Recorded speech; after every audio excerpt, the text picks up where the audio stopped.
Practicing that self-care. Hello, YouTube. How you doing? Welcome on in. Welcome to the first episode of OshiNoKo. In case you don't know who I am, my name is Ed. You guys can call me Papi Ed. Just kidding. Don't call me Papi Ed.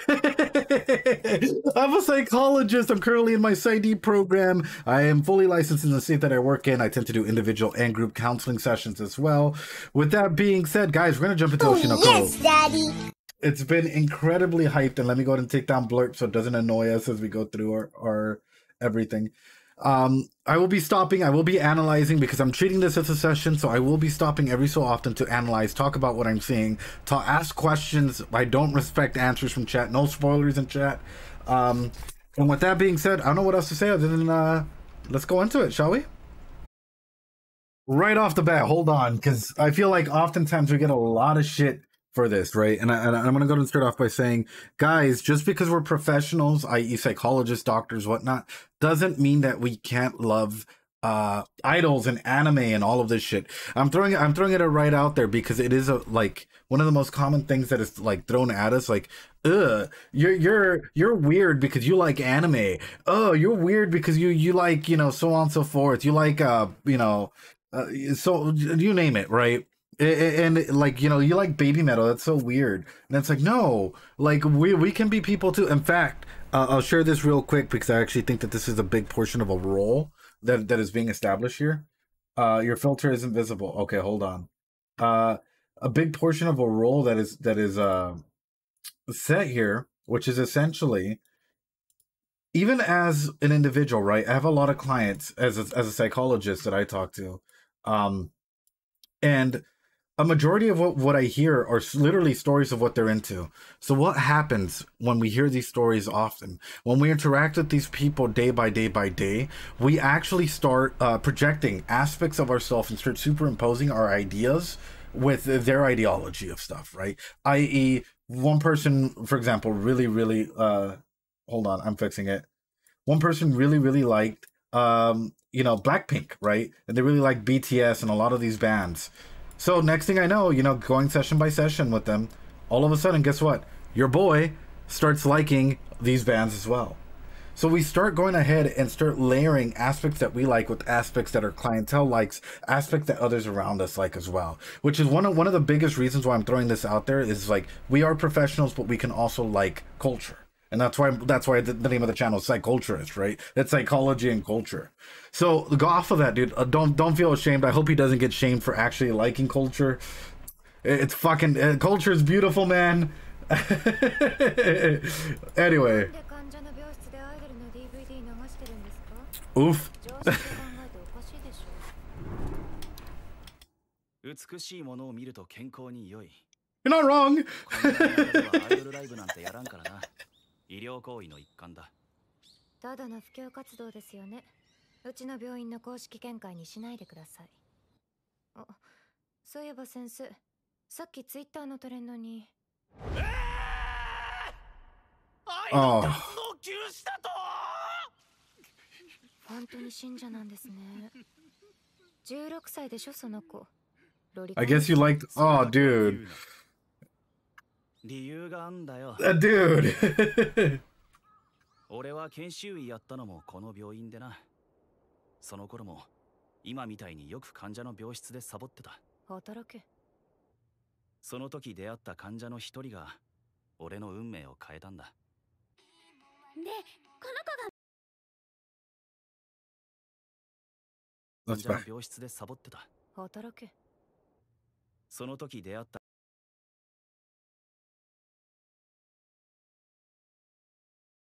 患者の一人が Okay, hold on, boys. で、この子がメイメイ、ダンスがいいの。歌はアリピョンとキュンパンがいいんだけど、やっぱ私の推しは愛一択でしょ。私と同い年くらいなのに大人っぽくて歌もダンスもうまいの。何より顔がいい。生まれ変わったらこの顔がいい。Oh. 生まれ変わりだ。バカなこと言ってんなよ。Well, even through that, like, I think this an aspect of being, say, even new to the field. I wonder what Ed's Wizardry when you watch the trailer. No, like even when like observing something like this, and like, for example, if you were the doctor, I'm throwing this out to you guys. How long would it take before you start building propinquity with your client, right? How long would it be before your similar interests start aligning with their similar interest, at least in some way, shape, or form, right? Or stories are being told because of the amount of time that you spend with one another. Hearing this and hearing the impact, especially of his client that's coming through, it's breaking my heart a little bit. And I'm not gonna lie to you guys, because how do I say this? I've done end of life therapy before, and some of their words, like I'm guessing just based off of the looks of this character, some of their words quite literally still echo in my heart to this day. Like, so some of the clients that we attach ourselves to can literally, like, their likes, dislikes, or interests carry so much weight that as a doctor, as a therapist, as a case manager, social worker, whatever you may be, you know, it impacts who you are as an individual. Doing end of life therapy is not an easy thing to do, and that's why I'm like, ooh, my heart, dude. 夢がないね、先生。もし芸能人の子供に生まれていたらって考えたことはない？容姿やコネクションを生まれた時から持ち合わせていたらって。A Nepo baby? ない。夢がないな。サリナちゃんも可愛いじゃん。生まれ変わる必要なんてない。Oh, bruh. 退院したらアイドルにでもなればいい。そしたら俺が押してやるよ。あ、本当？先生好き。結婚して。社会的に死んじゃうから勘弁して。このモラリスト。残念だったな。16歳になったら真面目に考えてやるよ。16か。先生、意地悪だね。現実的なプランだろ。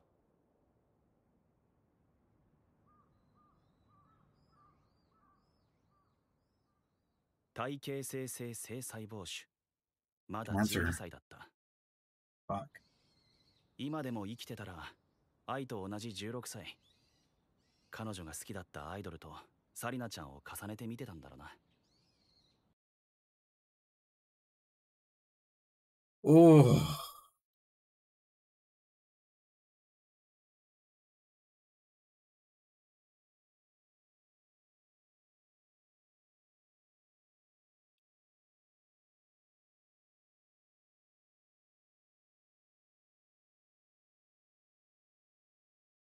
That fucking hurts. I'm not gonna lie to you guys. まだ12歳だった。今でも生きてたら、愛と同じ16歳。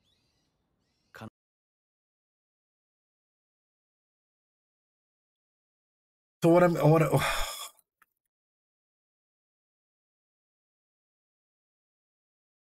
it sucks because it hits me as a professional as well, man. And this is one area where I'm kind of curious about, is if he's projecting the aspects that he likes on the idol, you know, as he says, superimposing the two of them in his mind as a way to go ahead and cope with it. That's, oh man. But also, I'm gonna shut up and we're just gonna keep watching, because the relationship dynamic between the two of them as a client and as a doctor in a situation like this, you never know how much care you have to have, or the fragility of someone's health, until you have their care in your hands. Where quite literally one wrong thing that you say, everything starts fucking spiraling. It's ooh. Hi, I'm late. No worries, man. We're just getting started.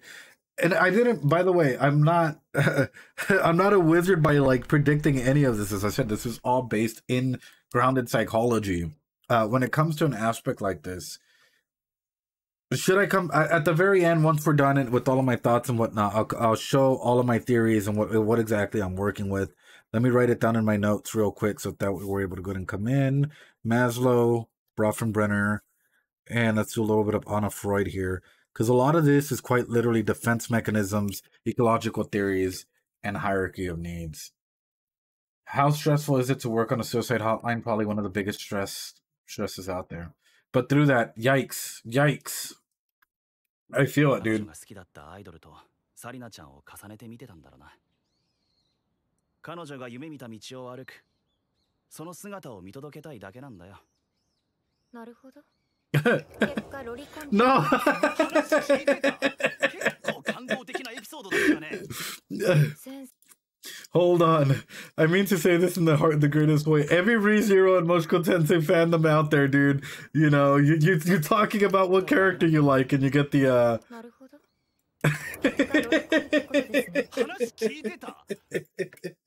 I'm sorry, chat. I love y'all, but 先生のハマりっぷりってなんか生々しくて、サリナちゃんにカコつけて自分の欲望を解放してるだけなんじゃ。バカ言え。 No. サリナちゃんの名にかけてめっちゃピュアな気持ちで押しとるわ。でもその愛って子が付き合ってって言ってきたら付き合うんでしょ。That's a bit saucy, bro. That's a bit saucy, I ain't gonna lie. どうなんです先生。サリナちゃんの名にかけてどうなんです。しかし愛心配だな。無事に戻ってきてくれたらいいけど。 Well, my thing is, I know that the idol industry in general, and you can correct me if I'm wrong, chat. I know that the idol industry in general tends to be very, very toxic, right? In terms of the amount of control that managers and other individuals have, how sometimes fans in general can be, create a parataxic distortion on their idols the way that we create them on celebrities. And it can get to a point where sometimes like their mental health checkup can be absolutely like they can avoid going to a therapist or going to the doctors because of the amount of stress that's already there. If they go to them, what if they already have a parataxic distortion on them? What if a fan is secretly like watching the car and everywhere it fucking goes and starts stalking them? I've had a couple, I'm not going to say big, but medium-sized, like decently well-known individuals come in for a session or two, and they were always accompanied by, you know, personnel to protect them. Because at the end of the day, there are some wild individuals out there, especially if you're a celebrity, if you're any type of an influencer or something like that. There are individuals out there who can wish you harm, or even family members that sometimes, you know, because you're working hard, they're like, hey, you gonna hook me up? You gonna hook me up? Where you at, cousin? How you doing? So on and so forth. And it can be pretty toxic pretty quickly. So I can't even imagine the amount of mental stress, the aptitude that must come through with it, and just so on and so forth. No, they'd probably, the personnel, the bodyguard personnel, anything like that is outside the room, especially because anything in the room is HIPAA, so it's confidential. You know, it's absolutely confidential whenever it comes into that.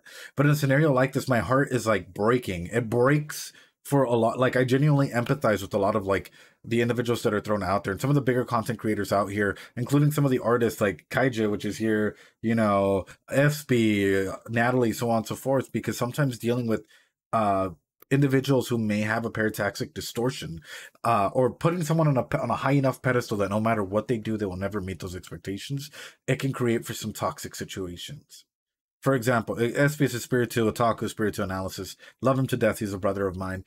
If I had a parataxic distortion on him, right, and I'm like, SP, I love you. SP, you're my everything. SP, have my babies.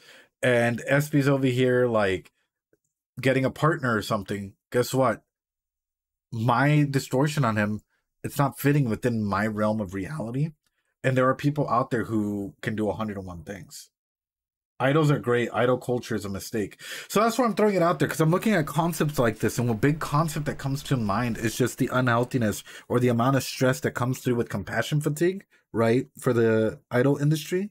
And another aspect of it that comes through is just the mental health decline, which is something I've wondered about Japan.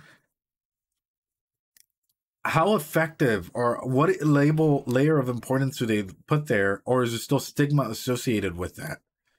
And in general, if you're an idol and you go and get, say, a mental health checkup or something, would you be villainized?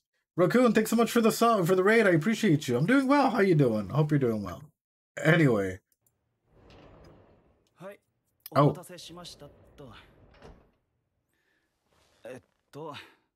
星野さんは初めてですね。はい。お腹の具合は20週ってところか。初心にしてはだいぶ遅いタイミングだな。Hey, 俺 yo. は16歳。なるほど、訳あり。誰にも相談できないままここまで来たパターンか。あなたは親御さん？まあ、書類上は。彼女は施設育ちなもので、実質後見人というか。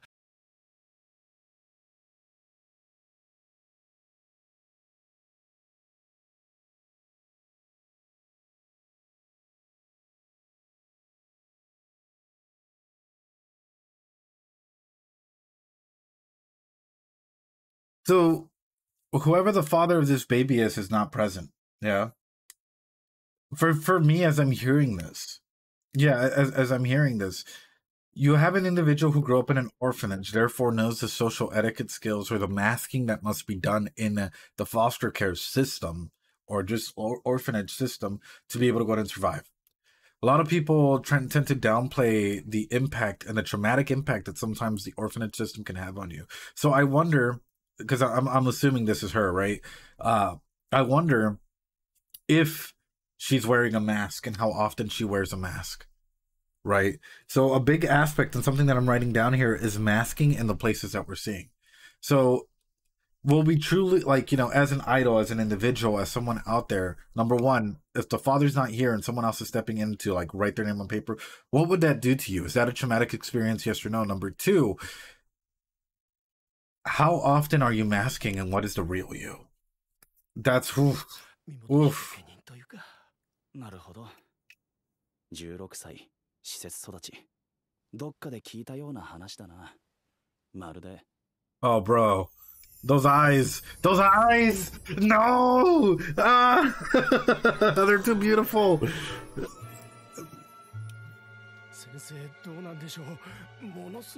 Constipation! My bro! The dad just went to go get some milk.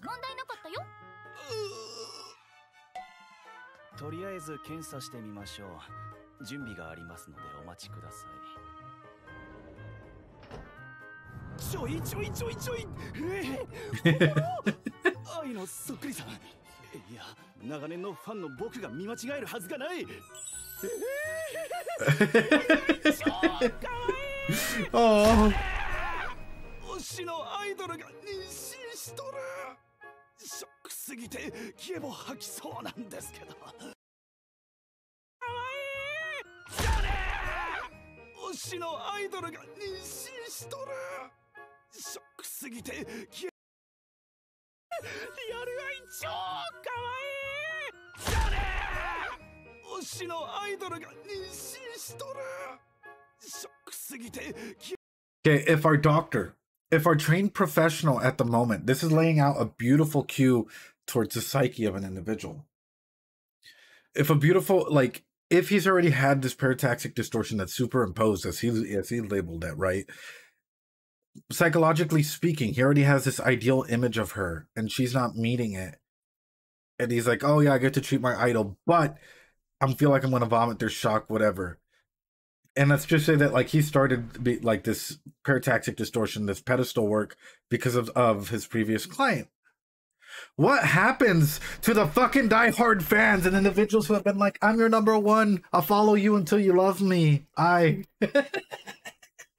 Oh no, that's sort of where I'm like, my heart's racing, because the parataxic distortion is through the fucking roof. Like, if this is genuinely how idol culture is like, I am sorry, I apologize in advance. Whew, that's terrifying. But at the same time, same fam. If I found out that the girl I really, really crushed on, I'd be like, ooh, that hurts. That's a fucking stinger. 本当にどうしてこうなった？本当それだよ。社長の俺にどうして相談しなかった？相手の男は誰なんだ？それは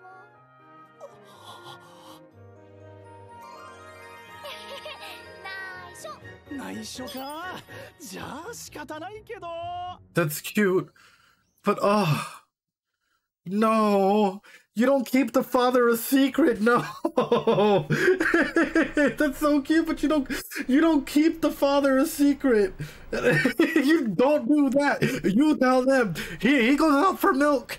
He goes out for milk. Guess what? You still tell us who daddy is, because if we don't know who daddy is, there might be some issues coming our way. Gotcha moment. But she said it with the posed look. Natural 20 charisma. The father is me. Guys, okay, how many of you guys would step in and be the father here? Ladies and gentlemen, if you would, drop a Dorito if you would be the father of whatever. But I'm so thrown back, because when I'm talking... All right, ladies and gentlemen, we got him. Ladies and gentlemen, everyone that's dropped the Dorito, we got him. Take a screenshot of it. Send it to the knock FBI. But with that, one of the big things that I'm seeing, and one of the big things that I'm genuinely afraid of, or like as we go through,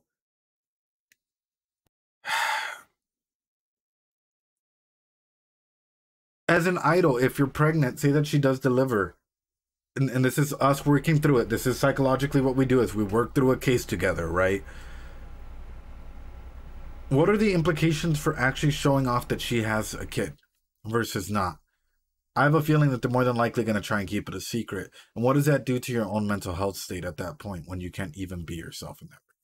Either way, you're putting yourself in danger in both scenarios. The more that we think about it and we rationalize it, if I'm able to go ahead and showcase my kids or whatever at a young age, you will probably lose fans, right?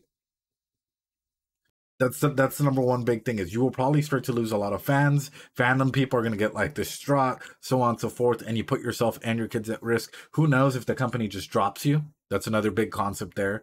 So through an attachment perspective, what is the healthiest aspect or the healthiest way for an individual to go? What I'm processing right now is, I think that it's going to sound rough, and I know it's going to sound rough, but it's probably going to be to keep it a secret in some way, shape, or form. Either that or secure a bag and get out. And the more... Yeah, the more that we start taking into consideration the impact of spending money, of fandom, of parataxic distortions, as we've seen the doctor just go through, the more that I'm afraid as to the ramifications that this is going to have on her and her company. So this is wild, dude. I'm literally, I didn't think I'd be taking notes about masking and all of this stuff, guys. But then comes my next thing, is the social media aspect in all of this. If you get flamed, idol fans or something, if something comes up and you get flamed on social media, it's happened to every content creator at least once, and every influencer or whatnot. Will she be okay? And there comes a concept of, again, where we'll bring up the theories and everything at the very end.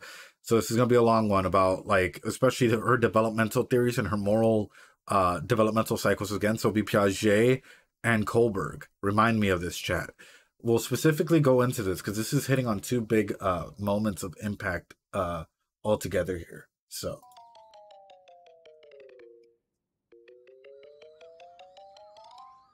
And she's been performing while pregnant?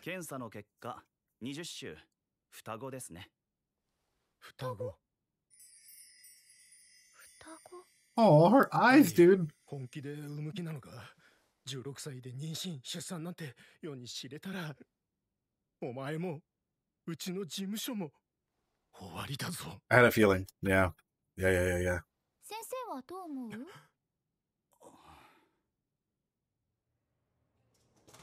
最終的な決定権は君にある。Yeah. よく考えて決めるんだ。医者としてはそうとしか言えないな。医者としては。うわ、マジか。ミユ好きだったのに。また。Announcing their marriage. Oof. 待て。今死ねばワンチャンアイドルの子として生まれ変われるのでは。考えがキモすぎる。Bruh. でもさ、男と子供がいるアイドル、押せる？ It's bringing up the questions I brought up. Let's go. 僕は君を応援し続ける。でも、君が子供を産めば、より高みに羽ばたいていく姿を見ることはできなくなるんだろう。Right. ファンの意見ってのは身勝手だよな。そう思うだろう、サリナちゃん。あ、先生。星野さん。夜風が体に触りますよ。Gotta be honest, I freaked the fuck out for a second. I really did freak out for a second when he checked his phone because it said it was 6:50 and it's about to be 6:50 where I am.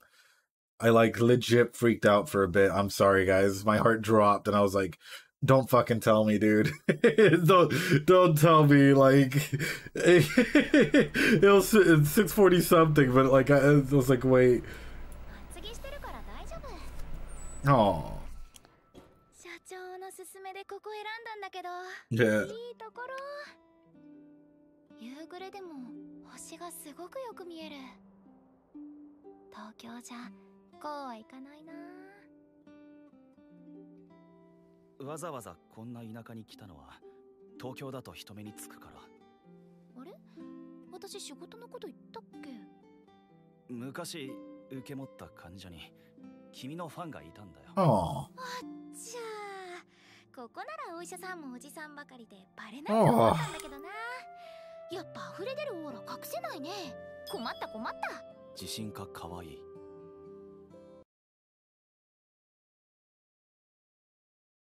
君はおじさんばかりでバレないと思ったんだけどな。やっぱ溢れ出るオーラ隠せないね。困った困った。I wonder if she's tired. What I'd ask her is, how long did it take for you to build up this charisma, and what does it mean for you to constantly be using your charisma as a shield, as a barrier in some way, shape, or form? What will truly get you to smile rather than use your charisma as a defense mechanism? Sorry, Ed, I'm getting more annoyed with the idol mask. I naturally do, and yeah, I agree. I wonder if she's tired. Forget tired, spent. Yeah. But here's the thing is, we all wear masks. You do, you know, you there watching, I do. We all wear different masks when we're interacting with people. But as a performer, and this is something that's like hitting my heartstrings as we go through, who is she wearing the mask for? Who is she trying to fool? Is she trying to fool others, or is she trying to fool herself?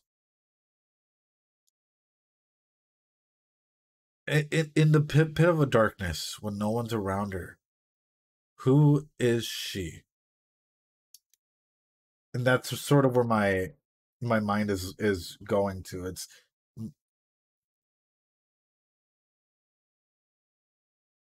why is she, well, number one, why is she able to transition so quickly into wearing these masks? And number two, when all masks are taken off except for the one that she decides to wear herself, why does she wear that one? And number two, who is she at the bottom of all of that?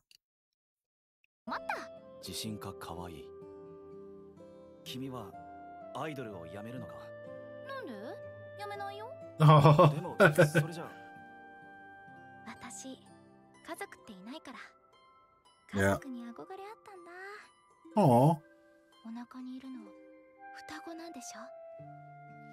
きっと賑やかで楽しい家族になるよね。子供は産む。アイドルも続ける。つまりそれは。そう。公表しない。Bruh. アイドルは偶像だよ。嘘という魔法で輝く生き物。嘘はとびきりの愛なんだよ。子供の一人や二人。That's gonna get you hurt. That's gonna get you hurt. I understand where you're coming from because it's true. Entertainers, influencers, idols, celebrities all sell you on the illusion, right? A technical lie of whatever, right? Of magic or whatever. And while she even says that idols are the object of worship. For 942, if we're going to talk about parataxic distortion, she knows that there's a parataxic distortion present here. She knows that people put her up on this pedestal, that everyone else is there, you know, we all do for our celebrities, for people that we crush. For example, I put up Anya Taylor-Joy on a fucking pedestal. I ain't afraid to admit it, right? But even through that, there's limits to situations like this, right? lying is loving for idols, but it's like, who are you lying to? And would these kids grow up in an environment where it's already trauma filled, where these lies that you've created, this web of lies that has been created, are now the environment that these kids have to grow up in? And that's the big aspect, is she lying to herself? This is, ooh, why is she lying? Yeah, you have 101 questions that you can go into, and that's why it's interesting. 子供の一人や二人隠し通してこそ一流のアイドル。嘘に嘘を重ねて、どんなに辛いことがあってもステージの上で幸せそうに歌う楽しいお仕事。でも幸せってところだけは本当でいたいよね。みんな気づいてないけど、私たちにも心と人生があるし。Yeah. 母親としての幸せとアイドルとしての幸せ。 普通は片方かもしれないけど、どっちも欲しい。星の愛は欲張りなんだ。愛というアイドルは思っていたよりずっとずぶとくずる。 Sadly, though, this is what's freaking me out about this, and as a mandated reporter, this is an area that I would go into. I would have to make a report of this to the police, right? Especially if we don't know who the father is and they're not willing to disclose if they're of age, like, you know, their age, around their age, considering she's 16. And this is, by the way, in my particular state, my particular area. If there's no disclosure, yet we know that they're interacting with individuals in a community significantly older, you know, you would need to go ahead and make a mandated report, right? In a situation like this, as a psychologist, as whatever, because we don't know sort of what's happening. Of course, we don't know the full story. We would just go ahead and report, hey, this is sort of what's been happening. This is our understanding of the situation. Doesn't mean that police get involved. It's just understanding that, like, we might know some information as to what may be going on. It's a question. So my big thing is, realistically, who is the father of these children? And that's where my mind is going to. Would it be some sort of producer, or would it be a male idol?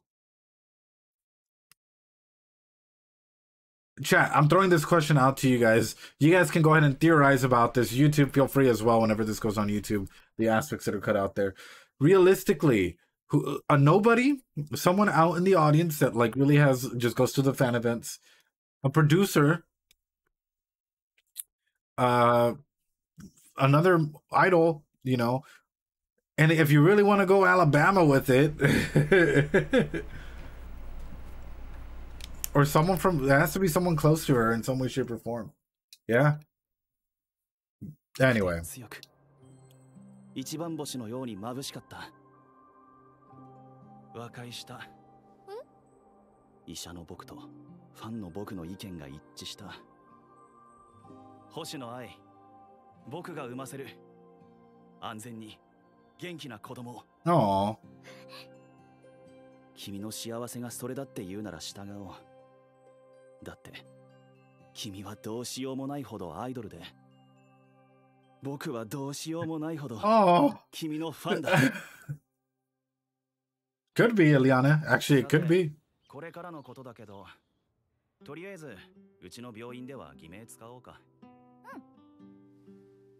君の場合、帝王切開の可能性が高い。赤ん坊の頭蓋骨が大きかった場合、君の体型だと骨盤の開きが足りないことが多いんだ。お腹に傷は仕事に支障が。先生、他の方法は？無痛分娩、ソフロロジー。お。なんでもいいよ。私超元気だし。はい。大丈夫。自然分娩でいけるよ。Brave。私の子だよ。きっと小顔で美人に決まってる。Brave。適当なことを。僕が医者になったのはこの時のためだったのかもしれない。より安全に確実に産ませてやる。君の家族は僕が守る。正直言えば複雑な気持ちはあるけれど、それは全力で隠した。嘘は愛。なんだかいい言葉に思えてきたからスターはすごい。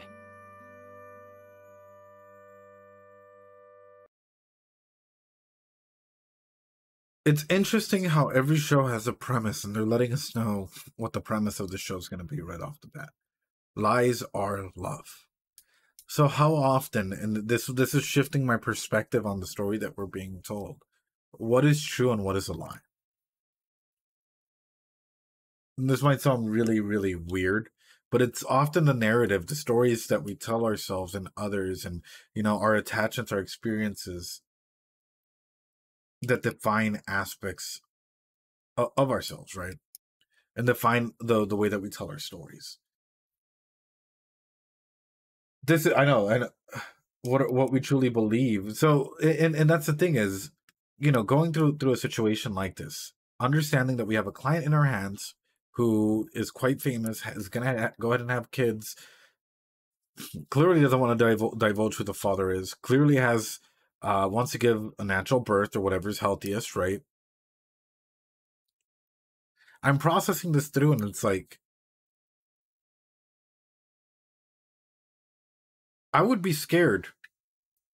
As a 16-year-old, if I were to be a parent at that age, I'm sorry, I can't be my parents. My parents had me when they were really, well, not me, but my oldest brother when they were really, really young, and I know that they were fucking terrified.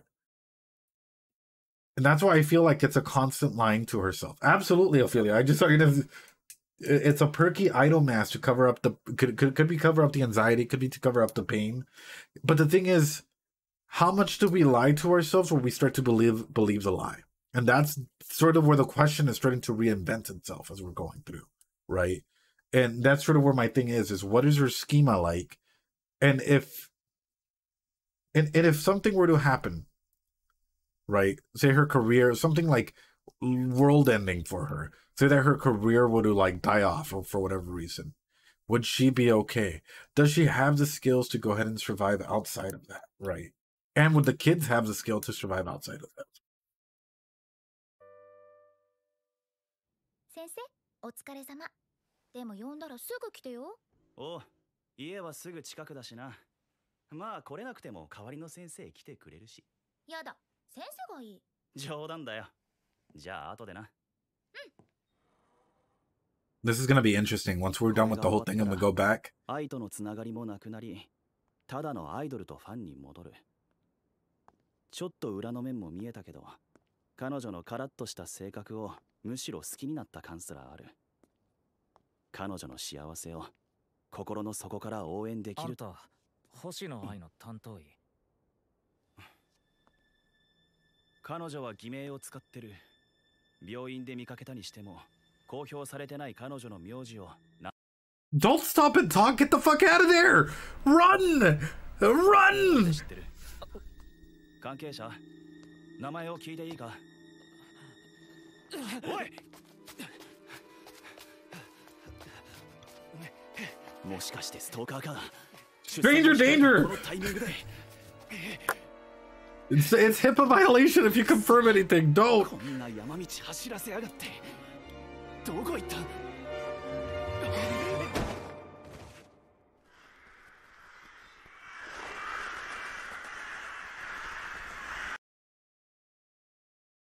どこ行った？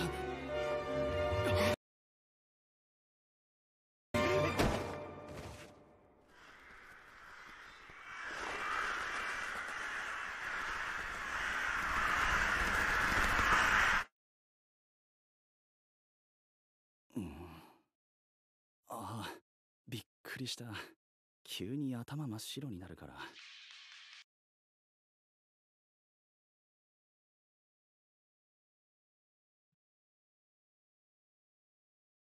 So it's someone on the inside. Someone on the inside is leaking information. I hate to... I hate to put it this way, but it's terrifying. Because if that's the case, when are they ever going to be safe? If let's say that... Fuck. Okay. The sad thing is, they don't even gotta get their fucking hands dirty. I'm thinking about this now. Like, let's switch our frame of view, right? From a normal therapy perspective, let's switch it to more of a criminal psychology perspective. We have probably a case that needs to be studied now, hardcore, because clearly there are fans out here or individuals out here who are willing to go the extra mile to get shit done. So this is what I mean. They don't even have to get their hands dirty. If I'm the culprit, if I know, so say I know Ophelia, right? Our infamous VTuber, famous YouTuber here, is having a kid, right? And I don't like that. I don't like that one bit. But everyone in here in chat has a parataxic distortion of her. Guess what? I can start finding out who's the weirdest one, who has like the extreme distortion of Ophelia here. That's like, no way. Ophelia wouldn't do that. Ophelia's an angel. Ophelia's an incredible individual, whatever, right? I'll say Bonfire since he's saying it. And I start feeding Bonfire information. Bonfire, hey, Ophelia's in this hospital, and you know, this is happening. Causing Bonfire to have a psyche break, feeling as though he's betrayed by Ophelia. Meanwhile, I just sit back and reap the benefits. That's fucked up, dude. That is that's terrifying. It's a terrifying aspect because it can happen a lot. It can happen without even like fully understanding the grasp and the magnitude of the situation. 携帯もしかして愛が産気づいたかどこだ携帯暗くてわからんっていうか体が動かねえ Oh no 早く行かなきゃ約束したからな元気な子供を産ませるって Bro 起きてあの子の子供を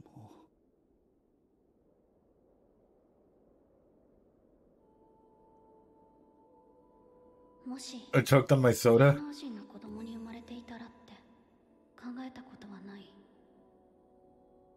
容姿やコネクションを生まれた時から持ち合わせていたらって Oof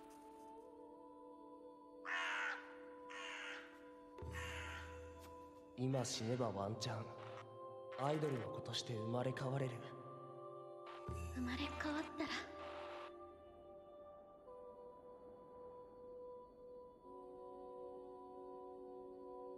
真面目に考えたことはなかっただってそうだろう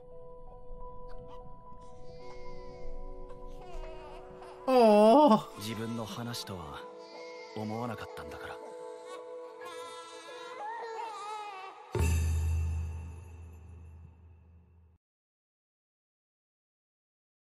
What the fuck kind of a show are we watching? I thought this was gonna be cute idol. I thought this was gonna be a cute idol show. Oh no. Oh, I thought this was gonna be a cute idol show, but no, I am mistaken. I am pulled a Moshku on us. It did. It pulled a Moshku Tensei on us. The thing of use, bro, no. It's a really good opportunity for us to stop and talk, right? At this opportunity, right? So I'm guessing he got rebirthed, right? He was reborn, I guess. This was the first volume of the manga. So what is the concept? Facing some... Oh, fuck. Okay, hold on. If he was reborn, if he is reborn, and he's that kiddo, one of those kiddos, let's talk about the concept of death.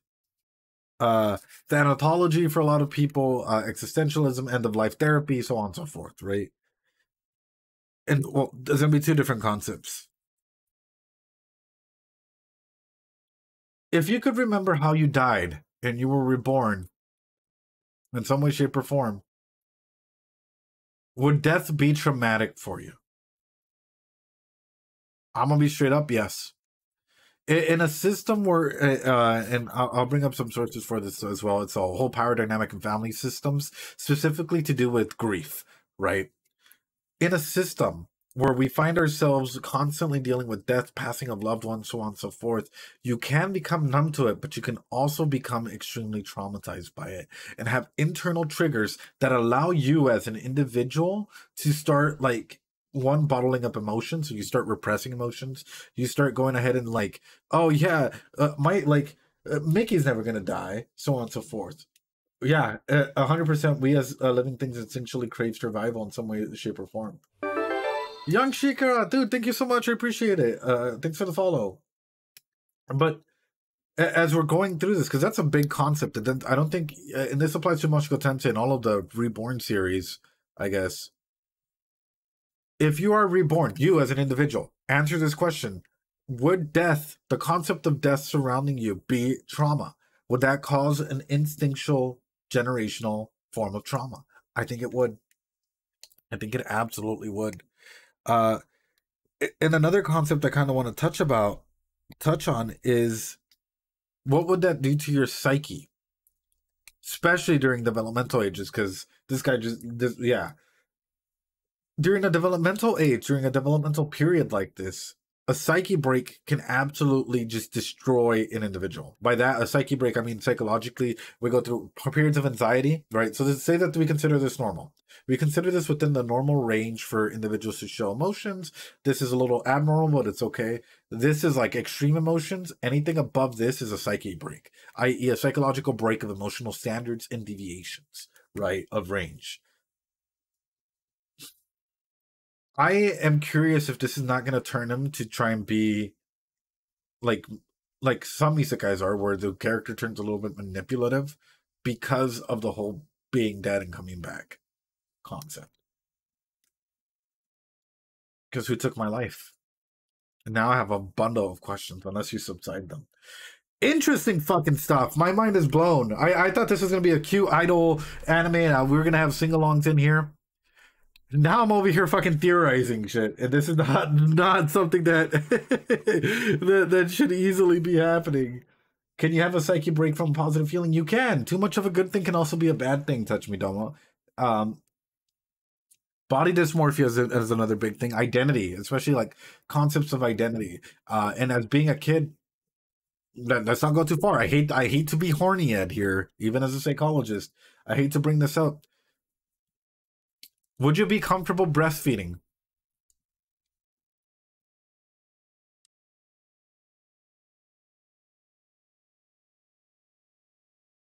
No, hell no, maybe. Say that you still carry your consciousness through and you're a baby. You're a straight up baby. Would you be comfortable being breastfed and changed and all of these things? Yes, but I'm J-Dog, bro. I need it for development. Nah. I wouldn't be comfortable, but I do it for my own health and survival. Absolutely, Megan Monkey, dude. Like, my thing is, would I be comfortable, like, consciously knowing that, hey, I gotta go for this mommy milkers? Probably not, right? But would I do it for survival reasons? Yeah, probably, right?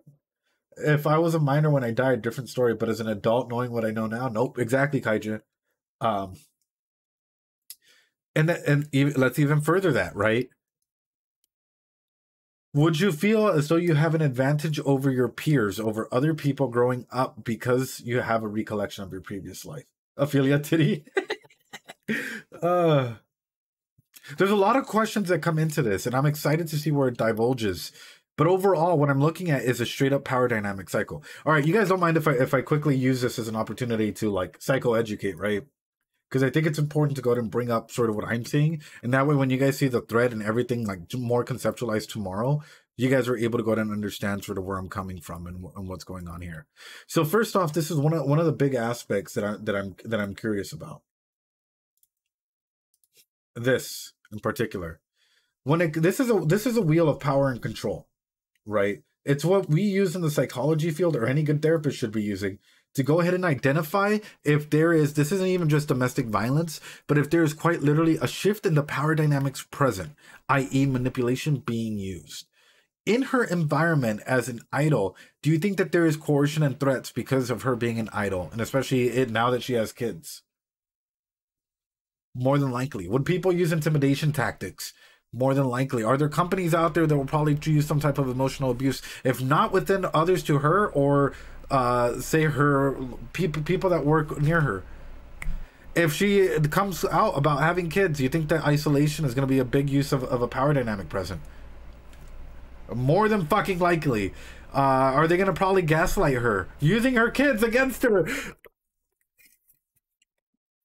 Boys! Boys! We're looking at this, and immediately we're saying, hey, our idol here seems to have, the only thing she seems to have control on is at the moment is her mask and the secrets that she chooses to hold. Let's go ahead and put that in there. The only thing that she has control of is her mask and the secret she chooses to hold. Because at any moment, the company could be, get rid of her, right? Why? Because you can look at any of this, and at any point in time, using children could be an advantage used for anyone in order to keep her working, so on and so forth. Man, props on I saying bet and doing both. I know. So as we're looking through this, one aspect of power and control that we can see is that, does she have power and control, or does somebody else more than likely have a power and control over her? And that's a big thing, a big aspect, a big question to go ahead and throw out there. I'm not saying that this immediately that, oh no, somebody is doing this to her. No. What I am saying is other people can go ahead and have this power and control over her, as we know, because of the situation present. Through that, where is she? If we're talking about Maslow's hierarchy of needs, right? Where is she in our thing at the moment? Realistically speaking, chat, this is an actual question. This is a good opportunity for you to learn about the characters, grow about the characters, start understanding their psychology a little bit different. She needs safety. Kai just says bottom. I'm gonna be straight up with you. She might have her physiological needs met, the basic needs, the very, very bottom of the pyramid met. But I am seeing some lack in security and safety at the moment. Security could also be job security, i.e. this is a career that she can have forever. I don't think that this is a career that she can have forever, because once secret comes out, it's out. So this is a big area of worry. She might have some intimate relationships, yeah, but are they really self-fulfilling? She might have friends. You can have aspects of the pyramid up here, but where's the big glaring red flag that we're seeing? It's in the safety needs, right? And an aspect through that, yeah, that's exactly it, Ophelia. So an aspect through that is, if the safety needs are the big issue, or the big problem glaring here, are we going to see a return of this because of what happened to the doctor? And that's where my mind is rolling into, because clearly the show, the author, knowingly or unknowingly, has just given us where she's at through Maslow's hierarchy of needs. And as an individual, if she's telling me the story and she's told me that, oh yeah, I gave birth, but sadly at the same time the doctor was that was supposed to give bring in my children mysteriously died off a cliff, immediately I'm addressing, let's talk about security and safety. What do you have to protect yourself? Couldn't you argue that that I had to take, didn't think I'd be right, Kaiji. Couldn't you argue that her relationships and friends could provide a form of safety? So there's a difference, right? That would be more of a security, right? A security is secure attachments, right? So secure attachments in, her manager, for example, or her president of the club, or her friend from wherever that comes and visits her. You can say that that's more of a security of an attachment that's in belonging and needs. But safety in general, what it applies to is, are you safe? I.e., are you a danger to self or a danger to others, or do you have other people who might try on your life? Are you secure there? The purpose of Maslow's hierarchy of needs is, if people have this bottom, the bottom needs met, majority of them met, they can start introspecting and they can start growing as an individual and start fixing a lot of their mistakes. I hope that makes sense. I'm doing this just so that you guys are aware of sort of what's popping up in my mind as we're going through it. And there's one more I wanted to bring up, and well, two more.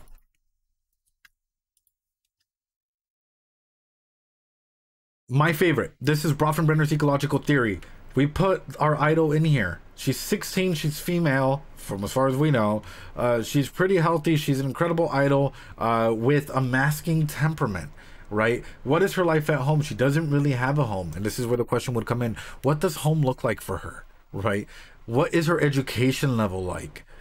Is the neighborhood that she lives in safe? I.e., can people from the outside walk on in there? Does she actually have a peer group? And what does her community, by this I mean, does she believe in any form of spirituality or anything like that? These are the important questions to start asking in next.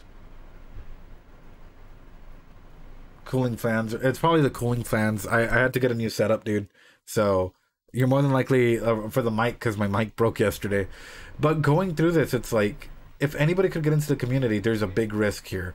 If she doesn't have an educational level to go out and sustain herself past her idol career, there's a big risk here. The more that we keep going through this, the more that we're starting to see, like, is she at risk? Like, developmentally and or as an individual?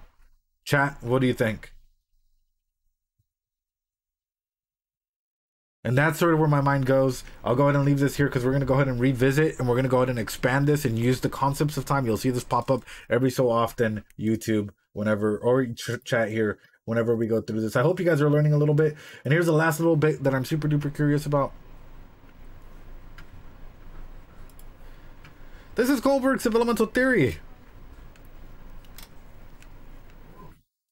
Right now, we're looking at her social contract. Is individuals, teens, 4-hour stream, for individuals, teens specifically, they're starting to develop their social contract regulation theories, right? Mutual benefits, reciprocity, is it morally right and legally right the same thing? Ethical codes, like concepts like this. Is she ready to be a mom, though? And that's my big question through this. Is she ready to be a mom? It's one thing wanting to be a mom. It's one thing wanting to be a parent. It's another thing needing to be a parent. I have a feeling she might shift her kids into doing similar aspects as her, which might be good, but it might be extremely damaging to them in the future orientation, because her developmental at the moment is right here. Sorry if this is a lot, guys. This is just where my mind is. I do have a lot more notes. I will be going through them at the very, very end, ladies and gentlemen. Chat, let me know when a quick little break point is so that I can go pee. Because we have just spent the past hour analyzing apparently just 20% of the anime, ladies and gentlemen. It's pinned above. Okay, well, I don't know how to bring up the pin. 2116, perfect. All right, we're almost there, ladies and gentlemen. And then we're going to take our first little break. Let's go ahead and continue, ladies and gentlemen.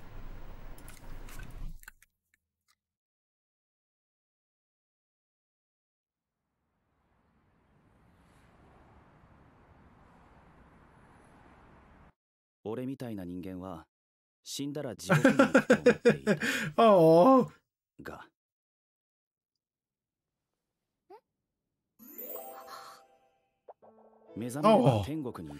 Oh. He's a cutie. Aquamarine. Ah!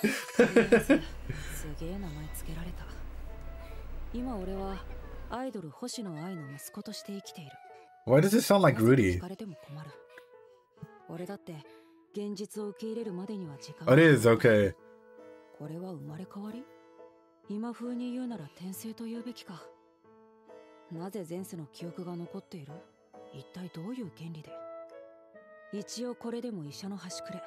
I'm still something of a doctor.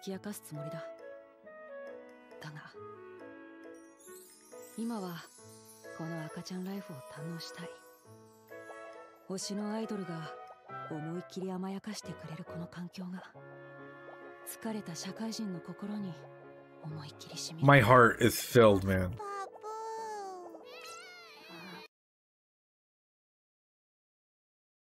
This is going to sound silly, but I'm asking this to you guys because this is a big concept as well in terms of self-growth.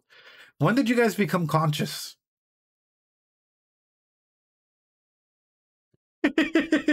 What a weird way to go and throw this out there.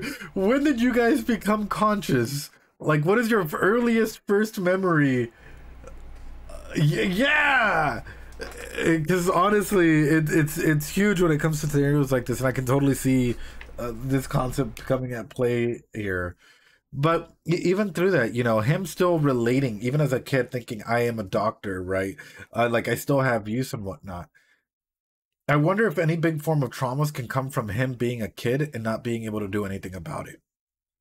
You're a doctor that can't save anybody. Oh, that would be a very awesome traumatic spin to put on a character, because a lot of people we give ourselves roles and all of these wonderful things, and yet when we can't act upon them, it starts hurting us, right?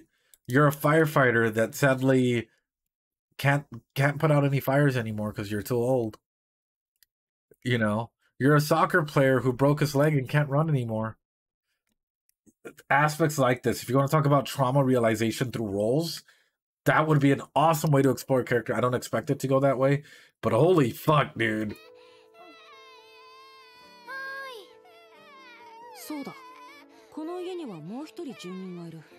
なんでちかルビー星野ルビー。 Oh, what a cutie. Hoshino Ruby. こっちはややダメージの少ない名前をしている。今からでも交換してほしいくらいだ。どうしたのワクは。そっちはルビーだろ。それでも母親か。人の顔と名前覚えるの苦手なんだから仕方ないでしょう。嫌でちょね。日本の男は母親を幻想視しすぎて。パスポートも持ってないやつがグローバルなことを言うな。Oh. 海外ロケ NG 入れてんだろお前。でも私才能あるなって思った人の名前は覚えられるよ佐藤社長。おし。 You think are talented? 斎藤ダックスアイドル。とにかくアイドル愛は本日復帰となる。今後の活動について話し合うぞ。復帰第1弾は今夜の歌番組。生放送だけどいけるよな。もちろん。愛の仕事の間、子供の面倒は妻が見る。はあ、奥さん若いよね。社長の若い子びいきには他のメンバーもマジで引いてるよ。初耳だ。気をつけよ。Bruh. この子たち。There's a concept that I'm really curious about. 現場連れてっちゃダメ？ダメに決まってんだろ。Their eyes. Holy shit.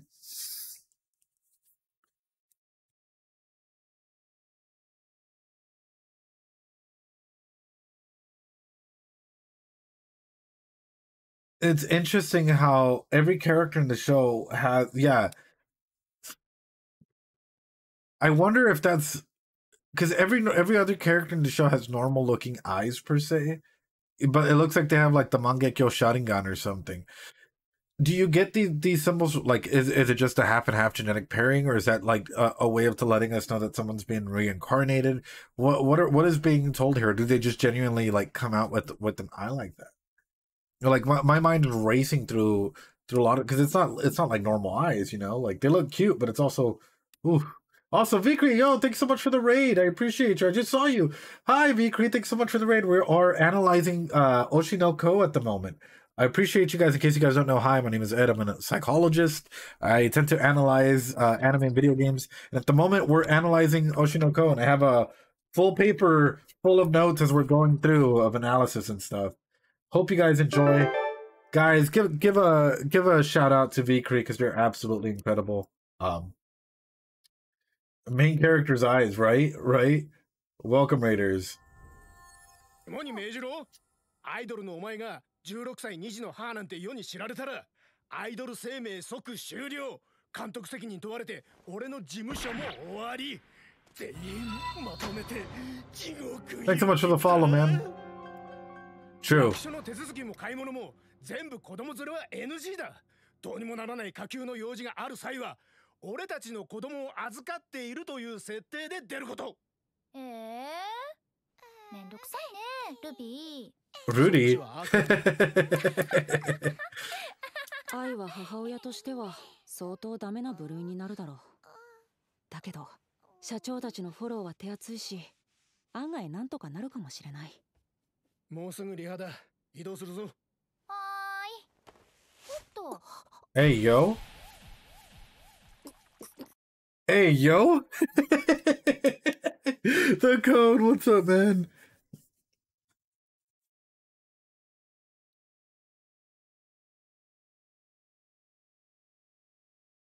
There's a couple of big issues that I see, like glaring issues that I see that are probably going to pop up. And it's all developmentally, right? Because now you have to hit all your milestones: walking, eating, pooping by yourself, peeing by yourself, you know, puberty again. Imagine going through all of that once again. That's quite a bit, especially for a brain, because he is his developmental age, right? I'm gonna go ahead and shoot this down right here, right now, because I can already see it brewing out there. Ed, how do you see this person? He is a toddler. He might have knowledge beforehand, but he comes into my office. I'm going off of his physical age. He's a toddler. He's a baby. You know, an infant, yeah, because his brain is still developing. And there are a lot of cases. There are a lot of situations out there where individuals will try and say, oh yeah, like there are a lot of therapy cases and counseling cases out there where you have kids who say that they're much older. It's actually quite a common thing, who have like knowledge, like a wisdom, like sage, from, like, they look like they're an old soul in a tiny body, but that's an infant. His brain is developing. He might have foregone knowledge beforehand, but so does an AI. That doesn't make it any different. You know, he's still growing, his brain is still developing, and I'm kind of curious to see if the trauma of dying specifically, or the trauma of death specifically, is going to go ahead and impact his brain going forward. Is that going to change him into a nicer person now that he's going through all his developmental milestones? Or is that going to turn him into a colder person? Because that can turn, like, especially remembering the concepts of death, can turn you into a very manipulative or, like, hateful, cursed, whatever you want to go and call it out there. Oh, well, how respectful. 外ではちゃんとしまっとけよ。いや、ダメだ。危なっかしいこの子。ビーコマチさん、入られます。ビーコマチです。よろしくお願いします。おー、よろしく。ベビーシッターなんて聞いてないのに。Oh. 私がこんな。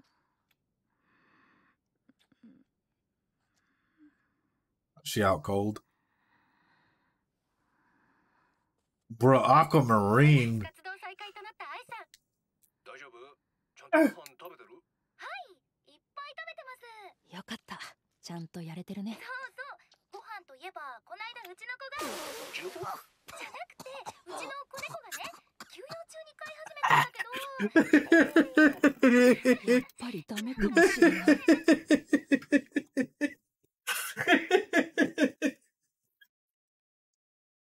Nice cover up.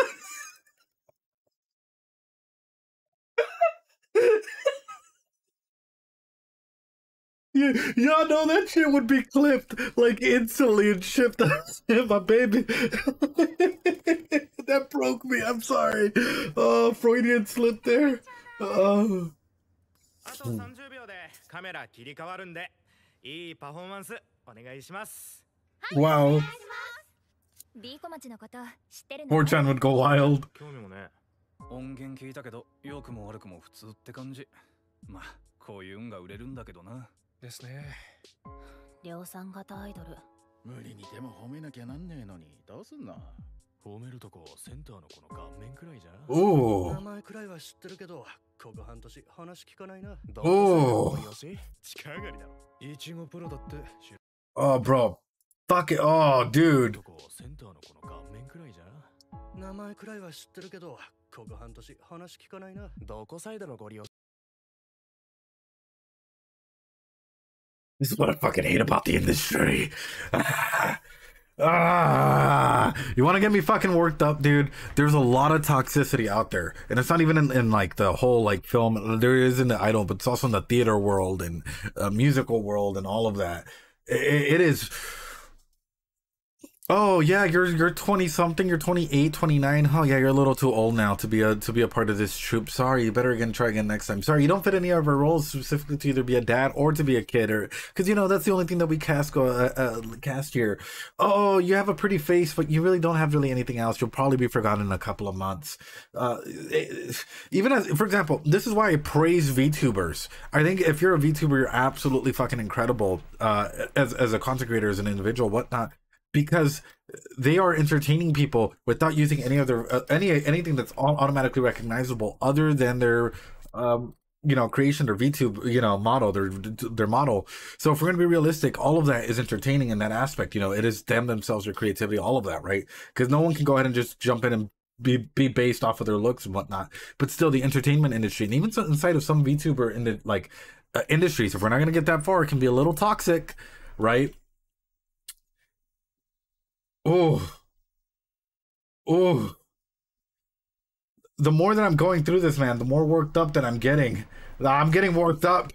Oh no, dude, I'm about to fucking clap.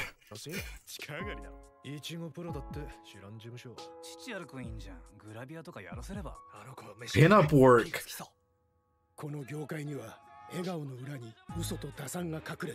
VTubers are not immune to attacks. どんな演者にも最大限のパフォーマンスを引き出すようスタッフだって嘘をつく。お偉方だってそうだ。いいものを作るふりして見てるのは数字だけ。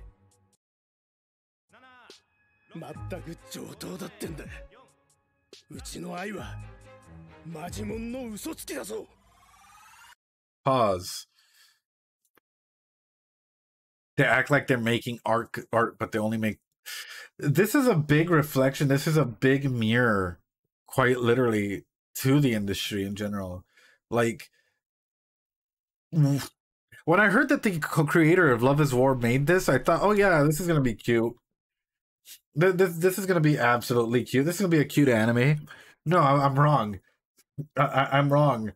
This hurts. This hurts in so many ways, and it's a big mirror that's being held up. But realistically, even for yourself, have you ever been compared in a situation like that? Now we're looking at the toxicity that's behind the scenes and sort of the social stigma that comes in with that. This is wild, dude. This is absolutely wild. Because the more that I'm thinking about this, the more that I'm seeing an artist that is traumatized, that has to deal with a lot of toxicity in the workplace, that is being compassionately fatigued, right? That is being drained, that has to deal with different kinds of abuse, whether it's physical, emotional, psychological, whatever you want to go ahead and call it, in terms of hearing other people just constantly going through this waiver. Guess what? Hearing that a number of times turns into a very, very abusive cycle. We're going into different aspects like this, and my heart is breaking. It's breaking because we're seeing someone who's trying to put on a mask and hold that mask together so strong and go back to it because that's their only line of work. And yet this is the line that they're going to. This show, it's a savage critique to the entertainment industry and social media. Jolly Roger, yeah. Fuck yeah, it is. And that's why I'm loving it. I'm loving every second of it. We're 21 minutes in and we're close to an hour 30. If that says anything in terms of how much this show has had to say. We still have an hour to go. That's absolutely mind-blowing. My mind is I'm taking it in one step at a time. I know it's a stopping point because it's huge. It's absolutely huge. But with that, ladies and gentlemen, I am taking my notes about the entertainment industry, about everything that needs to be said and done, because as we get through towards the end, I'll come back and I'll recontextualize everything so that it's clear for everyone, their psychological journeys, specifically of all the characters that we see, whether it's Aquamarine, Ruby, or our idol here, and sort of where they're going to. These will also be threads that will be put on later on up in social media. Let's go. まったく上等だってんだ。うちの愛はマジモンの嘘つきだぞ。 Lies with all of her heart. Aww.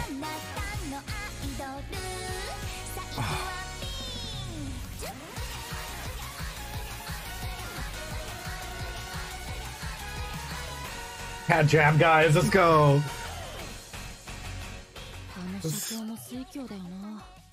愛のことがバレたら全て失うリスクがあるのに。でもわかるな。あまりに強い光の前で人はただ焦がされる。まるで火に群がる蛾みたいに吸い寄せられて、羽が焼け落ちると気がついてもなお止まれない。僕だって例外じゃない。こうして愛を近くで見守れるのが嬉しい。僕を殺してくれたやつに感謝しちゃってるくらいなんだから。もしこの生まれ変わりが彼女に対するいくつもの執念がもたらした奇跡だとしたら、とても腑に落ちる。本当は普通の子供を産ませてあげたかったんだけど、不可抗力超常現象には勝てない。僕は僕で楽しくやらせてもらう。 As you should.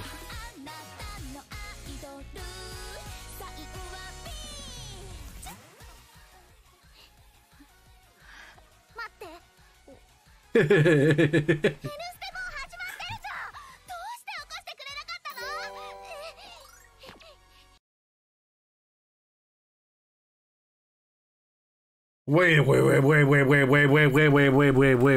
Wait a minute.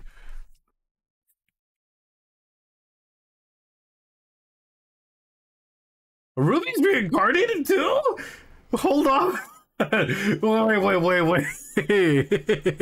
Wait a minute.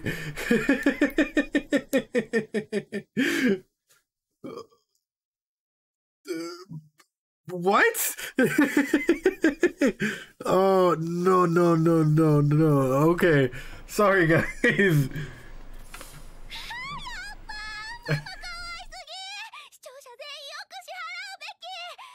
時の表現力マジやばない。聞き迫りすぎて。 Thanks for the sub, guys. Played. おむつ替えたばっかなのに失禁しそう。顔よしスタイルよしで歌もうまい。うちの母マジで逸材すぎる。速攻録画見返さなきゃ。生放送はリアタイに意味あるってのにどうして起こしてくれないかな。この体無駄に眠いんだからお互いに協力し合おうよ。俺は何度か起こしたぞ。マジ？このアホも俺と同じく誰かの生まれ変わり。それに気づいたのは何度か起こしたぞ。マジ？このアホも俺と同じく誰かの生まれ変わり。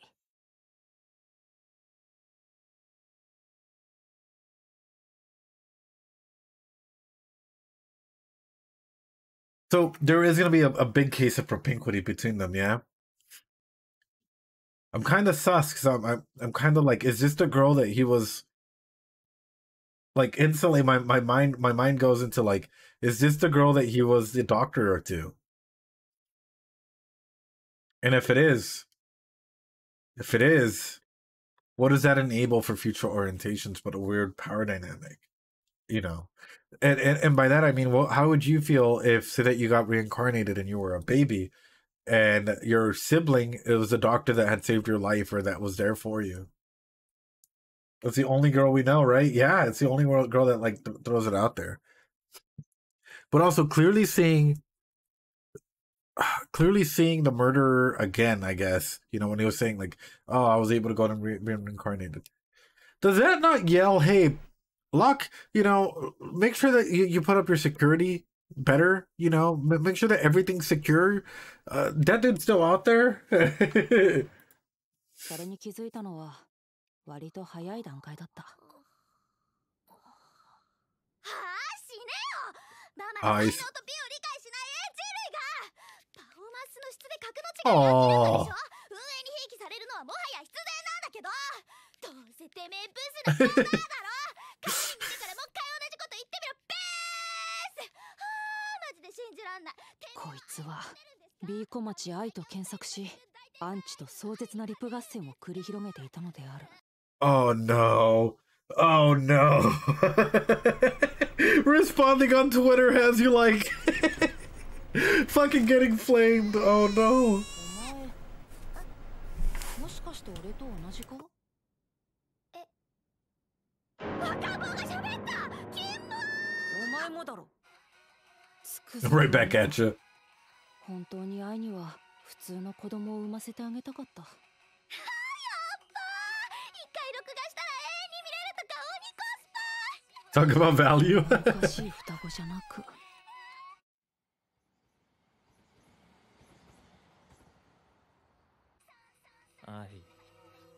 愛。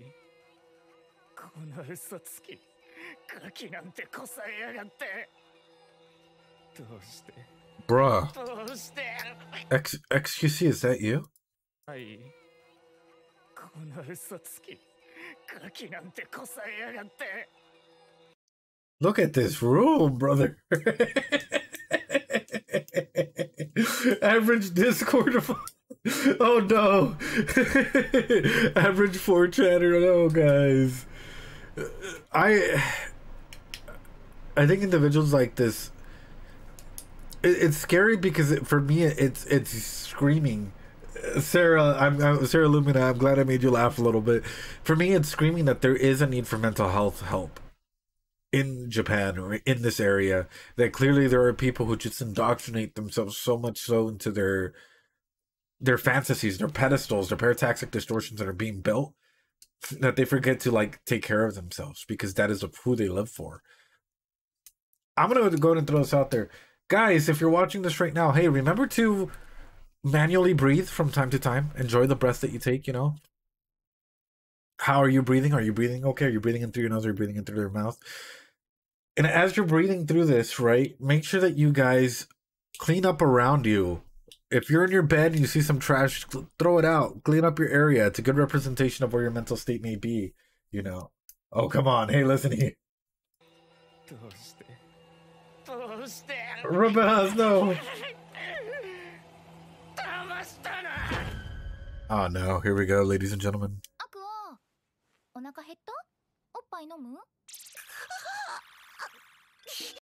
What is this stardust over here? Dude, that's...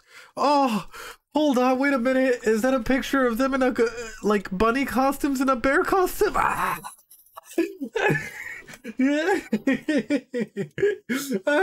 So kawaii, the picture back here, but what is this? It's like... Is that polvo? Like, is that, like, palimpias? Is that, like...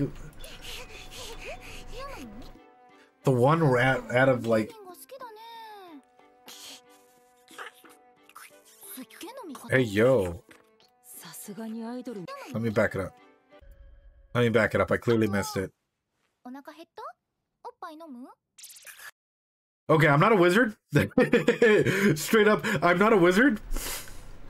That was just a concept that would come naturally because of being reincarnated. Just throwing that out there, yeah? Not a wizard. Straight up, just developmental concept that gets thrown out there, yeah?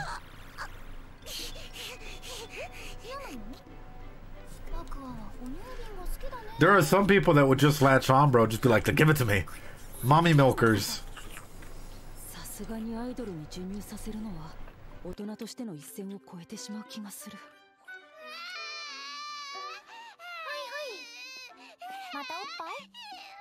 One, hey, yo.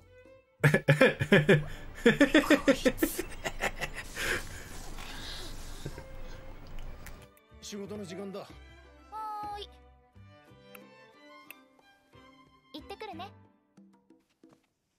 行ってらっしゃい。行ってきまーす。お前、ちょっとは遠慮しろよな。なんで？娘の私がママのおっぱい吸うのは自然の摂理なんですけど、与えられた当然の権利なんですけど。一応聞いておくけど、お前前世でも女？ならまあギリ許せるけど。オタクの嫉妬キモーい。まあいい年した男が授乳とか倫理的にやばいもんね。But he's not a grown man. 合法的におっぱい味わえる女に生まれて。俺の倫理観だと。Yeah, yeah. Wait a minute. ママもかわいそう。まさか自分の子供が自分のオタとかマジキモいもん。That sounds like a lot of projection. I mean, hold on. You can't be fucking calling him out on his shit when it goes the same way. Hey, welcome to a business deal, Ruby. Let's talk about. This is yeah, that's a mega projection, dude.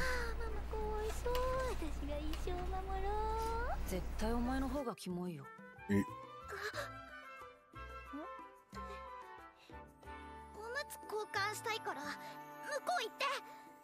はいはい。I want a diaper change to go over there. なんで私がこんな仕事。一応私社長夫人じゃないの。美少年と仕事できると思ってあいつと結婚したのに、与えられた仕事は16歳アイドルの子供の世話。そんで父親不明の片親とかやみすぎんだろ。そもそも私はベビーシッターやりに嫁に来たんじゃねえ。はあ、ママに尽くせるのは幸福以外の何者でもないでしょ。頭おかしいんじゃない？いや、意外と彼女の言ってることに正当性が見受けられる。What scares me about that is clearly if she's not communicating healthily her emotions out to others in the group, what can that lead to? Vital information being leaked. Say she doxes the information as to where it's at. What can that lead to? Fans starting to stalk and harass, so on and so forth. This is terrifying to its core when you already have someone at that breaking point and no one's checking in. That's whoa. An aspect that I wanted to touch on right now is the relationship dynamic between the siblings. I have a feeling that them being in this together is going to bring a big concept of like sharedness and experiences and memories. So what if your sibling was with you in this reincarnation, you would probably attach to them in a very, very specific way that's like no one else would, right?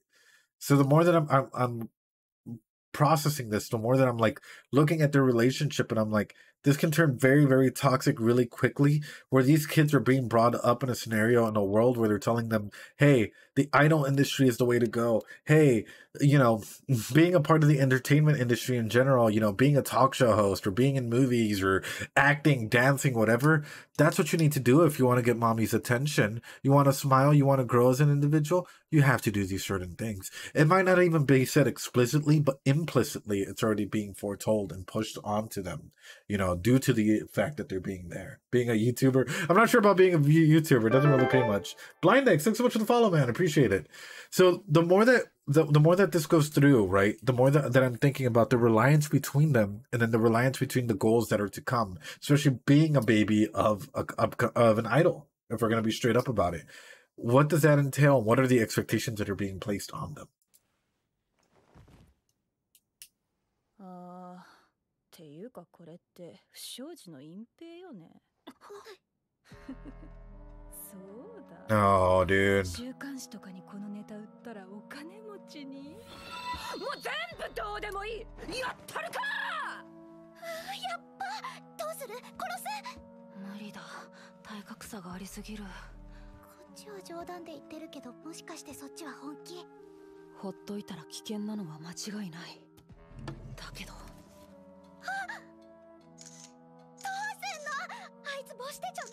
Bruh. むしろこれはチャンスだ。 So she can't hear the baby talk, yeah? Hold on. She what do you mean wizardry? What do you mean wizardry? But also, does that mean that others aren't aware of their communication patterns? Because this could turn really dangerous real quickly.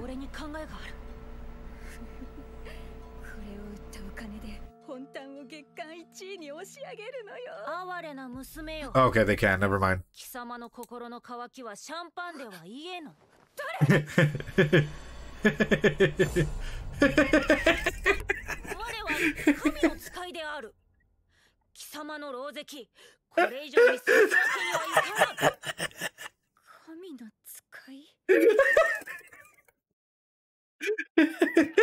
You want to break an adult? This is how you do it. You put baby Buddha up here, dude. Oh, what the fuck?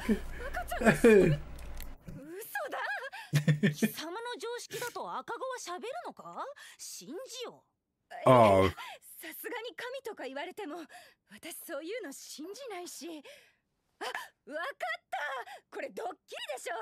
That's like gatekeep girl boss.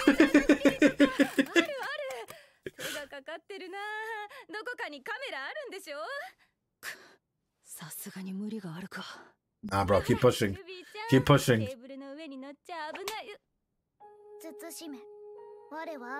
Oh fuck. Oh fuck. 貴様は目先の金に踊らされ、天命を投げ出そうとしている。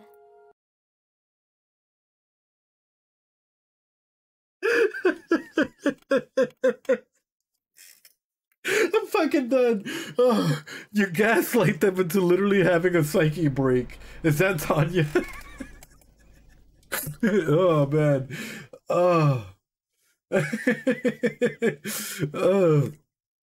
The thing is, if someone's under a lot of stress, a lot of pressure, whatnot, you would not expect to see babies go through all the developmental milestones and be talking to you at this intellectual level. So would it cause some sort of disbelief, suspension disbelief for an individual? Probably. Yeah, I mean, when the baby first starts walking, guess what? A lot of people are like, oh my god, wow. You know, like their sense of disbelief is there. Now imagine hearing a full-on baby give you a dialogue, give you a fucking Shakespeare soliloquy right in front of you and tell you that they're a reincarnation of God. Oh. Ruby is a new Seiyu, yeah. そしてその子らもまた大いなる宿命を持つ双子。それらを守護するのが汝の天命である。その行いは神に背く行為。このままでは天罰が下るであろう。天罰？天罰って何ですか？具体的には？具体的には死ぬ。そう死ぬ！超具体的。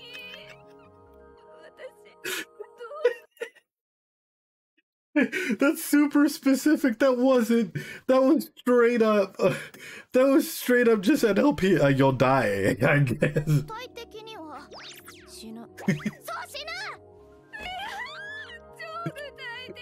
Oh, that fucking kills me, man. 簡単なこと。母と我々の秘密を守ることじゃ。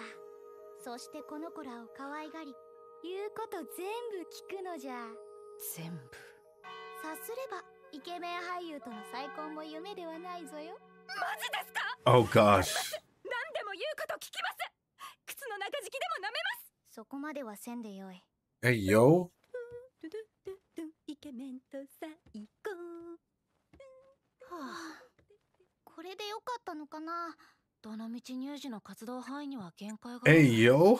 これで外にも出られるな。やった。しかし、なかなか迫真の演技だったな。Yeah, you guys could be actors. That was pretty good. 初めてやった。初めて？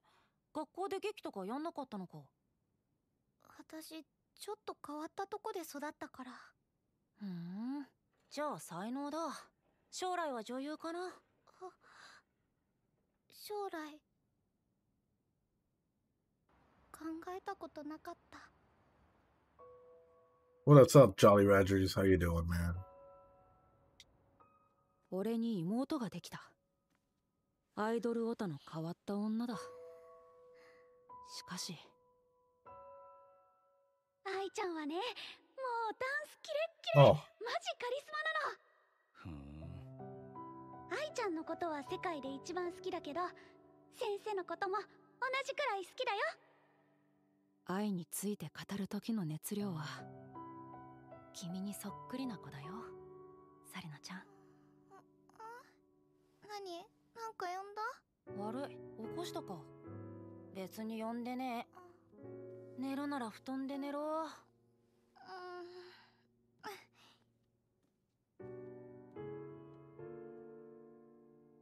まあそうだよね。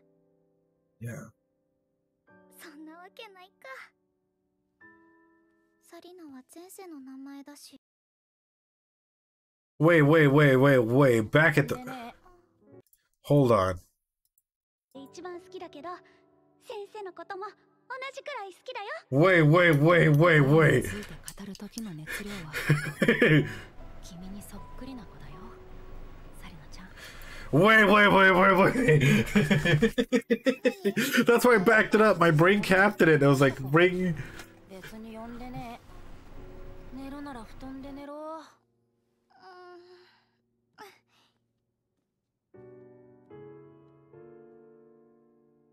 まあそうだよね。そんなわけないか。サリナは前世の名前だし。 Oh no. Oh no, brother. Oh no, brother. Oh. Oh no, brother. I'm terrified. Oh no, brother. Oh, no. It's a good thing I went back and captain it. So then yeah, my theory is true that they, because my thing is, I guess a big theory of time is that it's not linear, you know, like in, you know, I guess when it comes to reincarnation, at least it doesn't really matter so much more as the desire, I guess, to be reincarnated. But this is already going to cause a lot of trauma, and the power dynamic in this is more like, if they ever come to find out the truth, it's more than likely going to shift incredibly. And propinquity, this is an aspect that I'm scared of because that tends to happen a lot, especially when, you know, family members are separated and they don't know that they're family members or that they've known each other, but yet they have this connection, come back like magnets, you know? It's... the more that we go into this, I'm like, I wonder if they can also do a self-fulfilling like rage cycle or fuel cycle as well, which is an interesting dynamic based on the power dynamics already present. And even if they manage to equalize it, I'm mad, and Coffee has a higher power dynamic than me. Let's say that you is my sensei, my supervisor. We both get reincarnated, and Coffee is mad.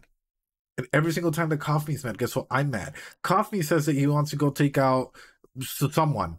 Well, guess what? Now that's my goal as well, because now Coffee wants me to go ahead and do that. How can I disobey him? He knows more than I do. He lived longer than I did. And it can turn into a very toxic circle if not broken. So hopefully they don't get to know each other's identity until later on when they're healthier. Otherwise, this can turn quite vicious quite quickly.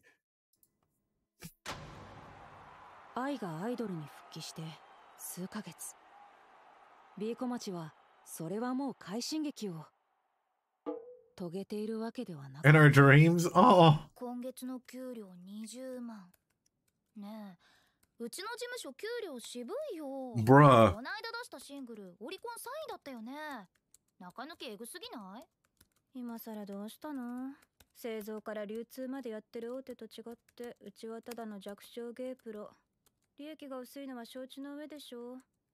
世の中、結局お金だって気づいたの。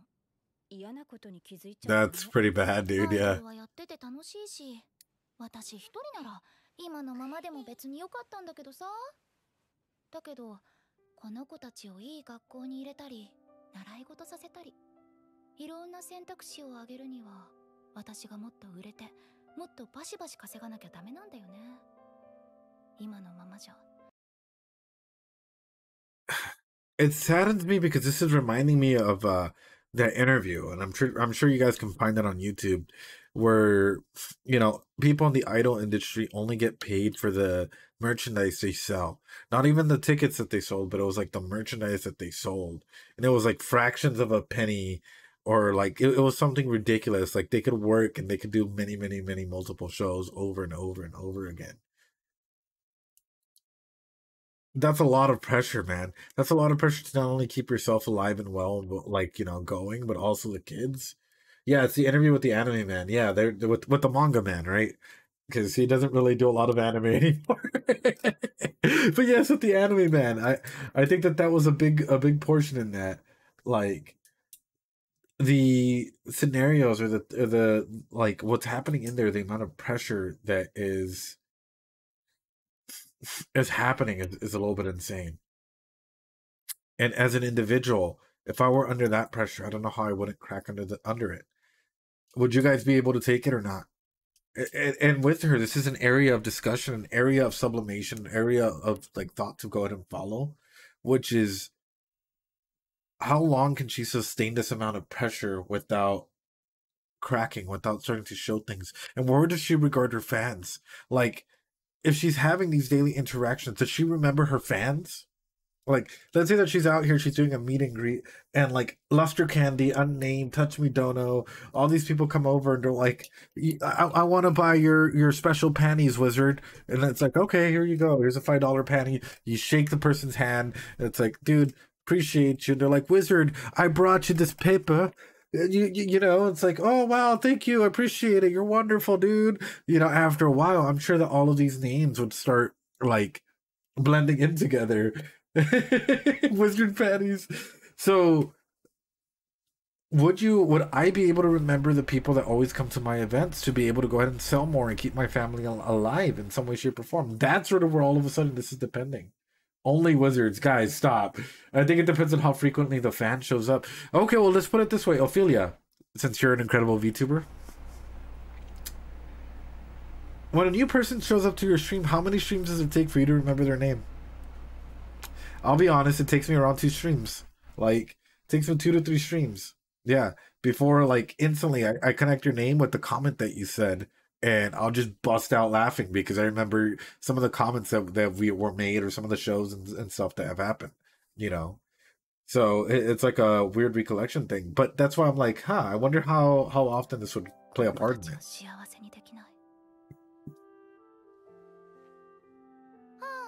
We'd be wild, and yeah.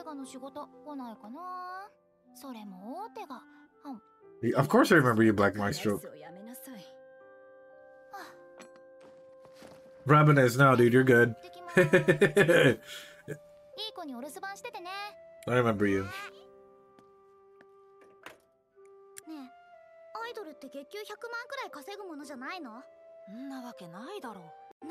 We'd be lurking? I appreciate the lurks, man. I appreciate the lurking. Like, too, usually I'll sometimes remember after 1 stream. I'm small. No, what are you talking about, Ophelia? You're awesome, dude. You're incredible. I know what you're talking about being small. You're Reaper Heart, dude, I appreciate you. Guess what? This #1, bro. If I see your name pop up again, now I'll remember it even clearer now. That's 2, right? Dark Thug. Oh, okay, Archel. Appreciate it. It's a Superman stream.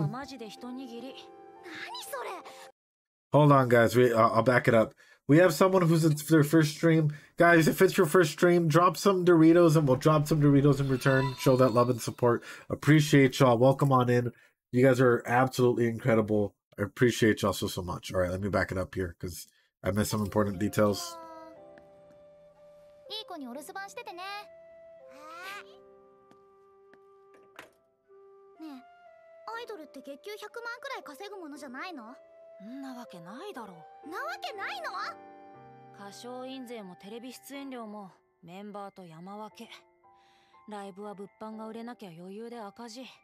Come out in the red.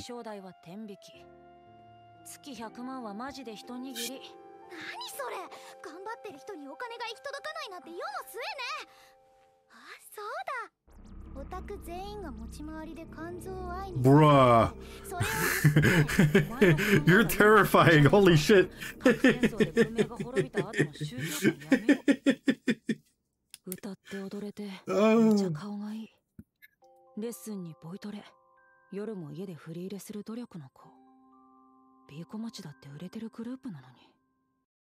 Well, this Bikomachi group, like, let's be real. How often are these practices happening? So, yeah, Ruby's a little scary. I'm not gonna lie. Ruby would terrify me. She'd take out my liver and find out it's just made out of Doritos, and then she'd be like, "That's too much self-care," and then put it back in. Gonna sell my Cloud Monkey? Please don't. Just give me your heart, and we'll call it even. And once again, you are essentially date night while Ophelia's at work. Oh, Caius, I love you, man. You're wonderful. Well, come on in. I appreciate you. So when going through this, also, mods, give a shout out to Caius. When going through this, it's like, how often do you think that they're working on this? And when my mind is going wild, like, do you think that it's a rehearsal almost every single day, performance almost daily, in order to try and keep the up costs happening here? And the more I'm going through this, the more I'm seeing this trauma just build endlessly. And I'm Kodorism, what's up, man? How you doing?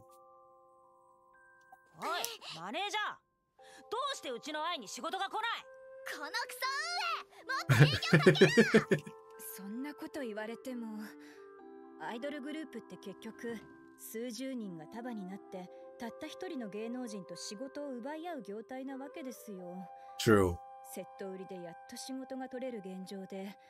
単体で勝負ってなるとやっぱ壁は厚いですよ。個人の仕事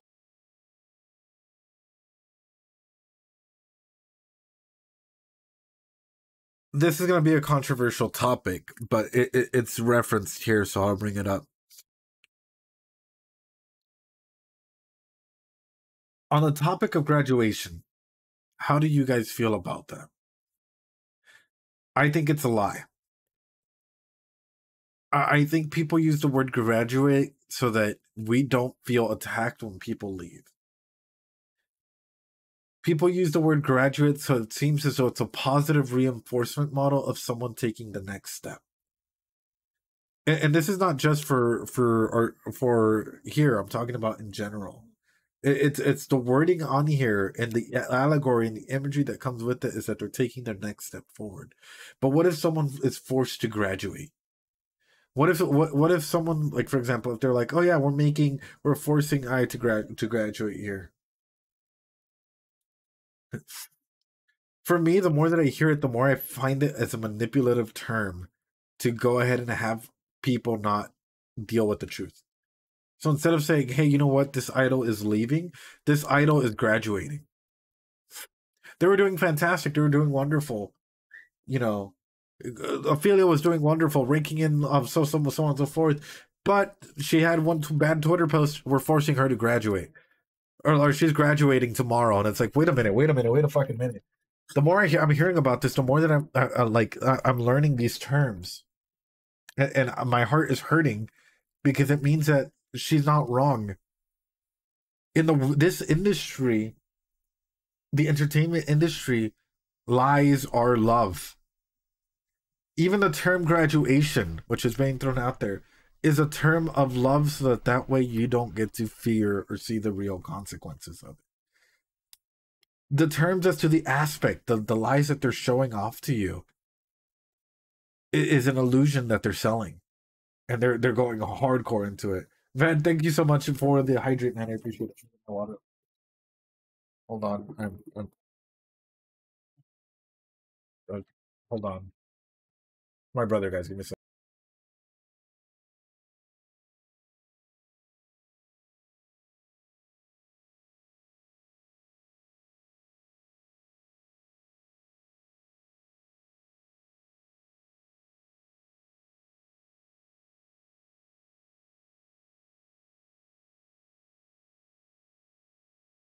That was my brother, guys. Sorry about that. It's not even specific to entertainment, though. No. It's not even specific to entertainment. But termination could be another one. I met people who have voluntarily graduated because they wanted to move forward with their life of graduation. Yikes. Yikes. 一人じゃ仕事が取れず、六本木の高級飲食店でバイトしてたり、港区女子になってギャラ飲みで食いつなぐ元アイドルもめちゃくちゃいるじゃないですか。Become Minato girls? House girls? 東京って怖い街だな。愛がすごいのは私も認めてる。でもそれはアイドルという分野に限った話。業界ってのは一人でも戦える何かがないとやっていけないところなの。True. 儲かる仕事って B 小町の誰かじゃなくて愛にお願いしたい仕事のことだから。アイドルとして優等生なだけじゃダメなのよ。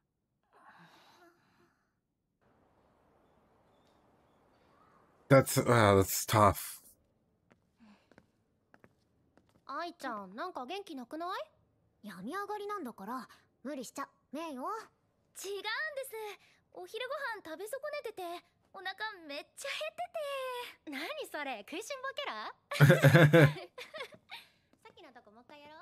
オッケー。気分乗らないな。エゴサしよう。So it lacks fully. It might be the mask. It might be the mask. But before we get to that, fucking pin this. I'm gonna pin this. I'm gonna pin this. I'm gonna come back to this comment specifically. I was gonna talk about imposter syndrome. Holy crap. Yeah. I was gonna talk about imposter syndrome as an idol, as an entertainer. I think imposter syndrome, when it comes to Ai, and this is something that I'm wondering if she ever goes through something like this, if she believes that she has to be like, you know, that maybe she doesn't deserve to be there or something. Because all of us, I go through it constantly. I constantly go through some form of imposter syndrome where I'm like, I'm a decent psychologist, you know. I know I'm somewhat semi-decent, but do I deserve a lot of the praise and stuff that I get? You know, even as a content creator and whatnot. Like, it's constantly ravaging my mind. And I've noticed the effects that it can have on a lot of friends and a lot of individuals, where they might just altogether stop streaming or stop being content creators because that imposter syndrome can get really, really big, you know, because all of a sudden it's like, how can we go? How can we reinvent ourselves to try and like appease people or help people out or so on and so forth? So I'm wondering for with the mask that she wears, does she go through symptoms of imposterism? You know, even like the whole, like, her smile isn't human, this comment that we're getting here, is that just because of her mask? And if not, if that is because of her mask, what would make her genuinely smile? Her babies? What are we looking at? I think it's just a natural doubt people have. Some people, yes, absolutely. For others, it's more of a, just, it comes with the waves of criticism and even like stopping points. Oh, I feel that. This anime is coming for me, man. This is...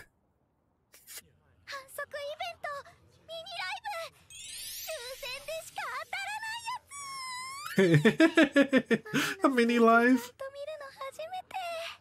いいですか。どうしてもって言うから連れてきましたが、こんなの社長にバレたら怒られるのは私なんですからね。No. 押さない、かけない、喋らない。Oh no. おしゃぶりつけて、おとなしくしててくださいね。そうだゾルビー、目立つことだけは絶対ダメだからな。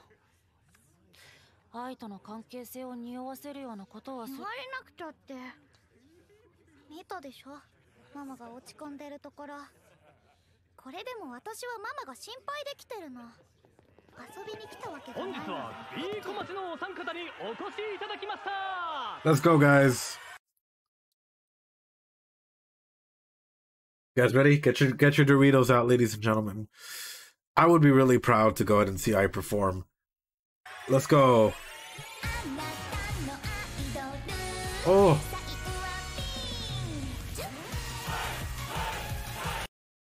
No, no, shitty internet.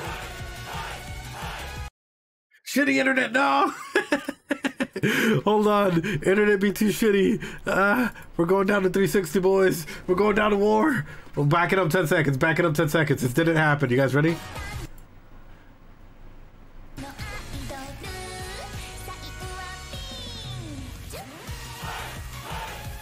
There we go. Oh, dude, I'm all for it. Let's go.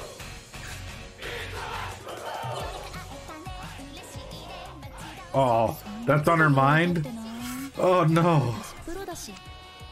Let's fucking go. Full fucking set. Drumsticks in the air. Oh! Oh, she did not just call them out like that. Hold on.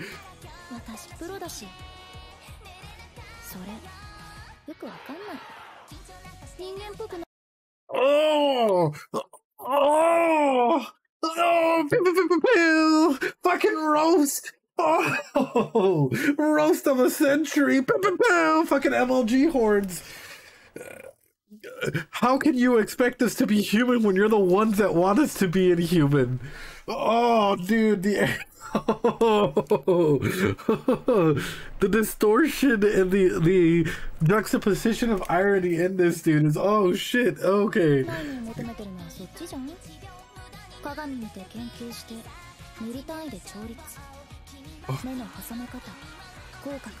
It's all calculated, yeah. You guys are acting.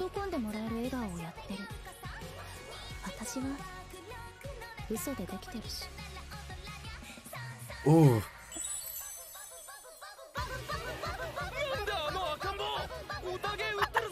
No way, the cat!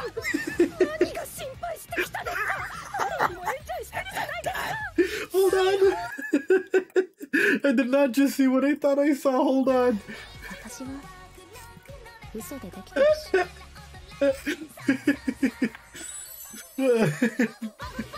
Baba, baba, baba, baba.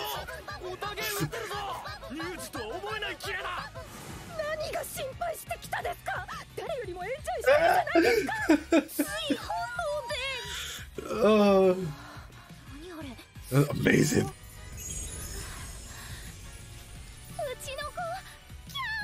Oh, that's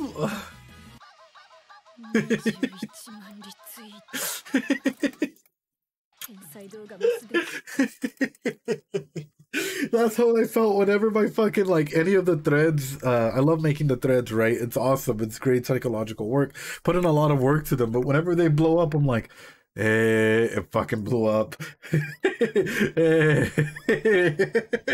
What? Oh, yeah. But I mean, isn't that a dead giveaway, though, for a lot of people if they're looking in and they see these kids and she starts to glow and whatnot? Performing for her kids made her genuinely happy. Yeah, exactly. I mean, at the end of the day, when we perform for those that we genuinely care about, you know, and if we're genuinely even performing for ourselves, it makes us smile a little bit more, you know. Memo, yeah, it made I smile genuinely. Yeah, yeah, and if we're gonna be honest with it, it's one of the first smiles in a long time that we've seen, right? Or that she's at least shown on there. So clearly, her family is a big important aspect in all that.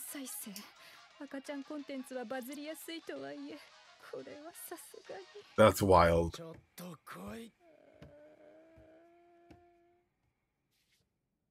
Oh.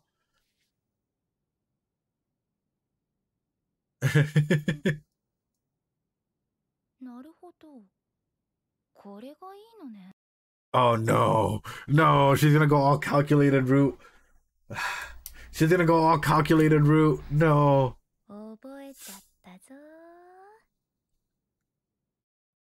それから1年。俺たちは立ったり喋ったりしても怪しまれない程度には大きくなり。All right, hold on, ladies and gentlemen. Not that. I'm gonna go back.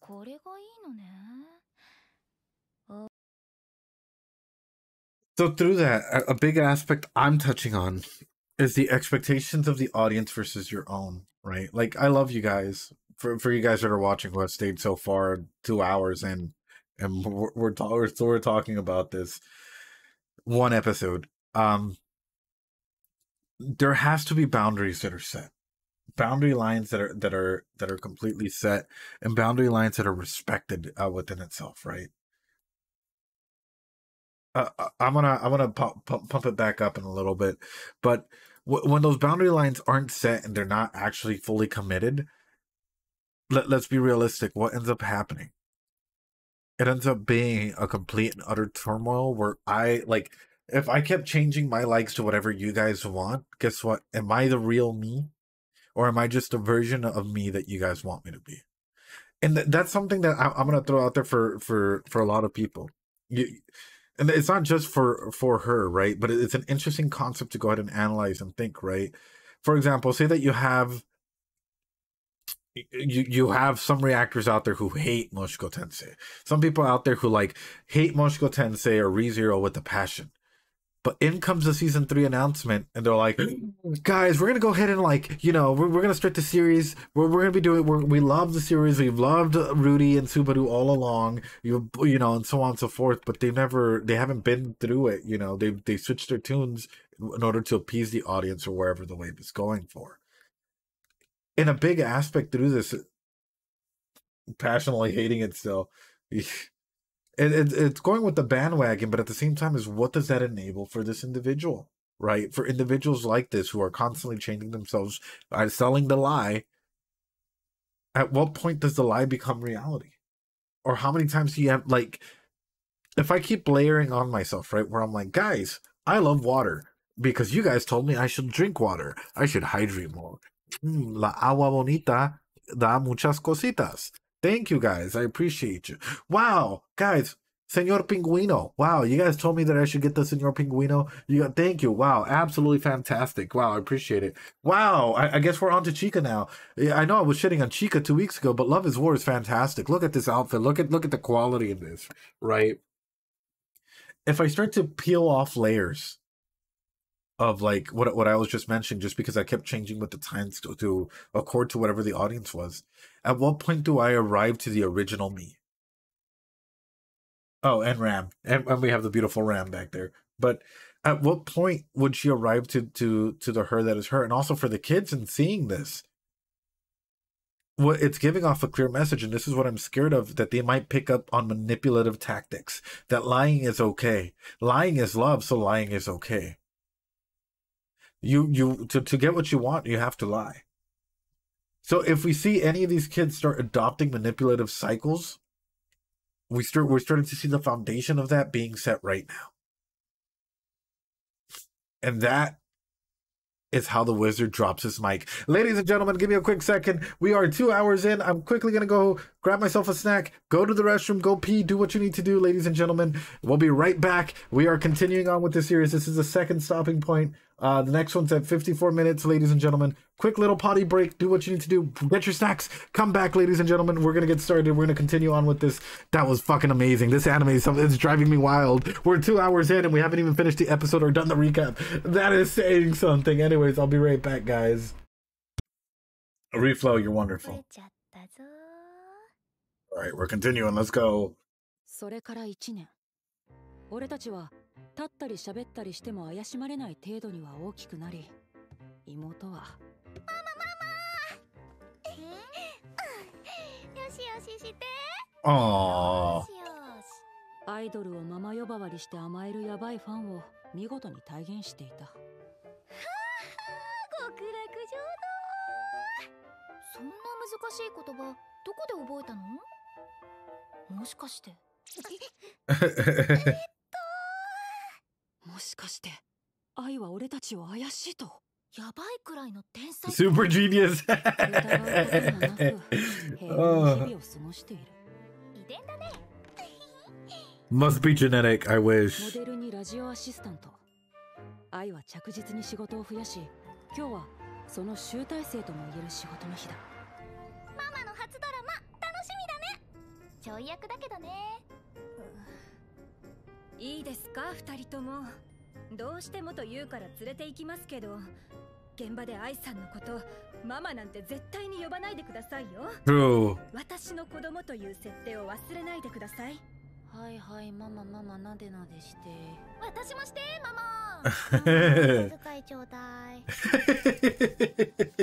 Mama, give me allowance, man. 本日はよろしくお願いします。よろしくお願いします。Actually, here's an interesting question, yeah, which is, and Kai's just brought it up. Do you feel as though there would be a change in the way that we look at idols, or people who are completely fascinated by idols, if we allowed them to get older and we got to see the continuation in that? Or do you think that the fetishization and fantasization of younger idols being this pure thing is just consistent with the standards that it's from? That's an interesting, like, tidbit to go ahead and process in that as well, right? Because, oh, you have kids, you can no longer be an idol. That's a rough way of putting it.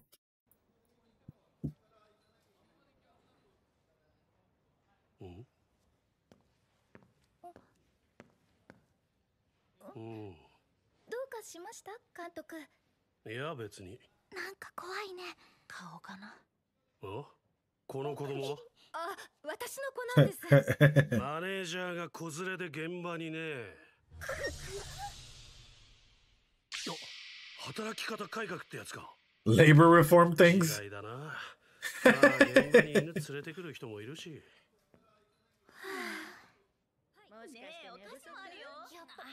Yeah, J-Dog, absolutely. To be fair, being on the set of a film set like this, absolutely true. You do have your food set out and all of that for that film. I'm kind of curious, though. Are they going to allow her to walk the set and get comfortable with it? Or are we going to see the actual rise of these two as actors? GPMS says, most idols seem to prefer to have their own solo careers, which is why they graduate when they get older, though not all succeed at that. That sounds rough, man. I'm not going to lie to you. Like, a solo career sounds... like, I understand, but still, like... It sounds like if you're taking everything on by yourself, it might be a little too much. Silly director, Japan would never follow through with good labor policy. Hey, yo, you didn't have to fucking cook him. 現場に犬連れてくる人もいるし。ねえ、お菓子もあるよ。やっぱバレた。双子ちゃん、かわいい。ああ。この子確かグラビアの。あっちは可愛すぎる演技派とか言われてる若手女優。バブーバブ可愛いこぶってんじゃねえよ。Oh. ダメだ。体が持たねえ。お？マネージャーのガキじゃねえか。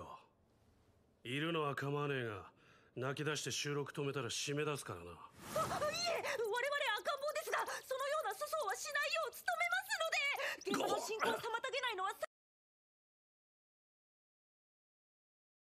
He's hitting a string that makes him a little creepy for a kid to just be that, like... You know what he would be good for, the more that I think about it? Like a fucking horror movie. Just have him just go off. I cannot even hear Rudy saying it. Night, Nick, appreciate you. Have a good night. Like, oh, dude. Like, just imagine this kid. You're walking down, like, a dark corridor, and this kid comes out, and you're like, are you good? He's just like, like, I would be fucking terrified of, especially someone as, like, verbose as him. I would be totally scared of that. Eliana, what? Weird you say that. Why? Why is that weird? Now I'm curious. I'm just think, like, if you're an intellectual, or if you're a very verbose individual, or you're into anime otaku or anything like that, right? I say anime otaku, anime manga, anything like that. For the most part, a lot of times you get casted, you get typecasted into weird roles. Seeing as though he's the director, if he really wanted to go ahead and do something, that would probably be, or a little kids movie or something like that. I can see that happening if they were to go into an acting route. That would be cool. Okay, bro, you're yeah, you're YouTube. Sign of the times. ここまでの初めて見た。お前も演技とかするのか？いや、演技とかそういうのは。画面として面白いな。なんかに使いたい。これは俺の名刺だ。どっかの事務所入ったら電話しろ。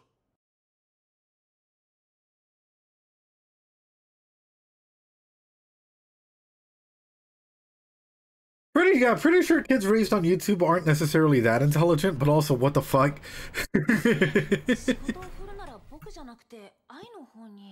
ああ、あのアイドルな。顔は抜群に運が良ければ生き残るだろう。顔が抜群にいいのにいいか？役者ってのは3つある。あいつら見てみろ。Those that are talented stars, yeah. 客を連れてくることをまず求められる。広告塔の役割もあるからギャラもいい。次に実力派。Yeah. 作品の質を担保する。Then those who will have to fight for レ it. ベルとしてのブランドを保つことが仕事だ。最後に新人役者。ここに演技力なんて期待してない。画面に新鮮さを出してくれりゃ9大点。次のスターに経験を積ませる目的もある。まあ業界全体での投資だな。つまりあそこにいる新人たちは全員投資を受けてる段階。客に寄れるか現場に好かれるか、どっちかがなきゃ次の新人に席を奪われる。What I find interesting about the way that this director is approaching it, and technically I've received this speech before as well. In case you guys don't know, I tend to do a lot of martial arts, acting, whole wide variety of things. It keeps me really, really insanely busy.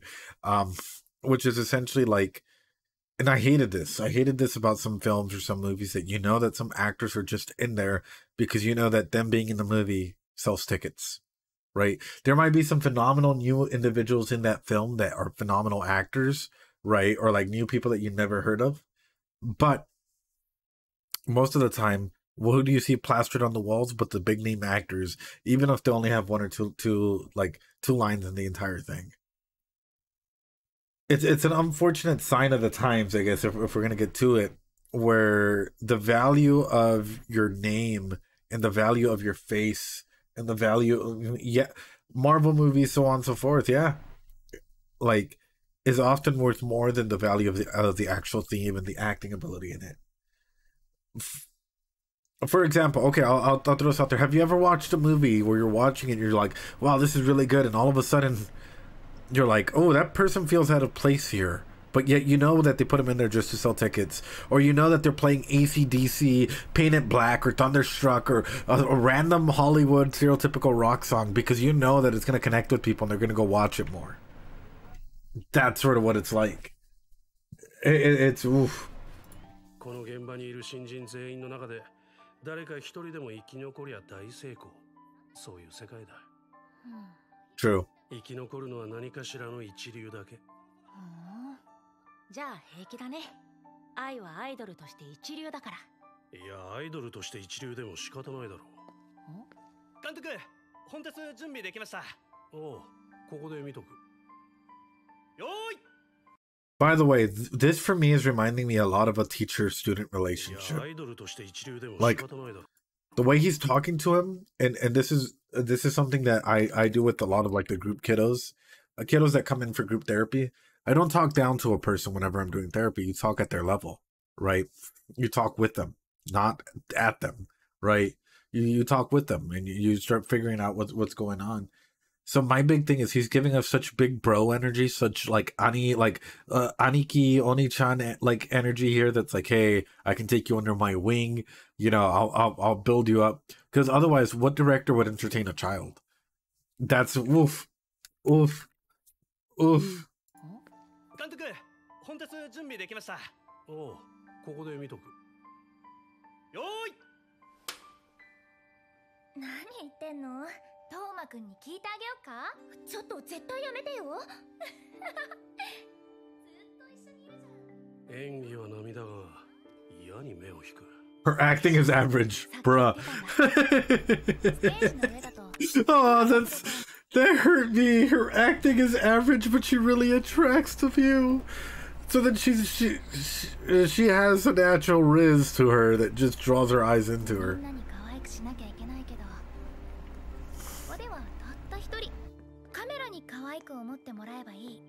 MV と同じ要領でいいならむしろ得意分野だよ。やったじゃん。私 MV 感覚かよ。Yeah. Sign of the times, huh? 絶対見た方がいいよ。なんなら DVD 貸すから。声がでけえよ。She thinks of this as a music video sign of the times. Man, I'm so excited to like just see her like evolve and, you know, grow with them and see what kind of a mom she's gonna be. Is she gonna be the helicopter mom, the one that's like, you know, protecting them at all times, or is she gonna be like more laid back as this shit keeps going? Riz up or graduate.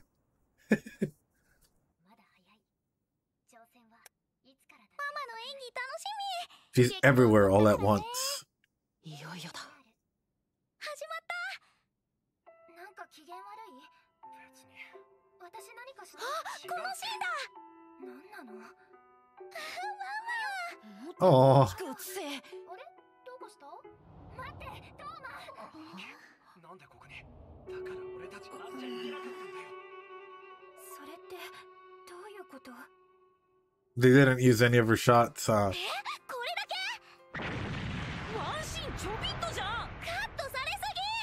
Yeah. Yeah, and he calls him. And he calls the director. What? And this little kid. Okay, clearly there is some boundary.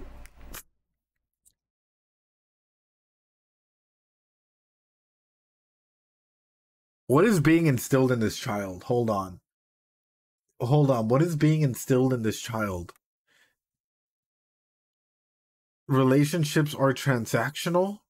There are no boundaries. Our dude can get toxic as an adult if he's not checked right now. Hold on. I'm about to get a fucking nosebleed, dude. I'm literally about to get a nosebleed because I'm thinking about it. Hold on.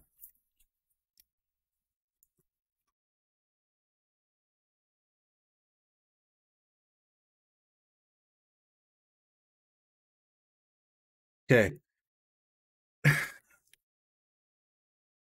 Even through reincarnation stories, and something that I'm seeing here is, yes, she is an idol, and this is and foremost her story, and it's beautiful the way that it's being presented. But something that we're sign of the times, I guess, is something that I'm starting to see is that some of the small relationship dynamics that tend to make a relationship work or whatnot, and teach us about like their social and coping skills and respecting boundaries and whatnot are not being met here. Because you're being forced into this environment. This is where you would get individuals, say that like Caius, right? Say that Caius were to have similar upbringing like the kid. say that he were to turn 20 years old, right? 20 something years old, and he's been nothing but trauma and being in the industry and whatnot. He might turn super fucking toxic, super manipulative, and it all starts because of the groundwork that's being laid down right now. He might already start with, "Hey, I'm just using you. That's okay because I'm using you." You know, like it's lies or love, right? And to love me, you also have to lie. You have to be okay with me lying. That type of manipulation that is starting to go out and fester and be placed in here because the defense mechanisms and the boundaries are not being regulated right here, right now. And if these things aren't regulated properly, the attachment work that is being set properly is going to turn into a really fucked up, insecure, ambivalent attachment where all of a sudden he might try and make your anxiety go up and then be like, "But you can never leave me. You know I don't love you, but I love the idea of you." Ooh, man, the more that I'm thinking about it, the more I'm like, this stuff needs to start getting checked even more, or like boundaries need to start being placed in terms as to what is work and what is okay versus what is their own aspirations and what they can and can't do. Otherwise, you're prone to be manipulated, and they're prone to manipulate others the more trauma that they experience going up.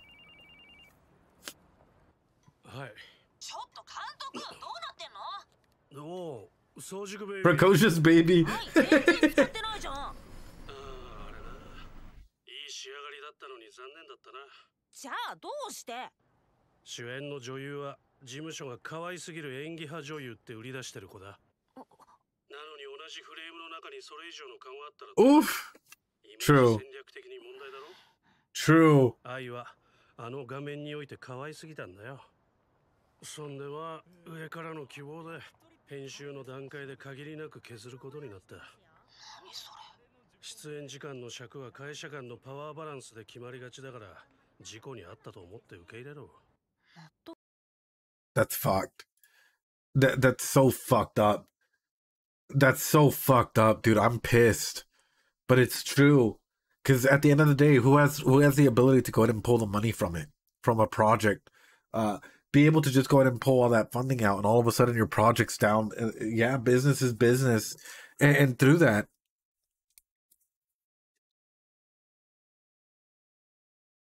the psychology of business and the psychology of acting in theater and whatnot, directing, is a huge turmoil, right? And this is why I go into that. There was a popular video that explains how production committees control anime, and it was exactly this. Yeah, and that's sort of what I'm getting at is this anime is really a giant fuck you, a giant F you to the entertainment industry. It is sending a clear message, dude. Like, this is what's happening, even layered and like sub-layered in with the really interesting characters, amazing fucking plot. Like, wow.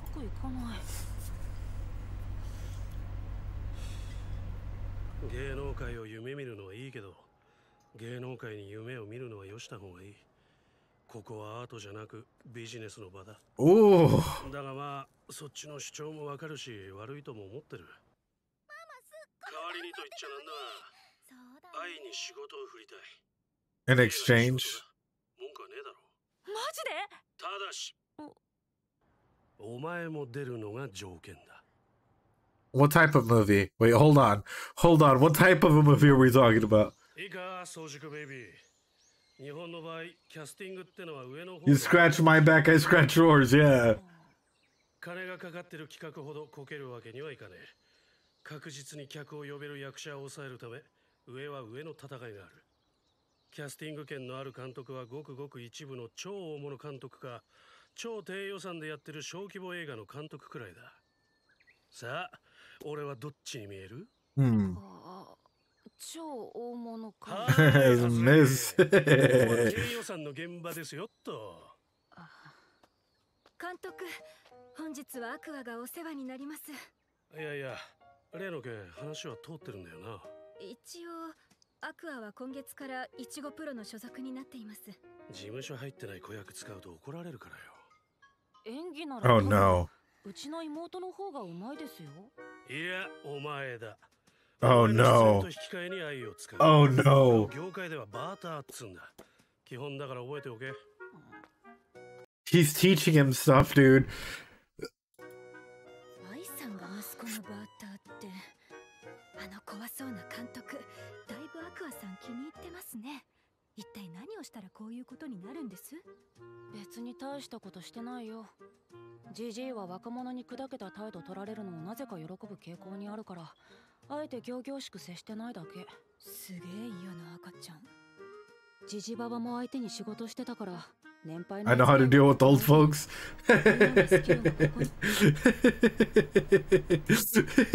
I guess as a psychologist, I know how to deal with old folks. Oh.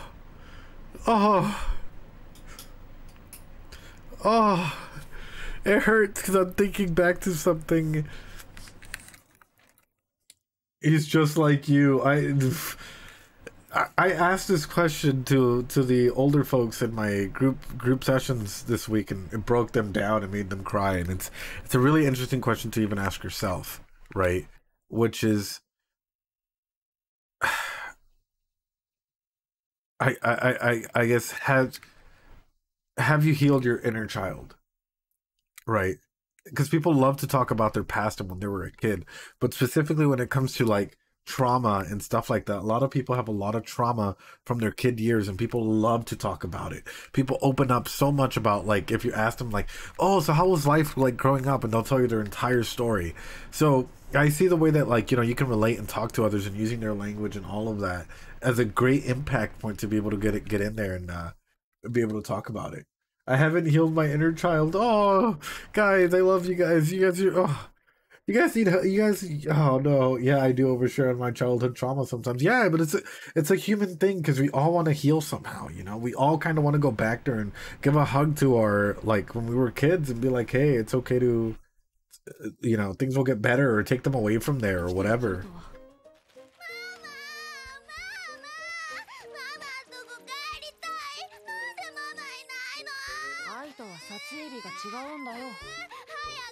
Oh.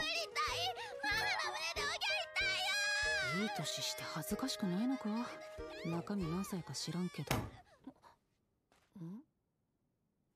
こはプロの現場なんだけど、遊びに来てるんなら帰りなさい。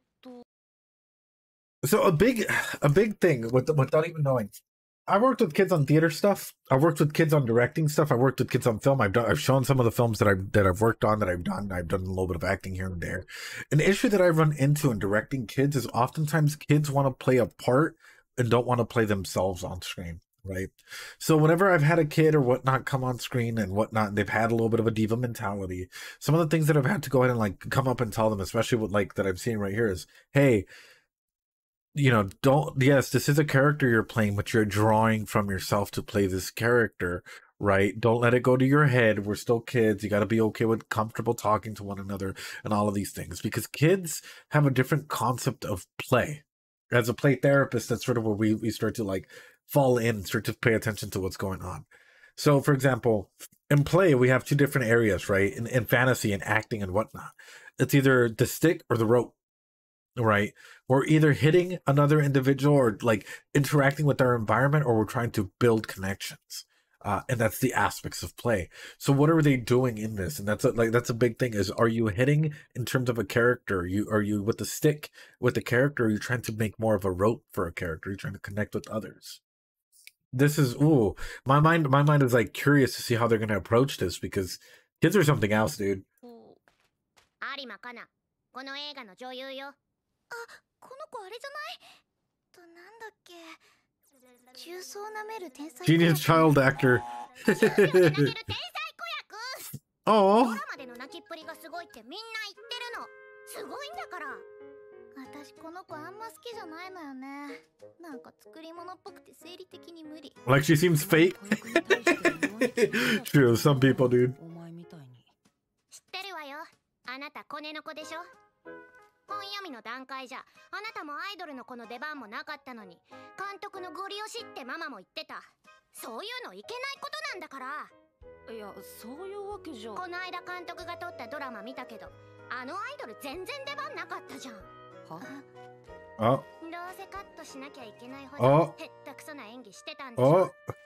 媚び売るのだけは上手みたいだけど。エディさん、カナのカバン持って。 Carrie, she needs to be taken down a peg or two. Aqua, I'm rooting for you, dude. Aqua, you need to go in there and take her down a couple pegs.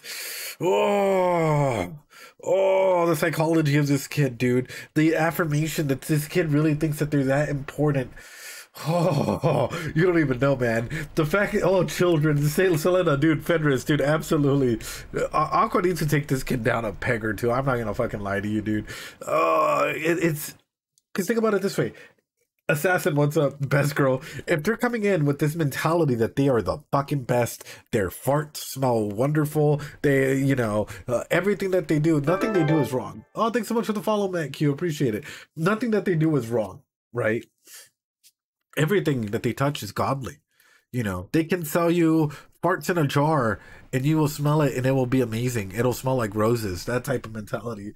Oh, don't worry. They talk about this quite in depth. Oh, they do. That's awesome. Hell yeah. Hell yeah.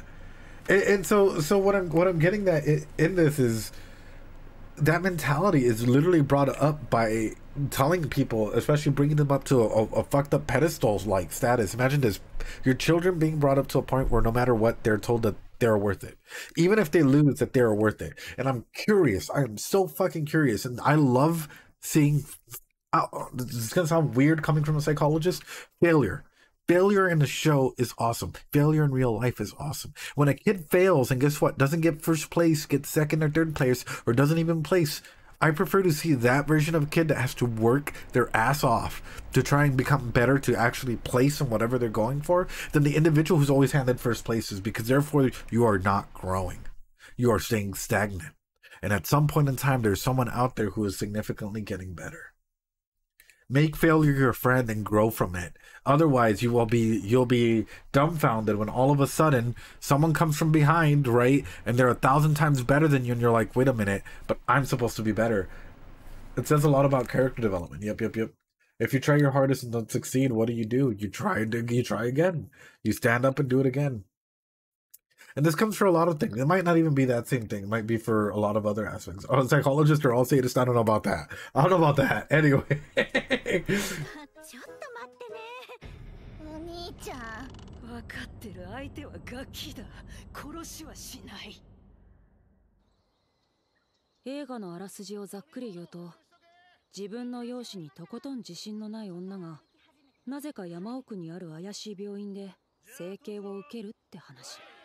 Yachi Hospital?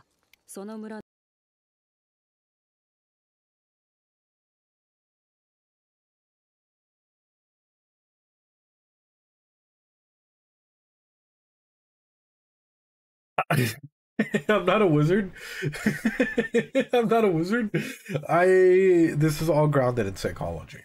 Like just the general concepts as to like how would you interact with a kid that's that verbose, that's coming in and saying certain things.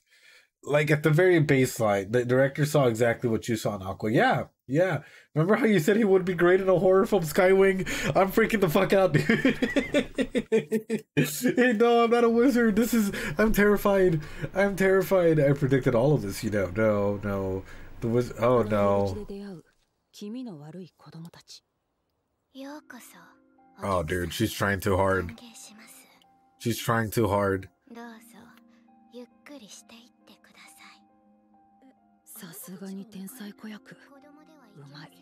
It feels fake. It feels forced. I'm looking at this now through a director's point of view. This feels forced. Ed was the director of the show all along. No, don't even start with that one. There's a difference between acting coming along as real and creepy because it's real and creepy versus you have 7 days. 7 days. 7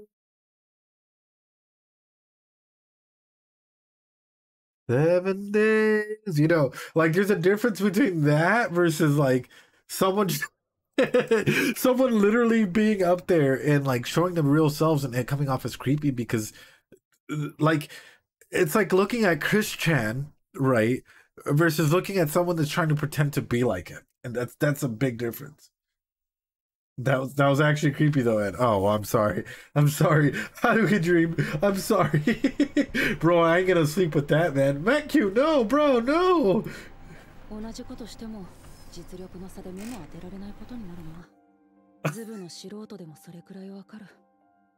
ならどうする？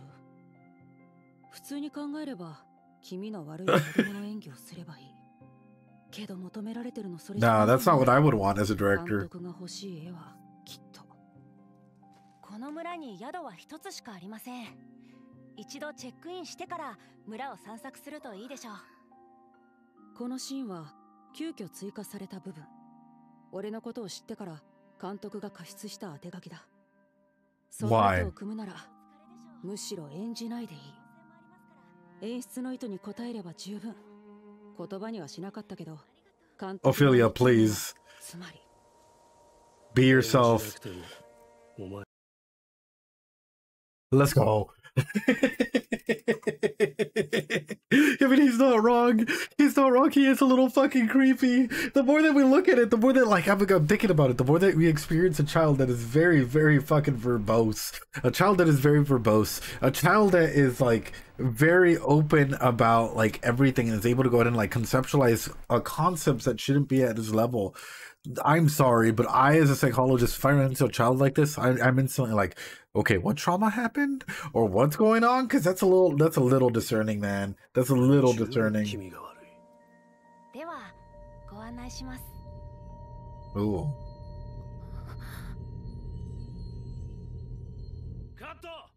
OK だ。いい感じですね。いつものお兄ちゃんだったね。はあ。すごいね。お姉さんゾクってきちゃった。そうですか。よかった。Bruh。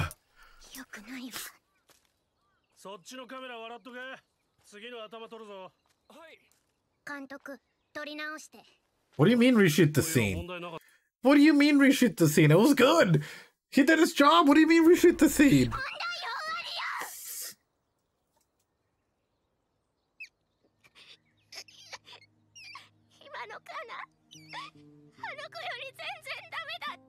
Yeah. Nah. Do better on your own time. We have a schedule.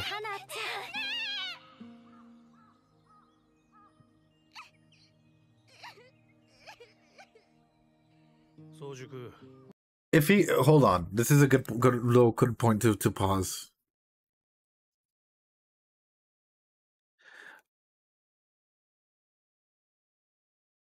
If he grows older and he stays in acting, and I don't think the show will ever touch on this, like especially like him in his teenage or adulthood years. But if you were to go in and like go into a concept like this and say that like she were to still be in the acting game, I would be very careful. Because now this relationship, especially now that she's been taken down a peg, can turn into a weird parataxic distortion. The same pedestal that we see people put eye on is the same pedestal that they can have within one another, even through a confrontational lens, which is, I don't like you, I'm gonna punch you, that type of thing, you know? I would be very, very worrisome, because this is like, if they're not teaching proper boundaries, and if she keeps now struggling that, oh, this is the only other person who's ever taught me a lesson or something like this, all of a sudden there's issues that are coming into play here. There are some really, really big things that need to be adjusted or called out. Children actors are put under so much pressure, so the fact that some random kid upstager is probably, it is devastating, Selena. It absolutely is. Like, I can't even imagine like that feeling of just, you know, utter devastation coming from that. But that also develops, like, think about it like this way, right? If the acting industry is limited and my kid's already having a break in through, and let's say he keeps acting and whatnot, propinquity takes a big play in it. Yeah. And because propinquity takes a big play, they're going to start to get closer and closer together. And I sort of wonder how that would be if the show decided to go down that route. I can't even imagine doing this much at that age. No, neither can I. Actually, great thing that they have a whole plot on the issues of child. Yeah, actually, really, I've never really seen a show tackle on the issues of child actors.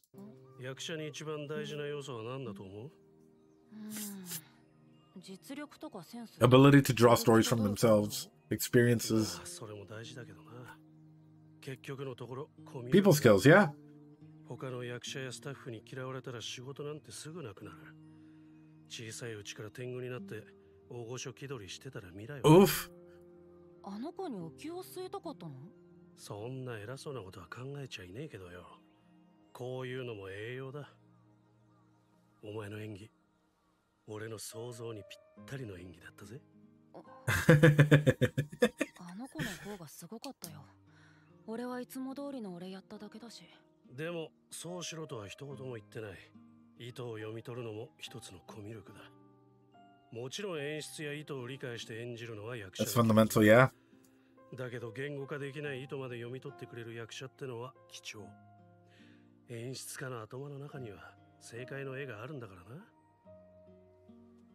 Oh, すごい演技より you have talent and skills. Oh, dude. 役者にならないし。こうして僕はこの業界に片足を突っ込んだ。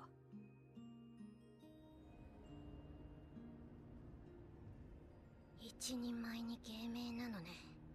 Proper stage name. 覚えたわ。次は絶対負けない。Pause. Holy bananas. Let's break that down, ladies and gentlemen. Let's break that down. Holy moly, holy guacamole, which I can't even eat anymore because I'm on meds. A proper stage name. Let's talk about the importance of friends and friendships, right? The final leg. Let's talk about the importance of friendships, specifically to do with it, right? So, for example, and you guys might see this a lot in a lot of the... Whenever we look at the way that we interact with others, me, right? You might not know this, that I'm doing this, because sometimes as psychologists, we're taught to go ahead and internalize a lot of this, so that when we're in session, some of the previous things that I brought up, it's never externalized. It's just stuff that like we're running through our heads, and we're running through it quickly. Because we only have a limited amount of time. We have an hour with you. And a good psychologist should be aware of that time period that we have with you, and should be running through all the scenarios in their mind to ask the appropriate questions to get what they need out of you. So a question that I would ask is this: what are these kids' attachment styles that are coming up, right? Straight up, what is Aqua's attachment style, ladies and gentlemen? Now that we're going through this, we might actually finish it. We might Arco. It seems he seems avoidant or dismissive. He seems fearful. I think I think at the moment he definitely fits the avoidant category, right? But I feel as though if any trauma comes his way, it might just become a lot worse than that. It might become avoidant dismissive to an extremity. At the moment, I'm thinking that he's ambiguous or ambivalent between both of these. I'm thinking that he will go ahead and be more dependent in the relationship, right? In terms of like relationship with his mom and stuff. He's probably gonna have like a fear of being rejected with her. I'm not sure about low self-esteem exactly, but it's probably a lot to go ahead and do with that, right? So avoidant, fearful, I can see this, right? But I have a feeling that, and here's where it gets tricky. In situations like this, where it's right in the avoidant category, any form of big trauma can go ahead and flip it from being this one to this one, from being fearful to dismissive. And that's where I'm scared. I'm scared that for Aqua and Ruby, if say that there was a big traumatic event that were to happen to them, i.e., let's say Aqua loses Ruby, or Ruby gets isekai to another world, just to put things lightly, he might go into a dismissive category, and all of a sudden he starts downplaying the importance of relationships, and he gets angry, and he's like, I have to take this on myself. This is my guilt I have to go ahead and take on with, and and so on and so forth. So I'm super curious as to how this would go in every scenario. Why do I bring this up? Because this is the way. This is the way. Because this is the way that we connect with others, and this is the way that we draw meaning into our experiences. Because if you're avoidant and fearful, guess what? You're in a relationship, and you're probably going to start being a little bit more dependent. You're probably going to be using very verbose language. You're probably going to be out there trying to go ahead and justify certain aspects and certain things because, hey, we need to go ahead and talk about certain things. Through that. Can I bring this up? I can. Beautiful. Beautiful. Hold on.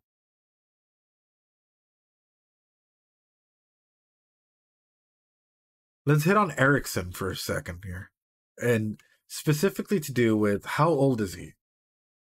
When we're sent the Christian story on Discord. Thank you, Ophelia. Appreciate you. And how you doing?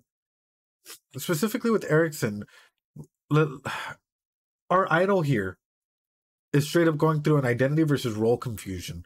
Who am I and where am I going? These are the aspects, these are the developmental milestones that we all have to meet at some point in time, wherever you are, right? It says here, the outcome. Teens need to develop a sense of self and personal identity. Success leads to an ability to stay true to yourself, while failure leads to role confusion and a weak sense of self. What do we see with our idol, with whenever she's been threatened or whenever people have like commented bad things about her, right? It's a role confusion, which leads to a weak sense of self. So what does she do? I have to practice my smiling. I have to get that down. I have to nail down what the lies that I'm presenting out there. It's the identity versus role confusion, which is absolutely beautiful, because all of a sudden it might be like that parasocial distortion that comes through with it during these ages. This is some of the most critical things where it's all of a sudden it's like, Masters, oh, I know you came and bought my panties from Only Wizards, you know, I appreciate you, you're wonderful, but you're family. You're family to me. I love you. I love you. I love you, Masters. There's no, there's no boundaries. There's no barriers that are being placed there, and that can lead to some weird parasociality, and it can cause a lot of heartache, a lot of like issues in that. Now with Aqua, how old is Aqua? 3 to 4. So he's in the preschool age. Initiative versus guilt. Am I good or am I bad? Only Wizards is such a good ripoff. Children need to begin, hold on, for Aqua, right? Children need to begin asserting control and power over their environment. Success in this state leads to a sense of purpose. Children who try to exert too much power experience disapproval, resulting in a sense of guilt. This is what's terrifying me. This is why I said any big trauma that happens during this age period can lead our boy Aqua into one of the darkest fucking paths out there, or it can lead him into one of the brightest paths out there. He has some sense of control in acting, and he's just figured it out. The director's praising him. All of this is coming in. Good boy symptom, right? Like, oh, Caius, you're such a good boy. Oh, Ophelia, who's such a good girl? Like that type of thing. You know, you're like, yay, I'm a good boy. I'm a good whatever, right? I have power over certain abilities, so I'm going to go ahead and like keep doing this because this is what I found base and secure. On the other hand, if trauma hits in any way, shape, or form coming down, what is the fallback? And you're such a good girl. What is the fallback in this? The fallback is going back to that environment, is using that environment to try and build off themselves. And as I was talking about, and this is what I'm talking about, exploration and play being one of the biggest aspects and one of the biggest things out there, right? Because I was talking about the stick in the rope. Important events, exploration and play. Guys, a good psychologist, any decent psychologist should be introducing this while talking about concepts of the show. And that's why I'm bringing it up. The exploration and play concept. Any big form of trauma that happens to our man Aqua from here to 5 years old, if it happens, it is completely going to decimate them, and it might turn them into a very manipulative individual. An individual whose sense of purpose might completely be to either stay in that guilt thing, or like to try and manage or navigate through guilt, or to try and go ahead and get an approval. That's where I'm interested in. My mind is going wild. My mind is going wild, ladies and gentlemen. Do you think Aqua sees I as his mother or not? I think both, because you can have two different concepts and roll with them, right? You can have the concept of, I see you as a mother, but I also see you as the idol that I run with, right? The same way that you can say, hey, I see myself as a psychologist, while at the same time seeing myself as a client for other psychologists, you know? So you can have two different concepts playing in, and it's okay. You know, for example, you can see yourself as like you can see yourself as a CEO of a successful business, but still see yourself as a failure. You can run two different thoughts all at once. This is awesome. Like for me, nailing this down and showing you guys where my thought process is as we're going through, like I never thought I would get the opportunity and the chance. I hope you guys are enjoying this as much as I am. I'm writing down notes, and as I'm going through it, of course, I'm going to recapitulate a lot of the things that I'm going through, but this is amazing. At the very least, instincts and how she acts with them, yeah, it's very mother-like, at least in some way, shape, or form. With that, ladies and gentlemen, we are in our next little break point. I'm going to take a quick little break. Again, go get some water, go get some snacks, ladies and gentlemen. It's a little break point because we are reaching the end. There are no more break points from here until the end.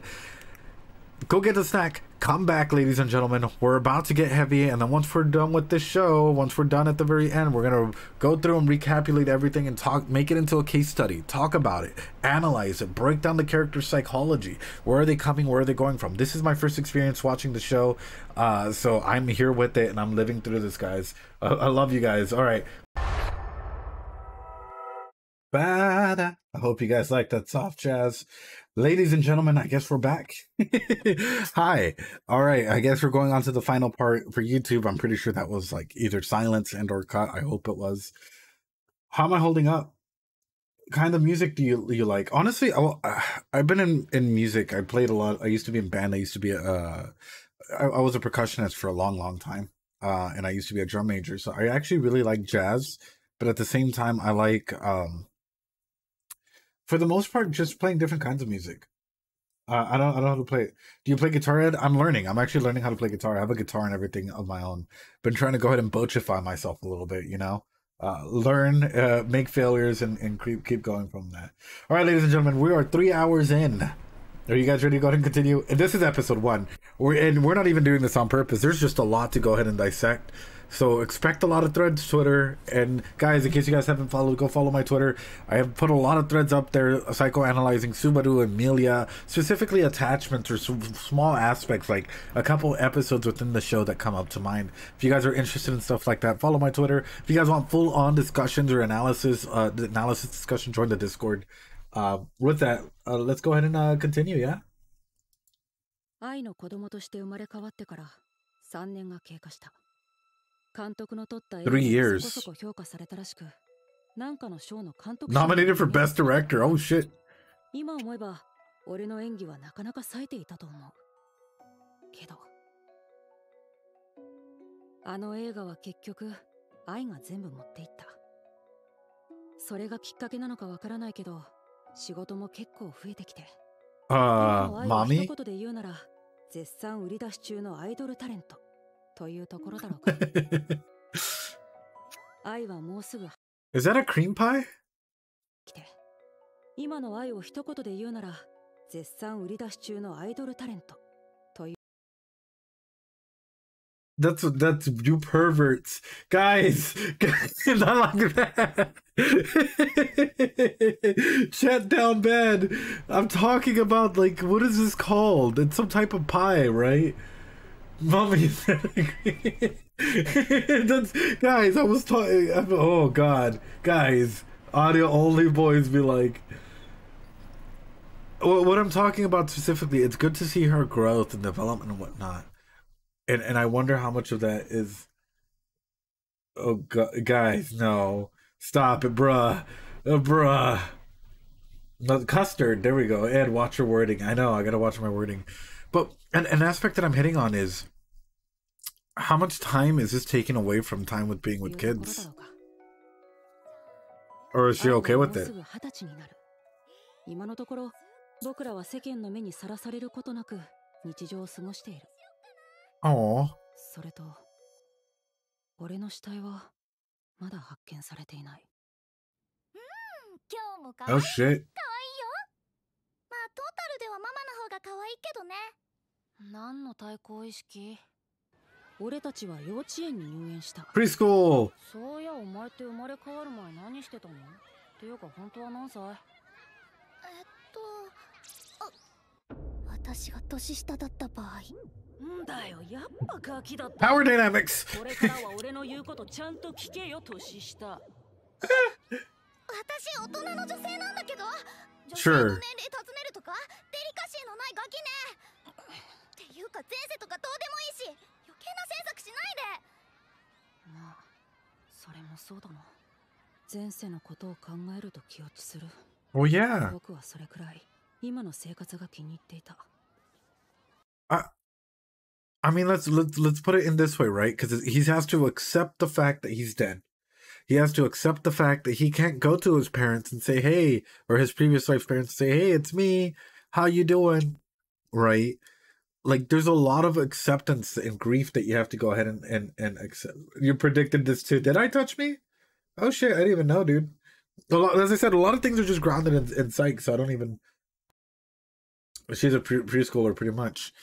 But through that, and I'll throw this question at you guys. Would you guys be looking up information about yourself, about your past life? Like, for example, if you died, who was affected, your brothers, your siblings, how they were doing, if you had any siblings, so on and so forth. Also, yeah, he's reading a thick book for a child.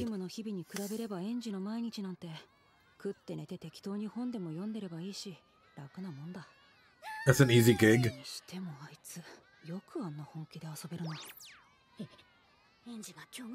Kyogoku Natsuki Holmes. The caregiver. 今度みんなの踊りをお家の方も見に来てくれるから一生懸命練習しましょうね。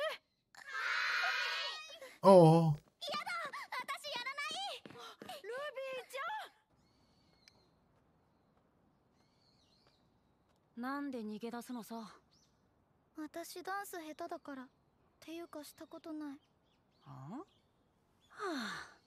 いつも部屋に閉じこもって遊んでたのか？ Well, yeah, she didn't.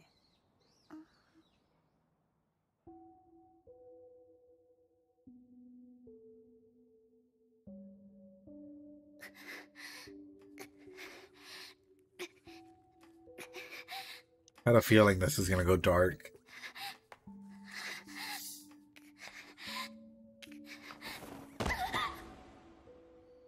どうせ引きこもりみたいなもんだし、何度か挑戦したけどできなかった。運動はできる気がしない。これまでのことは知らんけど、それでいいの？お前の人生、これから長いんだぞ。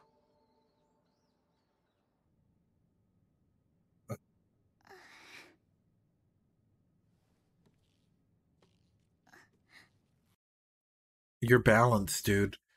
Where's your center of balance for you as an individual? Because it looks like you might fall if you don't,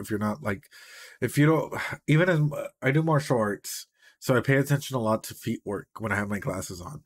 I can't see a lot. I go off of breathing and stuff when I'm fighting. But I'm looking at her leg and I'm like, it looks like someone, oh, this hurts. Oh man.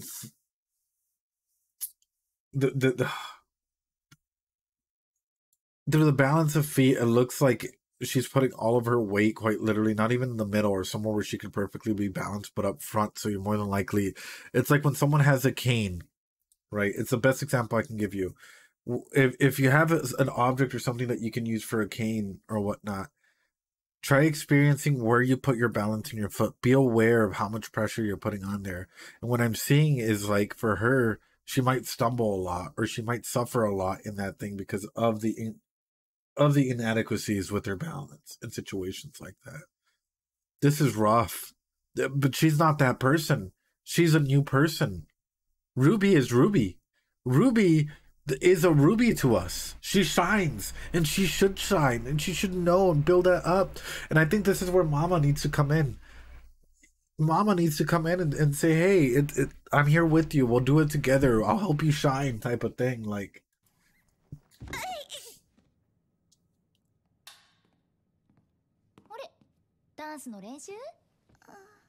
among guys. Oh, my heart. That's how you build up healthy relationships. Oh.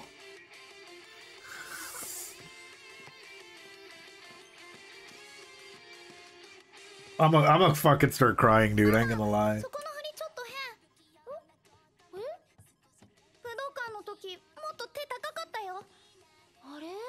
もしかして私のライブ映像見たの？よく覚えてるね。当たり前だよ。ママのライブ映像は何百、何千回も見た。振りだって全部覚えてる。どんなだっけ？ここの時はもっと、大丈夫？ルビー。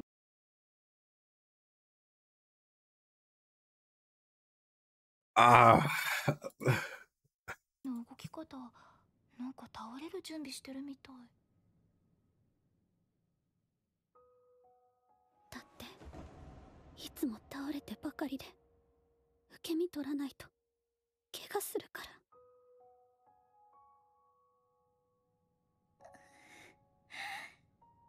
転ぶのを怖がったらもっと転んじゃうものなんだよ。もっと堂々と胸を張って立つの。大丈夫だよ。ママを信じて。 It hurts. It actually fucking hurts. I had a friend who is no longer with us, sadly. May he rest in peace. Incredible individual.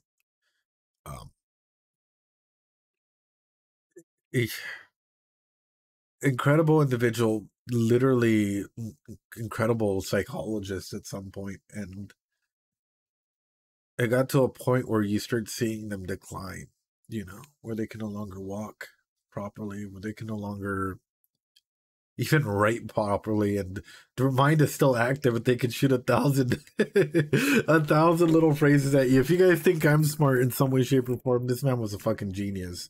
I love him to death, but like, it hurt seeing like those final little bits when it got a little tough, man.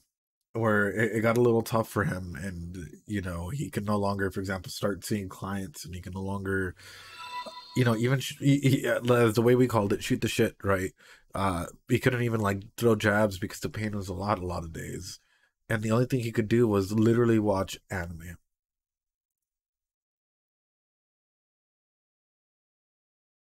And a big resurgence, I guess, even for myself, is as I'm watching this and I'm feeling this, is I remember whenever I'd go visit him, he'd have some trashy show on the background. I think it was High School DxD or something. And he would watch that on repeat. And like, I didn't even pay attention to it. I would just walk in and do it, like, you know, talk to him, and he's just laughing at everything. And I just remember just being like, hey, are you okay? And he's like, I at least want to go out laughing. And I was like, okay, I feel you, dude.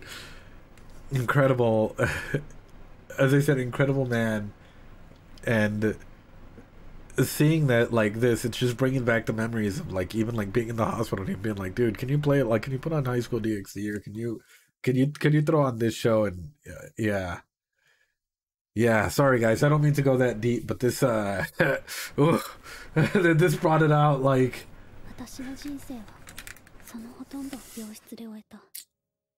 anime is phenomenal stuff, man.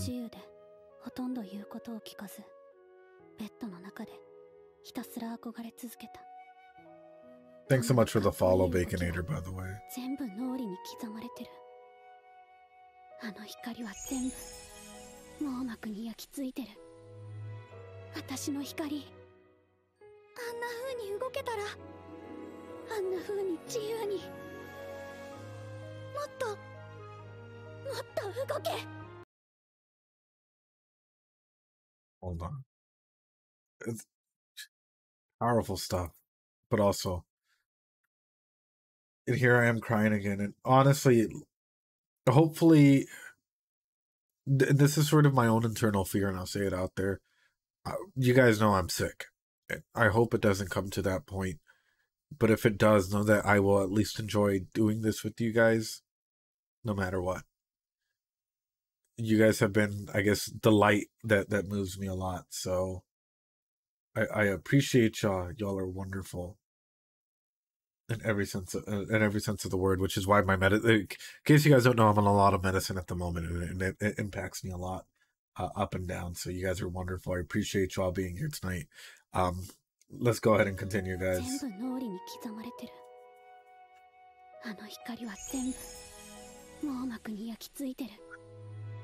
私の光、あんな風に動けたら、あんな風に自由に。I love you guys. You guys are great. もっと動け。私の体。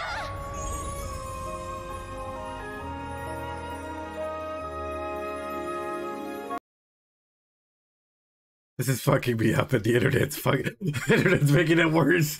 No. Oh, this anime is like crying, making me cry, but the internet's making it worse by the eyes for them pausing. Oh.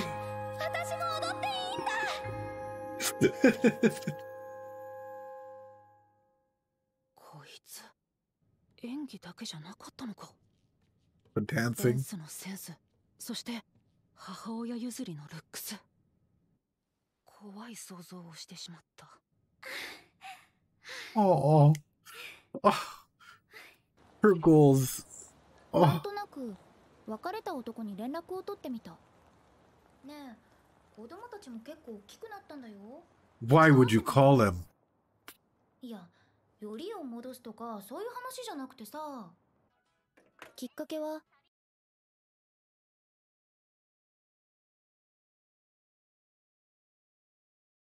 I love you. You're an amazing mama. You're an incredible individual. And I know that sometimes we all need closure. But he hasn't been a part of these kids' lives. This man is not their daddy. This man is not their papi. I'll be their papi. I'll step in. I volunteer as tribute. But that man has decided to not be a part of their lives. Extending an invitation only goes so far until they reach out. We can only go so far. He's still looking for the milk. I know, dude. I volunteer as tribute. Lock the door, dude. 考えるだけで心が沈む。バカね。そんなレベルの低いことで落ち込んでるの？少女受胎に決まってるでしょ。男なんて最初から存在してない。なんだかだよ。一度会ってみない？いや、よりを戻すとかそういう話じゃなくてさ。きっかけは So I'm guessing the environment they live in is rather safe because I don't come into my home like this. As a child, and pretty much anywhere, I think this is sort of where I've learned things to traumatic experiences and stuff, is to like, when when you close the door behind you, you like triple lock it. You lock that one, you put the little candado up here, and you put the little stopper down here. And if you hear balazos, no, you didn't, they're fireworks. And when you're a little kid, those balazos that you heard, those gunshots, no, they're fireworks. Ooh, like, el buen candado, ASI, always prepare for a breach. True, Japan is a lot safer than America for home security. The Makuno, yeah, llegó la America. That's why it's like, they must be super comfy. But yeah, that's... 俺たちの父親って一体誰なんだろうな。考えるだけで心が沈む。バカね。そんなレベルの低いことで落ち込んでるの？少女受胎に決まってるでしょ。A virgin concept. Conception. なんだか妙な結論に至ってて、これはやばいと思った。うちの子すごく賢いし、私たちの事情も分かってくれるよ。うん。新しい住所は。No. 写真撮ろうっと。あんた本当に愛好きだよね。仕事は You don't do that. You don't give... You meet at a Starbucks. You meet at a public place. You do not give your address. Please. My heart. It might be cute if he comes into the picture and it's like a happy family thing, but you don't give your... フォロワーも100万人を超えた。世間は私を見てくれている。まったく酒がうめえな。俺、新居祝いの酒だ。飲め。わあ、森蔵だ。ダメですよ。愛さんが20歳になるのは来週。Pointing to next week. そうだった。愛の主演 14.2%, let's go! B 小町の仕事もびっちり埋まって、いよいよ来週はドームで上機嫌だね。So something I'm not sure if anyone, y'all can let me know if anybody has actually touched on this, but for me it's just become really, really apparent, and now I kind of want to go back and look at all the news broadcasts that have been pushed here. The news just gave her a percentage, up or down. It's like a Pavlovian, like you're getting Pavlov trained to feel a certain way. Oh, you know, Nicky Walnuts is up 3% in popularity. Yes, everyone, give him some Doritos. Oh no, AZ the Awesome just went nuclear.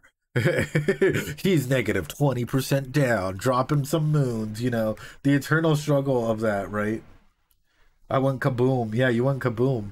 And it's through those aspects that, like, we're not even talking about the pressure within the system, the entertainment industry here, that's causing everything.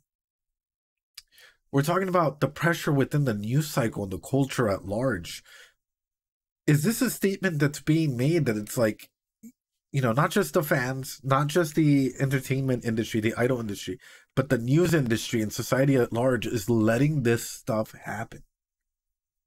And that's sort of where my mind is going at, where you're treating these people that you are creating to be fake, to be these concepts of pureness and innocentness and, you know, whatever you want to go ahead and say, which after they turn to a certain age, you force graduate them, and you're giving them all this pressure in terms of like, look out for the news, you might be in that segment for 5 seconds. Your popularity ratings increase by 5 or 10%. There's a lot of pressure that's coming in, and it's like you can't fucking breathe.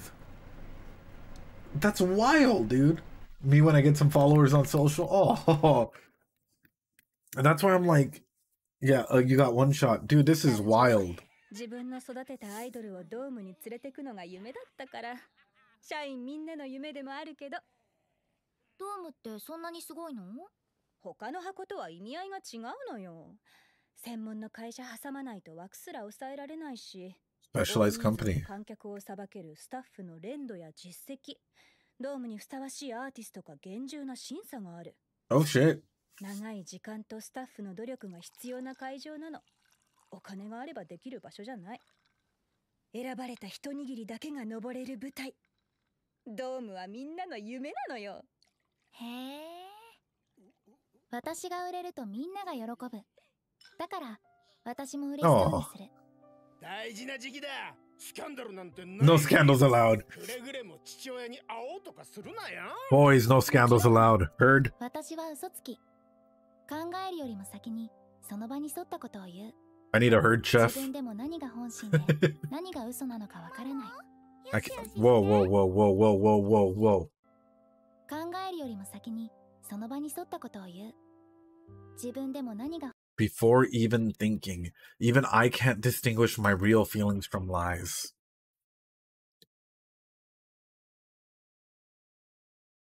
Oh, 3.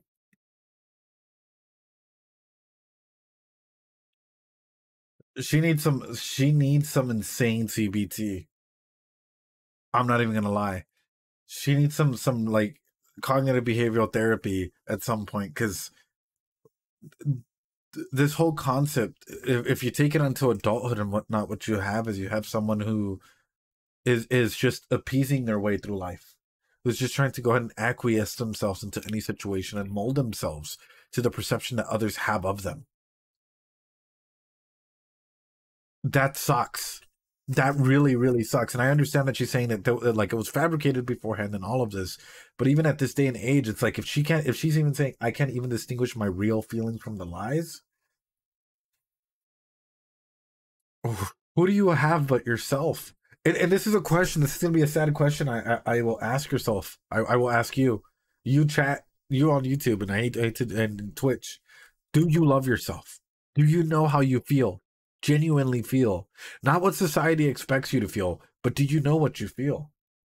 Impressive she can pinpoint that she does that. Honestly, it is impressive. It shows that she has some aspect of introspection, that she's reached Maslow's hierarchy of needs to be able to think at least like, wait a minute, I feel like I'm not feeling myself. I'm split on my self-love feeling. I don't know, but I sure do love myself a bunch. Matt Q. I struggle, but I'm trying to do some self-reflection. I'm glad you're trying to do some self-reflection. I don't know if I love myself. I love myself, but I don't make good decisions.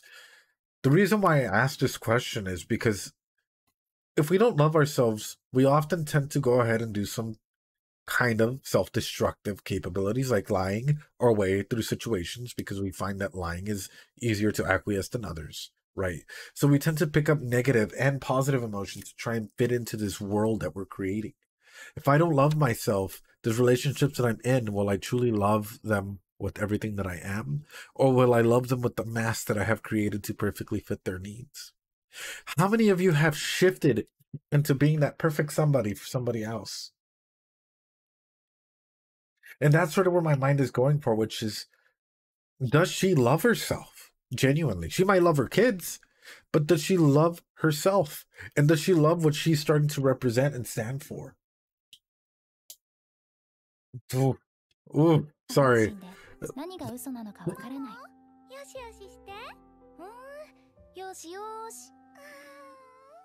To be fair, Kotorism, I love her too. Oh.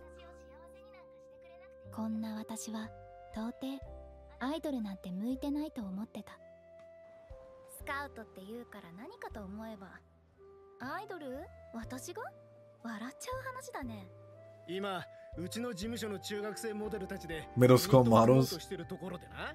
君ならセンターも狙えると思う。興味ないです。保証する。やめといた方がいいと思うよ。私施設の子だし。もともと片親だったんだけど、小さい頃にお母さん窃盗で捕まっちゃって。Only had us. Oh, hold on.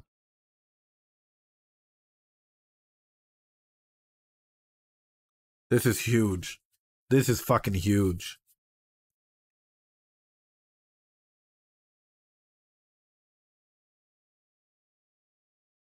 How little? How little? その間施設に預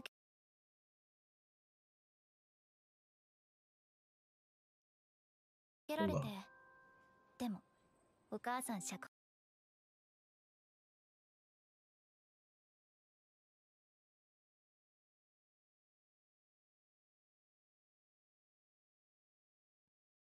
放されても迎えに来てくれなかったんだ。ちょっと脅かせば。Let's talk about the traumas she just hit. She just hit so many traumas. Single parent household, I hate to put it this way, but if you only have one caregiver, that might not necessarily be the best. We're already going through an attachment trauma for I, right? So i.e. her relationships might be avoidant. Her relationships might be like, I'm just trying to feel something. Her relationships might be like, hey, I never said I wanted you back. You know, you stay on that side, I stay on this side. You know, it might take a while for her to actually develop trust and whatnot inside of her relationships. Second trauma, it comes to another parental trauma and feelings of abandonment, right? Her mom left her because she was arrested for theft. But now she's stealing our hearts. Oof. We just sit venting. I'm comfortable to this space. Yeah. Number 3, being in the foster care system or being in that system in general is another traumatic part. Number 4, once again, hitting that abandonment trauma. When released, mom never came home. Mom prioritized everything else but her. Fuck. You think that a mom would die for her children, you know, would do anything for her kids. This mom decided, I'm not going home. You can love your kids. You can try and break the cycle and say, I will never be like my mom. True. But the attachment framework deep down inside is still there. And that's why it's down with the nuclear family system. Breaking down the system in there. Bearing no milk in this down. Breaking down the system that's coming from the top all the way down. We're starting to go ahead and understand why she's being fake. If she's fake, you don't have to leave her. If she gives you that smile and she gives you that kokoro, that heart, and she's like, daisuki. She'll remember your name. She'll say, oh, Bonfire and daisuki dayo. You know, like, I love you guys. See where I'm getting at? She, like, that trauma might have impacted her to become the fake that she so says that she is, to enable the lies that she's starting to that she started to go ahead and come with, because she doesn't want to be abandoned. If this is not fucking blowing your mind, this is blowing my mind because this is psychologically accurate. This is straight up. If we're following a train of line, a line of thinking, psychologically speaking, now that we got that backstory, it makes sense. It really makes sense. Like it's blowing my mind. Abandonment trauma, right? Mixed in with anxiety causes you as an individual to start trying to go ahead and mold yourself to the needs and expectations that others have of you because you don't want to feel abandoned again. And so sometimes the abandonment trauma can be so big that even if we don't verbalize it, we try and make it on a bigger platform, i.e. I want to be everyone's idol, you know? I want to love everyone because then it's like if people leave, it doesn't hurt. But what happens in the, like, you know, when that can go wrong and so on and so forth. My mind was blown since long ago. It's really well done. It is really well done. I've seen people describe this manga as hypocritical, but that's life. Life is hypocrisy. Absolutely. Idols may be what dreams are made and aspire to be, but it can be absolutely. You can have two different thoughts at once. You can literally say, I hate the idol industry while still promoting the idol industry. It's okay. That's what life is. Life is full of juxtapositions and irony. For example, a big irony moment. A lot of people don't even like to say, do your best, but only a few will succeed. That's society. That's society ironical moments. We are full of paradoxes, and that's a-okay, you know? For me, hearing about this abandonment thing, guess what? Now I'm about to double down. I'm about to go like all in on my points here. All in on like capitalizing because I has been there for her children and they have grown up in an environment like this that is full of fakeness and whatnot. They will have to learn, if any big trauma or anything comes their way, how to manipulate that system because they have avoidant attachment styles. While I, on the other hand, might be a little bit more anxious in trying to fit into the expectations of others, they will try and see this more of a game if any form of trauma comes their way, where they might, you know, for them, it's not about abandonment. Whew. This is what is this story telling us? What is this story telling us? It's awesome. It's awesome. Ironically, I think that Rudy has it way better. And what?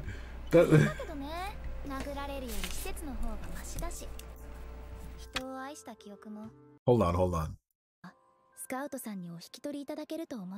Yeah.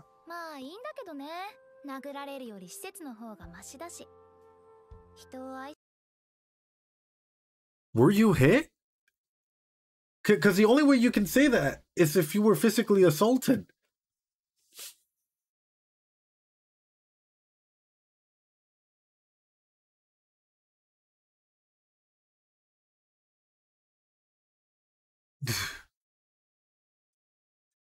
Here's the thing. People with high anxious anxiety like this, right?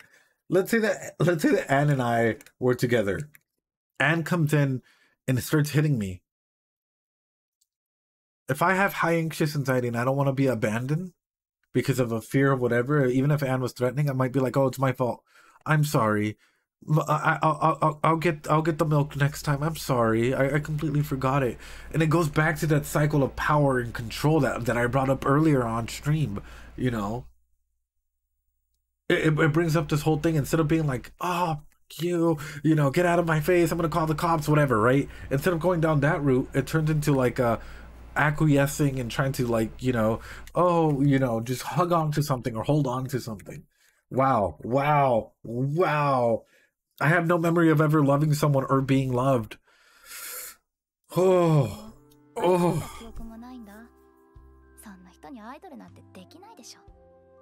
私の抱いてるアイドルのイメージは笑顔を振りまいてみんなを笑顔にする純粋な存在。嘘つきで人嫌いな私とは真逆。こんな私はきっとファンを愛せないし、ファンからも愛されないよ。いいんじゃねえの？ Nothing wrong with that. そもそも普通の人間に向いてる仕事じゃないし、そういう経歴も個性じゃん。でもアイドルってみんな愛してるぞとか言うじゃん。私が言ったら嘘に。嘘でいいんだよ。むしろ Oh no. 客は綺麗な嘘を求めてる。嘘をつけるのも才能だ。いいじゃねえか。こいてけこいてけ。嘘でいいんだよ。むしろ客は綺麗な嘘を求めてる。嘘をつけるのも才能だ。いいじゃねえか。こいてけ。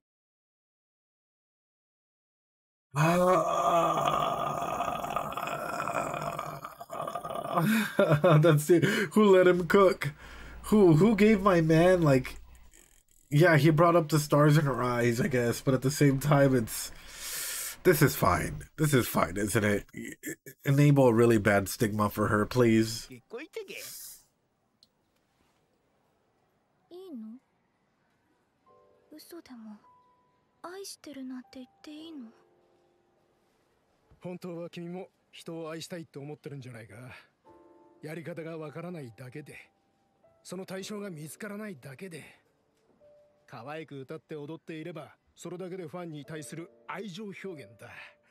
アイドルになれば愛してるなんて言葉は歌詞の中にいくらでも入ってる。 Don't say it's to understand love. みんな愛してるって言っているうち You will understand love. 嘘が本当。 I want to drop kick you, sir. I want to fucking drop kick you. I want to, like, straight up just, like, RKO you from the, like, the top of the Sears Tower. That is not okay. What you have literally done is, for someone with an insane attachment style, get about to murder a man. Literally, you have given someone with an, like, an attachment style that, like, it's very shaky, to say the least. And I've told them, yeah, if you want to lie, if you want to love, just lie your way to feeling it. And when they don't feel it, or when they start to feel abandoned, I mean, I may have interpreted that in a different way. No one can get angrier than someone with a ton of empathy. Dude, it's because, like, I'm feeling for I here, dude. Like, I is lost, and all of a sudden you have this man just being like, yeah, you can lie your way to feel that. It's okay. You can lie. Lying is okay to others, because sometimes people live on this lie. People love the lies of dancing and expressing yourself. And if you lie enough, maybe you can find out why you want to love, or what love is. Think about how susceptible you were as a middle schooler. This is a grown-ass adult coming in and saying this to a middle schooler. Let's not take the differences in this. He is in itself lying to make things happen. True. And that's why it's like, as we're contextualizing this, it's giving me different flavors. He's basically just saying, fake it till you make it. Gonna go stonks. I is like, not 16. She's younger than that, clearly. But lying for self-confidence wasn't good. Fake it till. So self-confidence is an aspect that you can go ahead and do different things to go ahead and grow in. But another aspect is lying to figure out your feelings. Because then at what point do you stop lying? And how do you know that those feelings aren't made out of those lies? In a bad range. Here she is 12. She's 12. Oh no. 本当になるかもしれん。嘘が Yeah. 本当に？その言葉を聞いてアイドルになることを決めた。私は誰かを愛したい。愛する対象が欲しかった。Yeah. アイドルになればファンを愛せると思った。心の底から愛してるって言ってみたくて、愛してるって嘘を振りまいてきた。母親になれば子供を I'd be able to love my children. That's why you want to have kids, yeah. 私はまだ子供たちに愛してるって言ったことがない。But please don't, okay. Please don't be one of those moms that's like 40, 50, 60, 70 years old and in their deathbed, and then she finally has the courage to tell their kids, like, Johnny, I love you, Johnny. And it's like too late, and like that memory is the only memory that they have of them. Like, it happens way too often. Like, the whole concept of this whole thing is being able to express what love means to you, right? Are you guys okay? What the fuck? That'd be way too sad. Dude, it is. It is. Especially, I mentioned, I do end-of-life therapy. And sometimes that's when you get to hear it, dude. And the way you say Johnny. I do end-of-life therapy. So sometimes what I get to experience or what I get to hear is the first and the last I love you.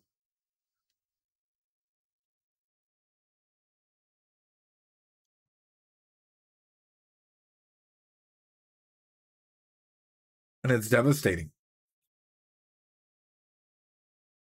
It's devastating, guys. And to me, being there, just like trying to provide counsel and like hearing that happen, and to them, the kids, literally, like kids, they're adults, literally hearing that for the first and for the last time. And every single time, what they've told me is, I wish my mom or my dad could have said that more. I wish they could have told me they're proud of me more.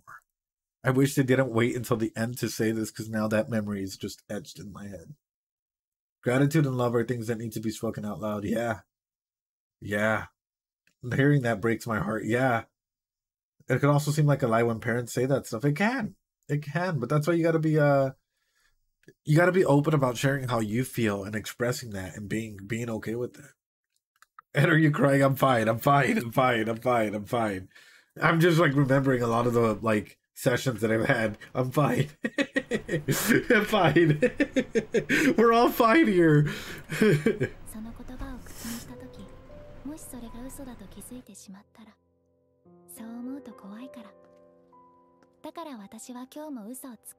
More realize how healthy my assassin. I'm glad.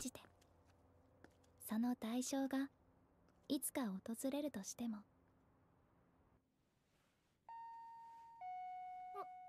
社長たちかな。 Why don't you call him on the cell phone and wait? Hello? Oh no, I'm fine. No, fuck that shit. No. Fuck that shit. Close the door. Close the door on his motherfucking. You don't know who the fuck that is? Why would you open it all the way? No. Close the door. Close the door. Run. Close the door and fucking run. Just close. No, aquí, no sé quién eres. Aquí no vive nadie. O sea, yo hablo un poquito de japonés. I speak a little bit of English. No. Bruh.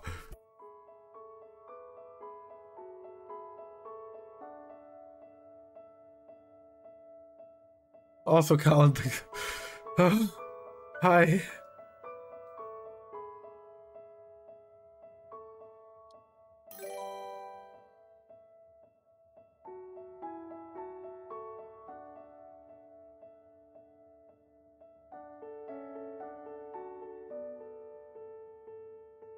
Again, what the fuck?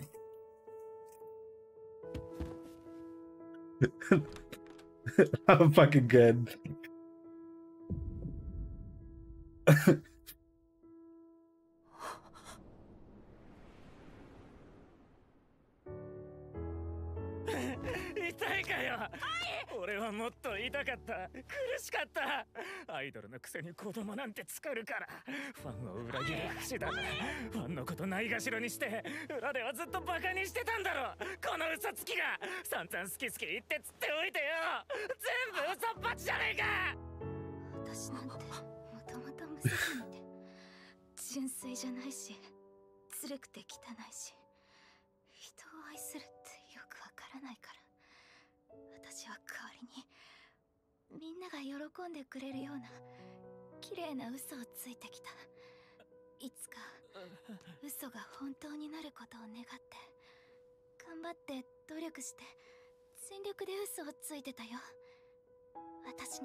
What the fuck?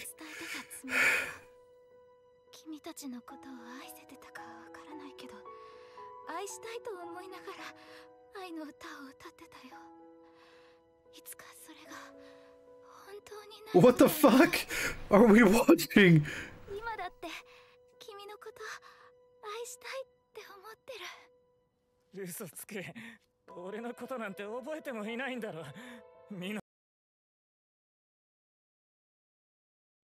I can't. I just fucking can't. I just fucking can't, dude. Give me a second. Oh, dude, I can't. I'm glad I have the fucking power to stop this. I fucking can't. Oh, fuck you guys. Fuck you guys.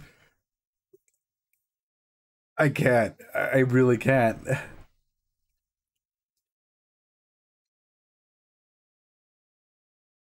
Oh, man. You're welcome, but no. You said this was an idol anime.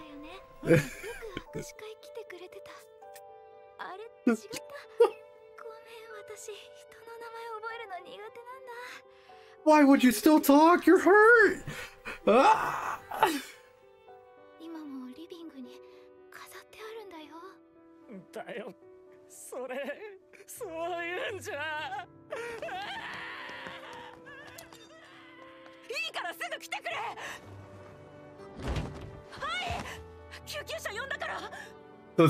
The sand, you predicted. I've not predicted my heart fucking hurting.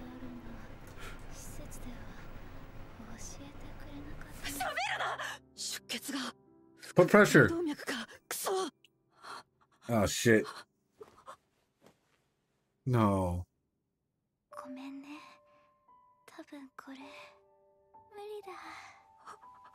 Doctor being unable to help. Dude, no, I didn't mean any of this.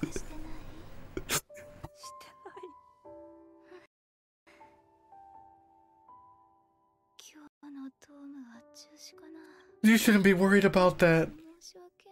You should.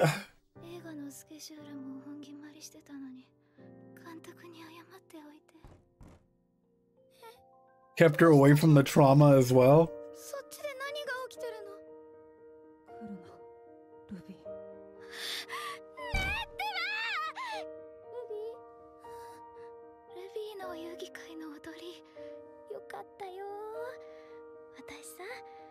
I have fucking goosebumps, guys, and I'm an internal fucking mess. I'm trying not to fucking cry again, but I'm an internal fucking mess. I really am an internal fucking mess right now. Y'all said that this was an idol show. Y'all said that this was a... The amount of pain... It's okay, dude. Suppressing my feelings so hard. I feel that, dude, but I've already teared up quite a bit throughout this, and I'm like holding it.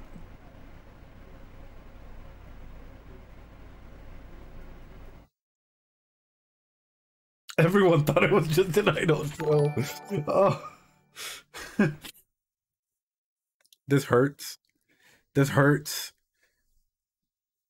This hurts. But I was also gonna say, it's beautifully written. This is a beautiful type of pain. The characters are so grounded. Wow. Wow. Wow, I'm fucking blown away.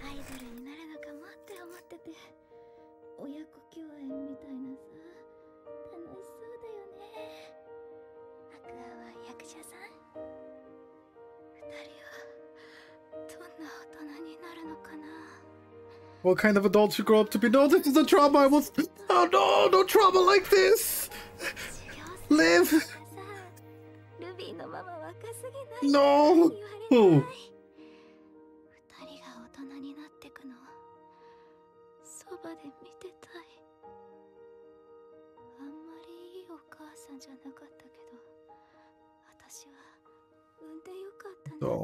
Don't, dude, don't. Don't fucking say what I think you're gonna say.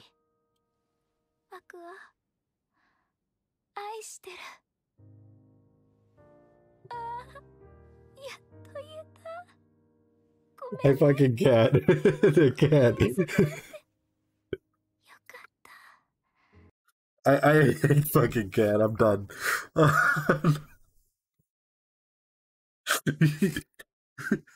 I fucking can't, guys. I'm laughing because I'm trying not to cry, but I'm like, if you want to talk about displacement or cognitive fucking errors, dude. Oh god, this is fucking one of them. Hold on, guys.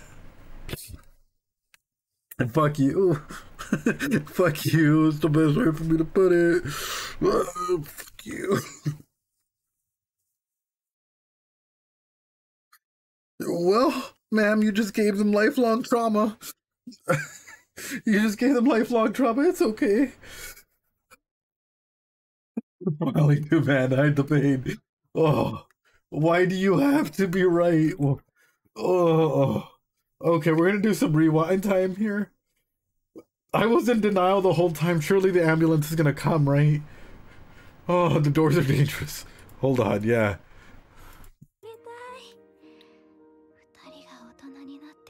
My heart, guys.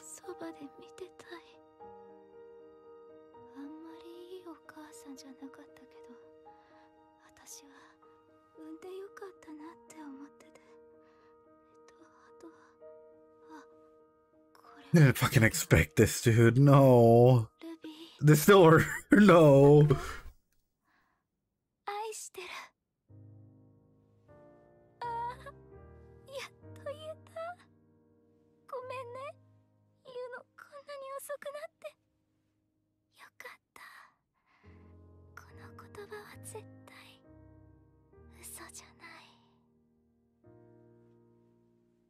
You found the meaning in death. Fuck. No.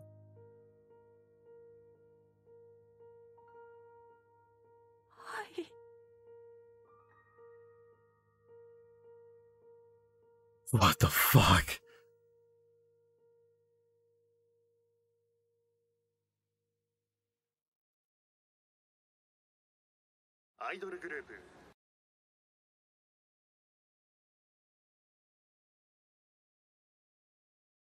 What the fuck are we watching?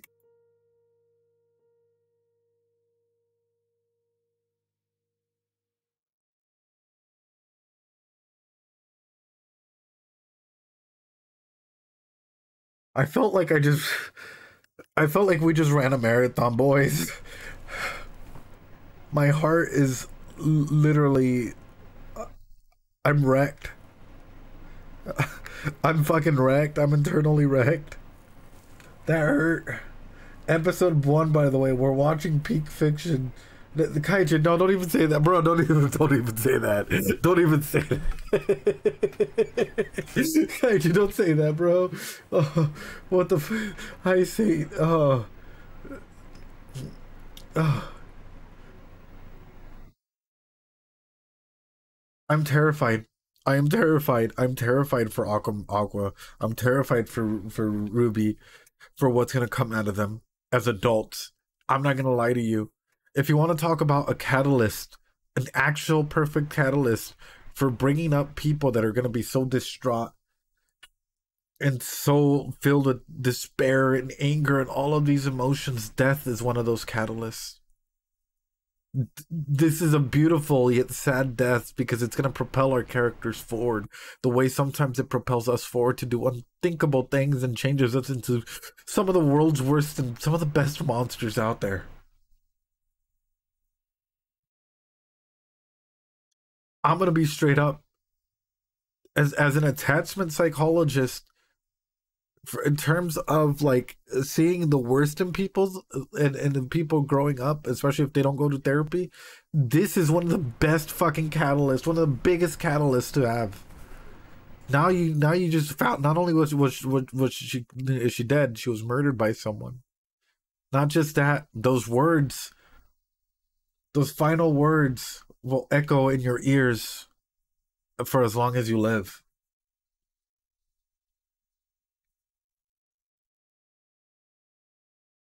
Oh.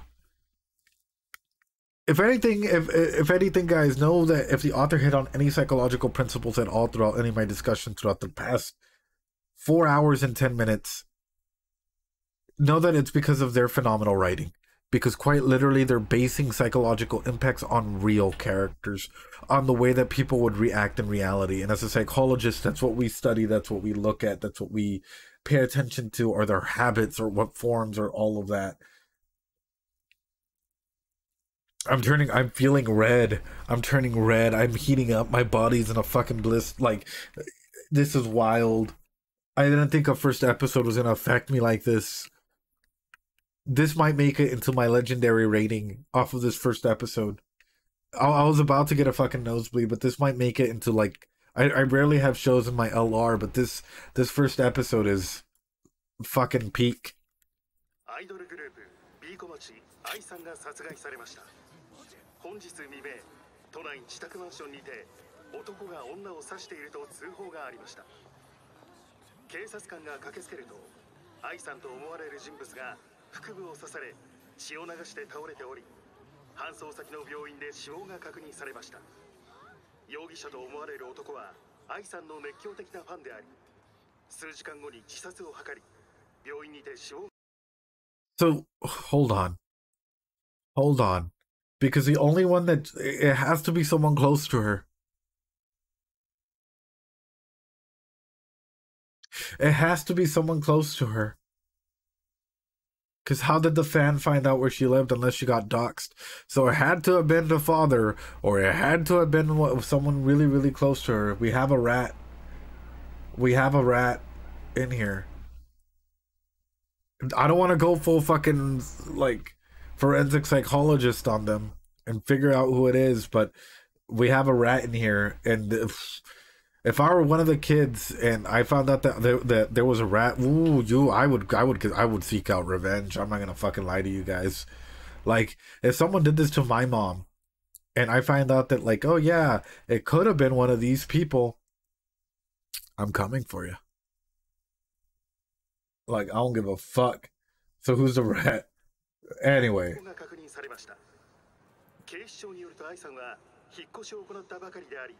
協力者がいる可能性があるとみて捜査を行う方針です。Wow.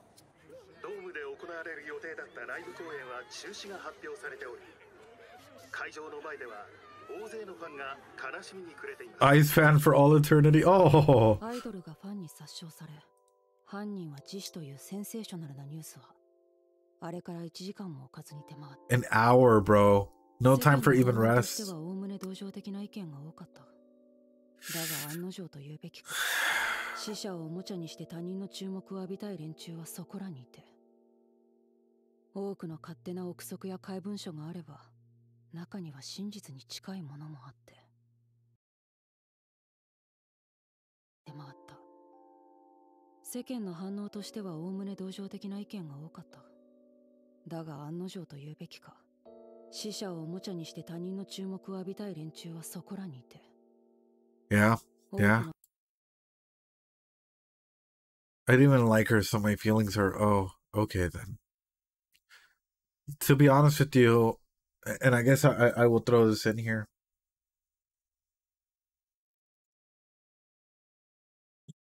Know that even if you don't like me as an individual, this is a safe space for you, no matter what. I don't care, like, because there are people out there who are like, who quite literally will throw stuff, and you can see some of the worst out there. But like, even if you don't like me or any of that, everything that I've ever done is for mental health purposes, for promoting mental health and aspects as to how to relate and understand characters and all of that, and even understanding ourselves in the process. So in a big way, you know, I guess seeing this comment really, like, yeah, it says parody, but it hits right, and that's why I'm bringing it out there. In case you're out there and you're like, dude, I don't like your content. That's cool, but I'm not gonna hold that against you. You're an amazing individual, even if you don't like me as an individual. That's okay. Know that at least in my side, there will never be any animosity, and we can always talk shit out. Because I believe in that mutual respect and want to see you grow and succeed and all of those beautiful things. It's out of, yeah, but just to say it out loud is insensitive. Yeah, there's a difference. There's a difference in stuff. And a lot of people don't see, for example, content creators like myself or anyone out there, SB, Natalie, name them, as sometimes they forget that we're human. You know? And that we have feelings, and sometimes the mean tweets, the mean comments, the weird stuff can really fuck us up. Like it can really mess us up. And we of course try and recover, but some days some of the nasty comments and stuff that are thrown out there, it can, yeah. The anonymity of the internet does that, yeah. Get that phone away from Ruby, yeah. She should not be on it.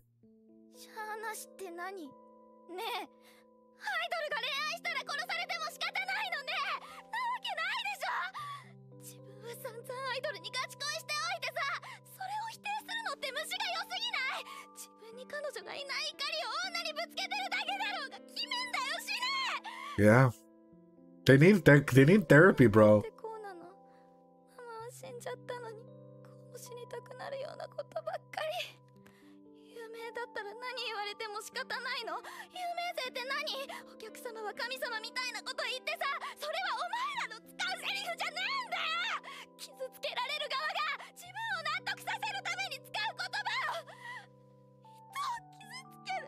That sounds good, champ. Have a good night. Be safe. Wow. Wow.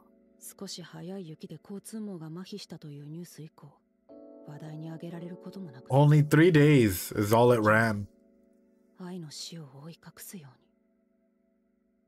僕らについては社長夫妻が戸籍を移していたようで、ニュースの中心に取り上げられることはなかった。犯人がすでに死んでいることと俺の年齢もあり、警察の取り調べは簡素なものに終わったが、被害者向けのカウンセリングは長く続いた。本当にうちの子になりません。 But it's more than just that. I'm falling asleep, but it's been wonderful. Thanks so much, guys. Appreciate you. Have a good night. Stay safe.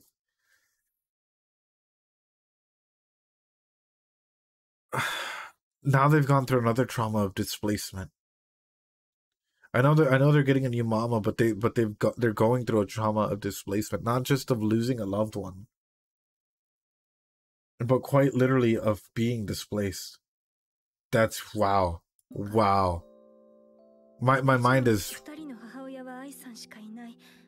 私のことを母親だなんて思わなくてもいい。でも私はあなたたちを自分の子供のように思って。 This is her first gig? Oh shit. Oh, well, she's been there for you.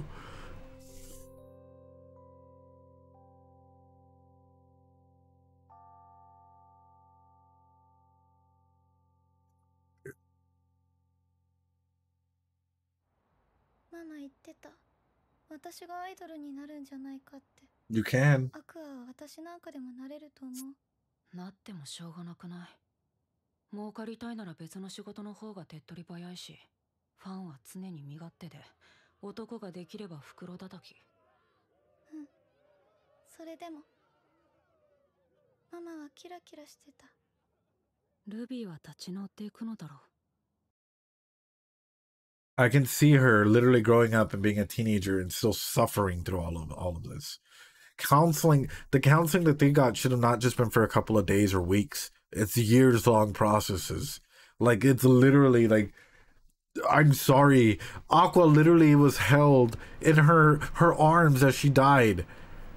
You don't think that, like, oh my god, dude, I'm pissed. They're both suffering. They both have a different side of trauma, and yet all they gave them was like, oh yeah, we'll give you a couple of days of like trauma counseling. I'm about to make a home visit here, dude. I'm about to go in here and like try and help them heal, because I don't want them to become what I fear that they may become, and that is some very fucked up adults.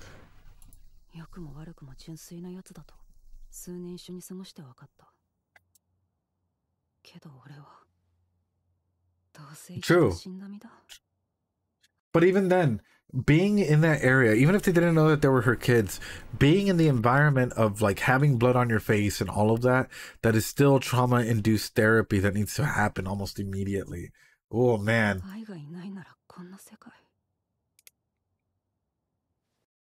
What I miss, Amnath?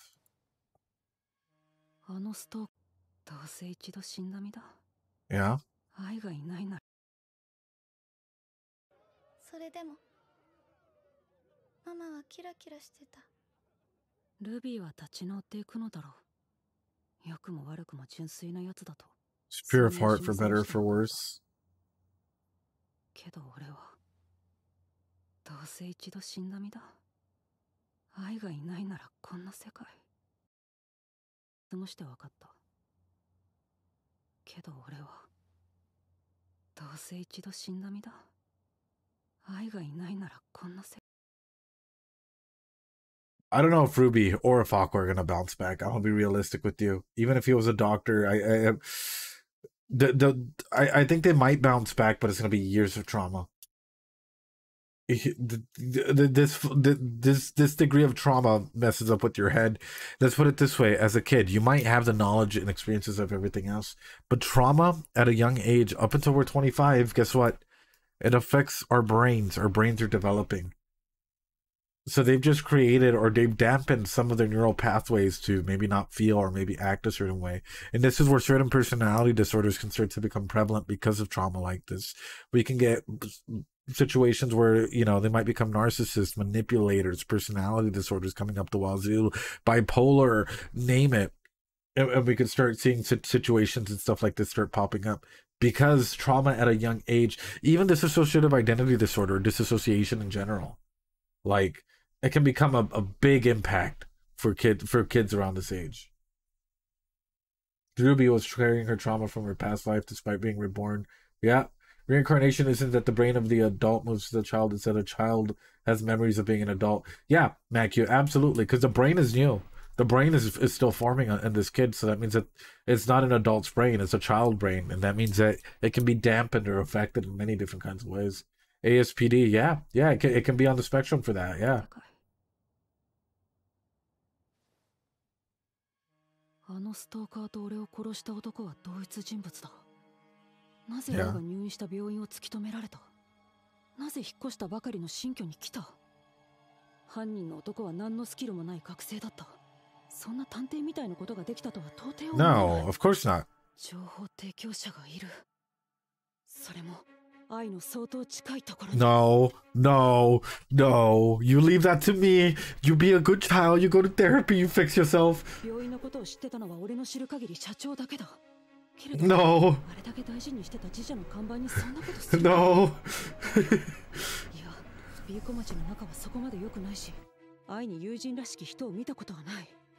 愛に親族がいないのは分かってることだし、連絡先も知らない様子だった。So now you have to find out who your dad is. I'm thinking like Evil Ed. In my mind, fucking raced there, and I was like, now I have to find out who the fuck is my dad. Oh my god. Oh no. Oh no, he just fucking hit it on the head.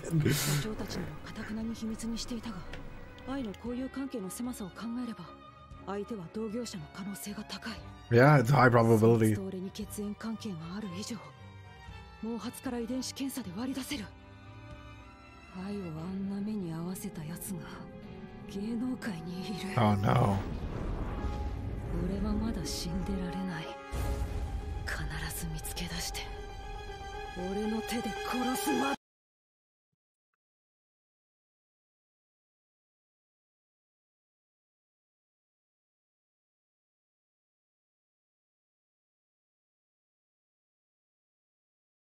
It's not wizardry, guys. It's all psychology.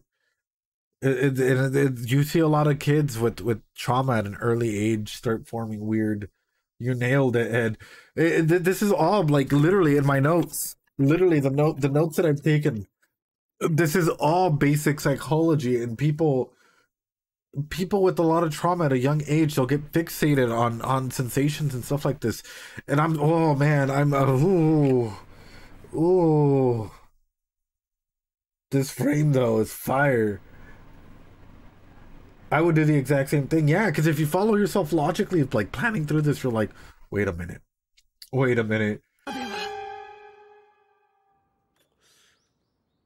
Wow. No. 早熟。この度はな、なんつったらいいか。別にそういうのはいいよ。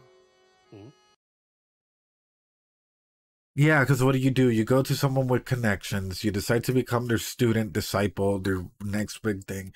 That way you get to stay in the industry. As you stay in the industry, you get to go out and work with others that you can easily manipulate or use to your advantage to get closer to other people that you can't necessarily always get to, i.e. other individuals such as females or, certain personality types that individuals can go ahead and prey on, because you already know that the industry is very predatory in that nature. And by using them, you're able to go ahead and ascertain yourself and get the information that you need. Right? Whether that's context clues or information needed for your own thing. But at the end of the day, what will you do when you're so lost in that hole that you can't climb up? This is good Ed talking to evil Ed. Well, that won't really matter because as I'm... Oh no, ramped out. Because as we're going through, and this is going to be a self-satisfying circle. And if I'm able to go ahead and satisfy this need, I will be able to go ahead and grow and start the introspection process myself. But will you? Or will you lose all the aspects of yourself that you've been trying to go ahead and get into? Because clearly, if you follow down this hole, what's going to end up happening is you're going to end up causing cognitive distortions to yourself and going to start hurting yourself in the long run. But what if I find other people that are just like me? People who want to be manipulated. People who want to go ahead and go through this darkness with me, who understand the darkness and cycles of that thing. Does that justify it, though? Does that justify the actions of you losing parts of your humanity for trying to go down this train of thought? I might be broken, but at least I'd get my revenge. Revenge to what limit? Revenge to what limit? And what if you lose yourself in the process and lose everyone else with you? My sister can handle it. She can be her own star.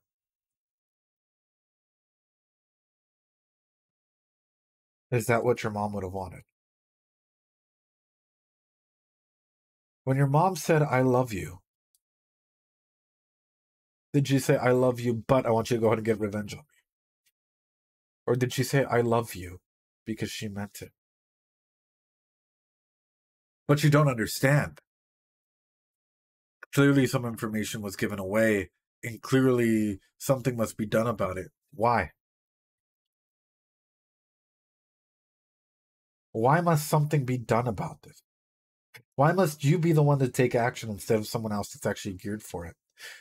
Because the whole system's corrupt.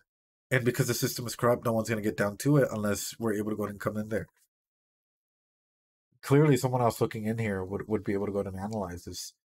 You coming into this environment, manipulating people and whatnot, well, who's not to say that you aren't blamed for a situation like this in the future, or your life or your sister's life is not at risk still.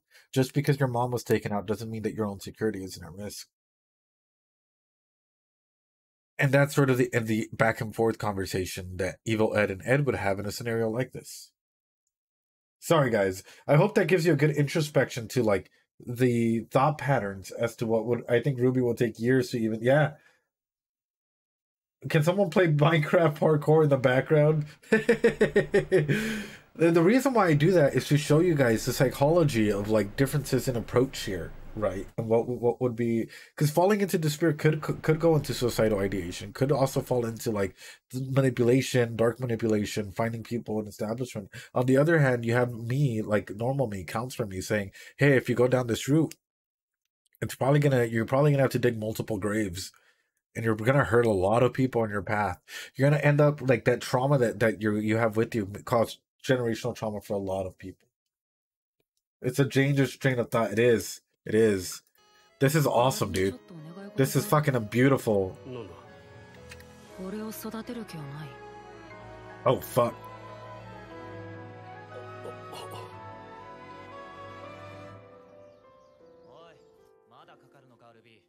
もうちょっと待ってってばお兄ちゃん。この制服可愛いけど複雑なんだもん。でもほんと可愛い。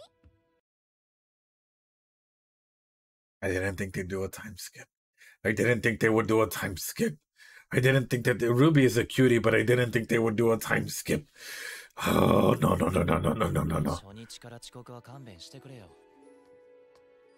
スカート短すぎないか。お兄ちゃんって昔からおっさん臭いよね。あ、そうだ。ママ、行ってきます。Oh. Oh. Oh. Yeah, only 12 or 13 years later. Oh, Kaijin. Kaijin. Oh, no. Mama, 行ってきます。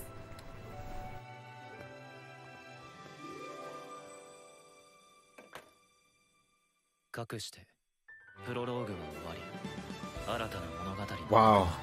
That's the prologue? I felt like I just got on an emotional turmoil journey here. Bruh, that's the prologue. I felt like I just saw a whole season worth of a show in this episode. I just... Psychologist, I suggest you watch the official clip of the song. It's purely... Sure, well, we'll check it out in a bit. Did someone say prologue? Bro, we literally just went through like we went through like an amazing season of anime in one episode. Let's be real. Let's be real. We just went through an entire amazing season of an anime here. And they're just like, yeah, that's the prologue. That's episode 1, guys. Oh. Mm. Oh.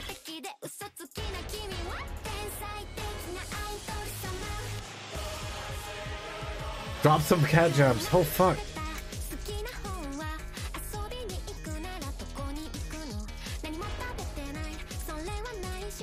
We're gonna see the post-credit scenes in a little bit.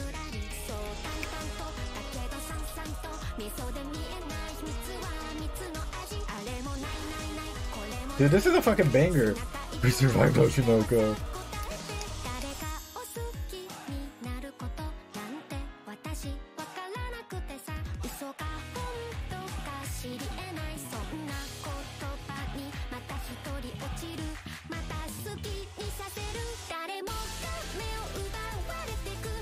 I cried listening to the OP and reading the lyrics. Really, JD? We're gonna look at the lyrics in a little bit. We're gonna put it all together. We're still not done, by the way. Oh no.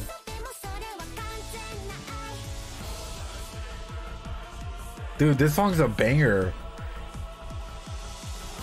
Da, da, da, da, da. All right, let's hear this out.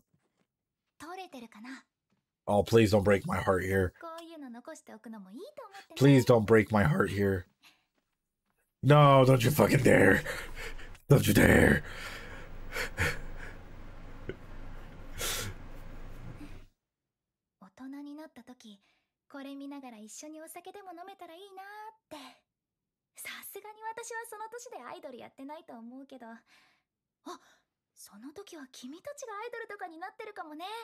Oh, bruh. 全然ある話だよね。何にせよさ、元気に育ってください。母の願いとしてはそれだけだよ。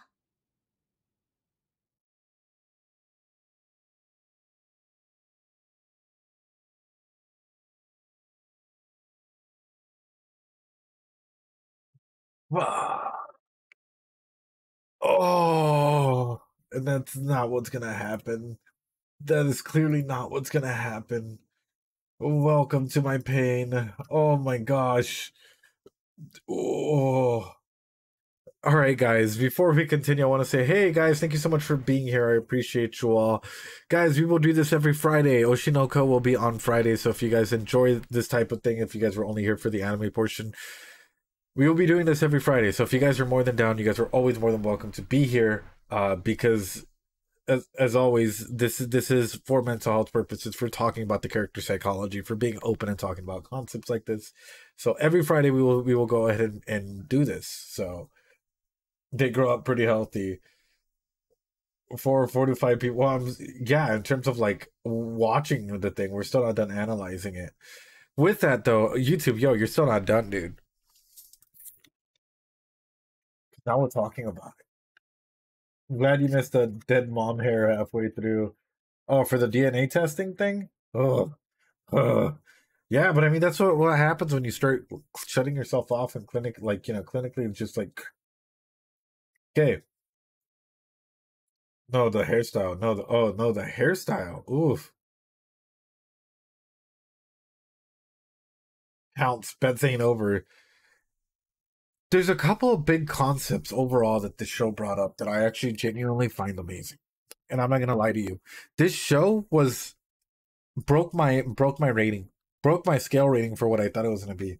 I'll be honest with you guys. When you guys were hyping it up as an idol show, which that's literally what my mods kept bringing up, is it's an idol show. It's an awesome idol show. You'll love the idol show.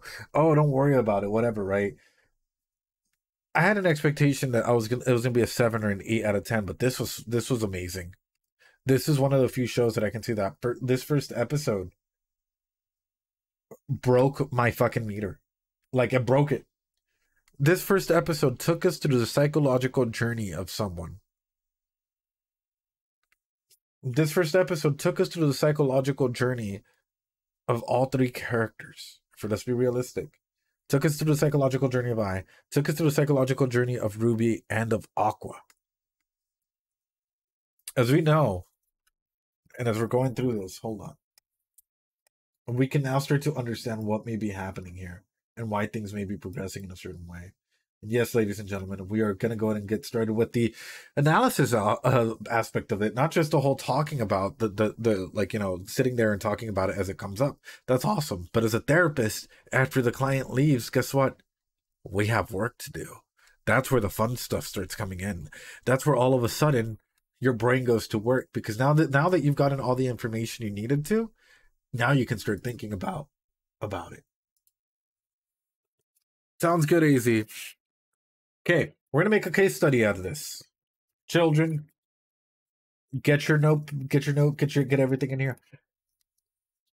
They do have a pretty much similar style, but Icon's way darker. Also, guys, I hope you guys enjoyed it. Pull up your tablets or laptop. The lectures are going to start, ladies and gentlemen.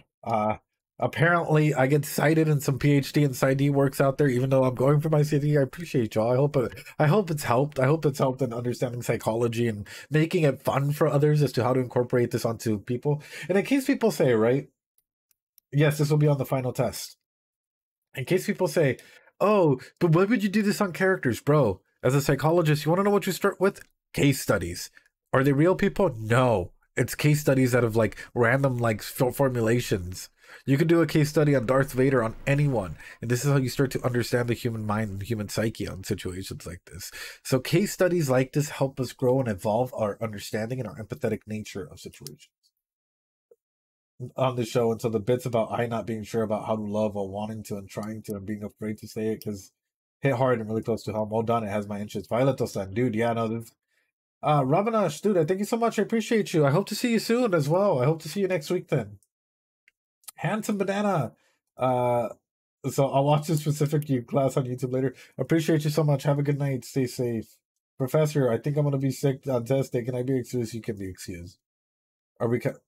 I mean, it's going on YouTube as one giant thing. Espiritu, you do. I mean, characters are made by a human, so it has human elements. Absolutely, Espiritu. And that's the thing, is a lot of people seem to downplay it. Like, people just downplay it, sadly, because they're like, oh, just because it has elements of, like, you know, psychology doesn't mean it's psychologically based. And it's like, no, everything can be psychologically based if you break it down. Anyway, the developing child. We're gonna go ahead and put an I in here. So our case study for today is featuring I.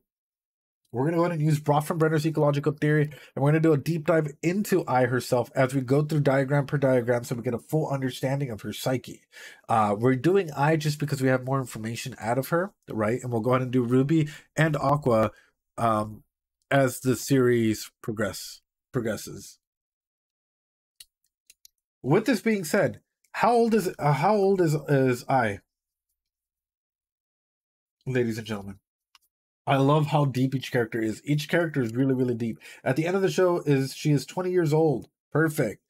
What is her biological sex? We're not even talking about anything like that. Not quite 20, 12 to 20.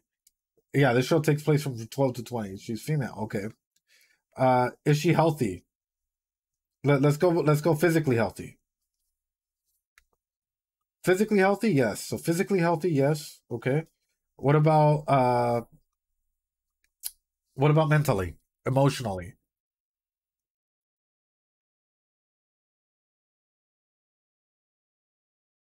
No. Well, how would you guys classify this? And we're doing this in a way so that you guys know how we do it, right? I want to get you guys there so you guys can start thinking about the characters like this. Not really. Mentally, no. Emotionally, no. Okay, so I'm getting a no on an emotional and a no on mentally. Anxious and depressed. Well, we'll get there. We'll get there. Okay, what are some of her abilities and some of her hobbies, would you guys say?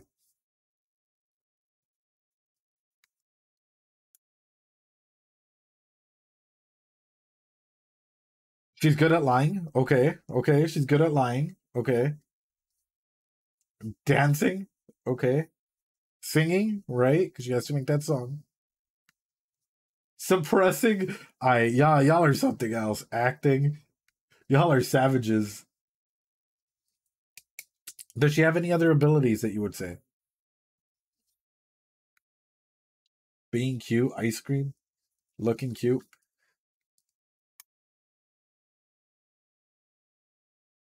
attracting attention. Okay, next one. Her temperament. How is her temperament? How are her emotions? Is she stable? Is she not? Is she an individual that explodes on everyone? Is she stoic? Is she lost? Is she very disassociative? She's very contained. I like that word. Playing with her kids. On the surface, she looks calm. Stoic, says Masters. Hot. Touch me. I don't think. Okay. Suppressed emotions. Okay. Dude, I don't think anybody else genuinely does this. Like, now that I'm thinking about it, I don't think anybody else genuinely takes the time to make a case study like this. Also, appreciate everyone that came on in. Guys, again, I'll state it once again. We will do this every Friday. We will watch and analyze. Currently cold because, cough me. Cough me. Okay, home. Let's talk about her home life in the past as a kid. We're going to go from 18 and younger. What was home? Also, abusive, terrible. Mom left, right? Mom was arrested. Mom left. She was let out. Mom never came back. Uh, she was in an orphanage. Yeah. Picked up into the idol business. Yeah. Okay. How about when she was older, 20 plus? Mom used to hit her. Mom didn't want her. YouTube, do this along with us, and that way you can start understanding the character a little bit better. As you go through, as you form your case study, you will literally start finding out what makes this character tick, what makes her evolve, what would have changed situationally, and so on and so forth. There was no 20, 19, 19 plus. Or 18 plus, rather well said. Seemingly no relationships outside of work. She had an apartment or a place that she was staying at, right? She was a single mother. Oh. Secret kids. Stable life. Yep. School. We know that she was in middle school when they recruited her, right? Hold on, we haven't even gotten to love. We're gonna get to that in a little bit. We know she was at least in middle school, right? Or elementary school in order to be scouted. But did she get an education? Working by 12 years old, yep. I'll put that in there.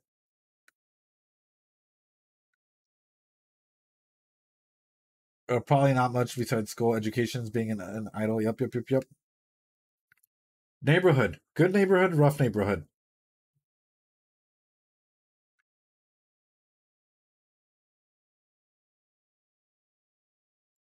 Good neighborhood or rough neighborhood? What would you guys think?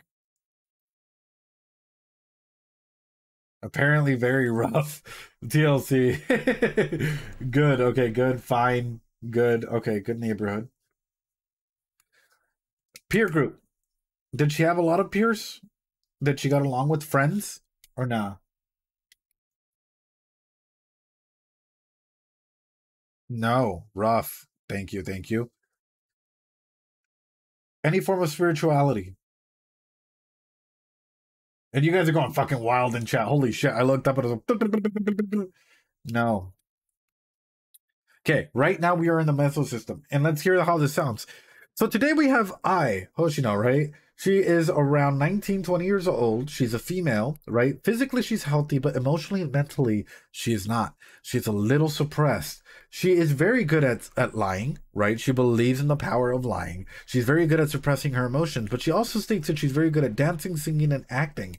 In terms of temperament, she tends to go ahead and put on a mask and act very, very suppressed. When she was 18 and younger, she was in a very abusive environment where she was only accompanied by her mom. Mom was arrested, and then mom left her and never came back. So she was left to an orphanage, where after a while, she was picked up by an idol agency, and that became her whole home. So with that, she is currently a single mother, just like in her past. She has secret kids, and while she might try and have a stable life, she has a lot of ups and downs due to her work. School, her education level is that of maybe a 12-year-old at best, because that's where the idol industry came in. She does not really get along with any of her peers, or doesn't have any recognizable peers, right? She lives in a decent neighborhood, but currently there seems to be no sense of spirituality.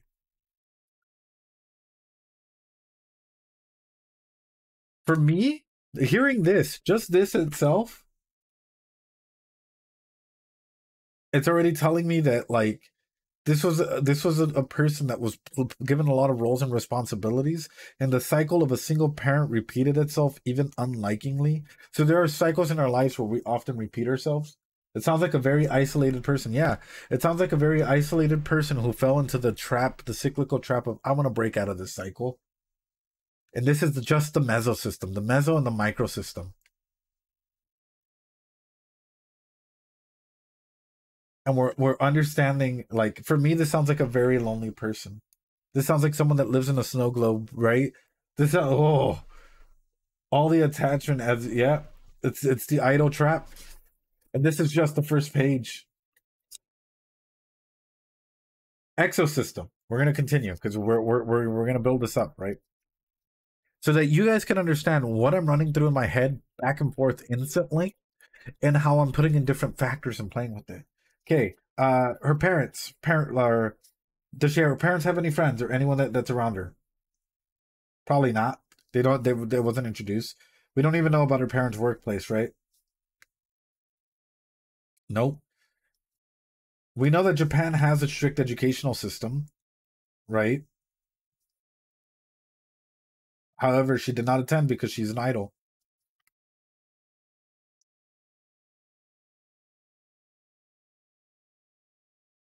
How much of an impact does community and government have over her? I think that probably has a lot. I.e., certain laws and regulations will probably, like, you know, cause her to go out and change her concerts or whatever it may be. So probably has a lot. Transit system. People probably, how does she get around? People probably drive her. She probably has like a driver or a taxi that takes her places, right? She was driven, yeah. How big is social media? We'll skip shopping centers. We'll go social media for her. Ladies and gentlemen, how big was social media for I? Massive. There we go. And again, religiosity, there is none. So we at least know that if we put anything religiosity, it's not going to affect her. There's one more aspect I want to ask you guys before we even go through, right? Which is, why do you think she would come into therapy? Idol purity. I would say probably to find out the meaning of love, right? Oh, we are cooking with that. Yeah, dude. We're going in fucking deep. Why would she come into a therapeutic session? Probably to find out the meaning of love, right? Self-identity, yeah. We can put self-identity or meaning of love. Perfect. So now we have the reason why she came to therapy. So we know why she's presenting. Her manager could probably send her or something like that. Okay.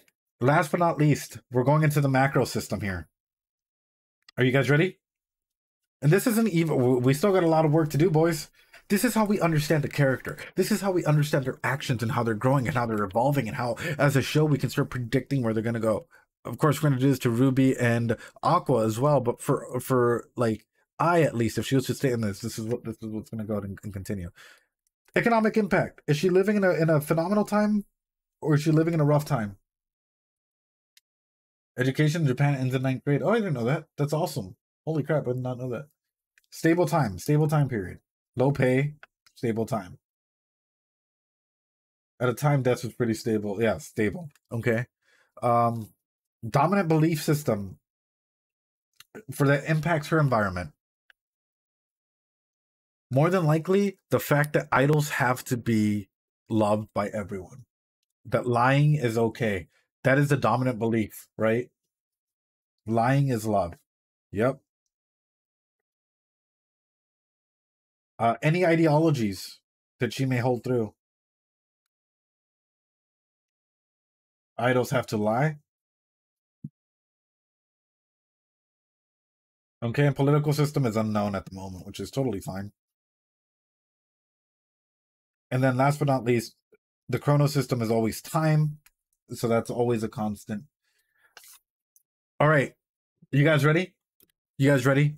This is part 1 of our case study. Congratulations, ladies and gentlemen. You just got done with part 1 of making your case study.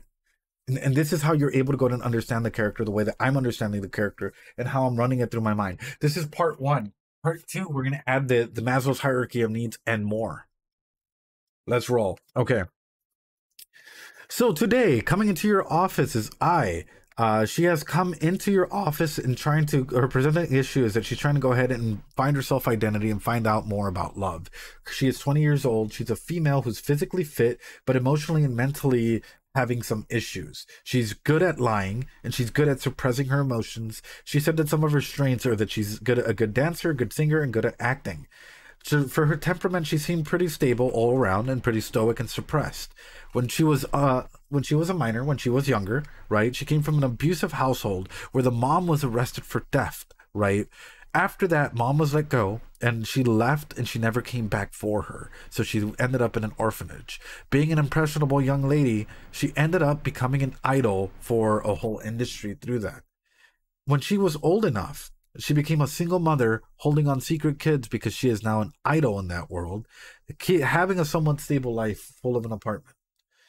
School, her educational level is that of maybe a middle schooler. Her neighborhood is good. She doesn't really have any peers or social support group at the moment, right? Her educational system is almost non-existent, and community and agency seem to affect her career particularly a lot. With that, it seems as though she relies a lot in terms of a transit, so having a driver or having a taxi go ahead and take her there. But the number one crux for her seems to be social media. Social media as a whole seems to play a massive role in her needs. Let's go ahead and dive in a little bit deeper. For her dominant belief is that lying is love. And her ideology is that idols need to learn how to lie in order to be loved. How does time change a factor in this?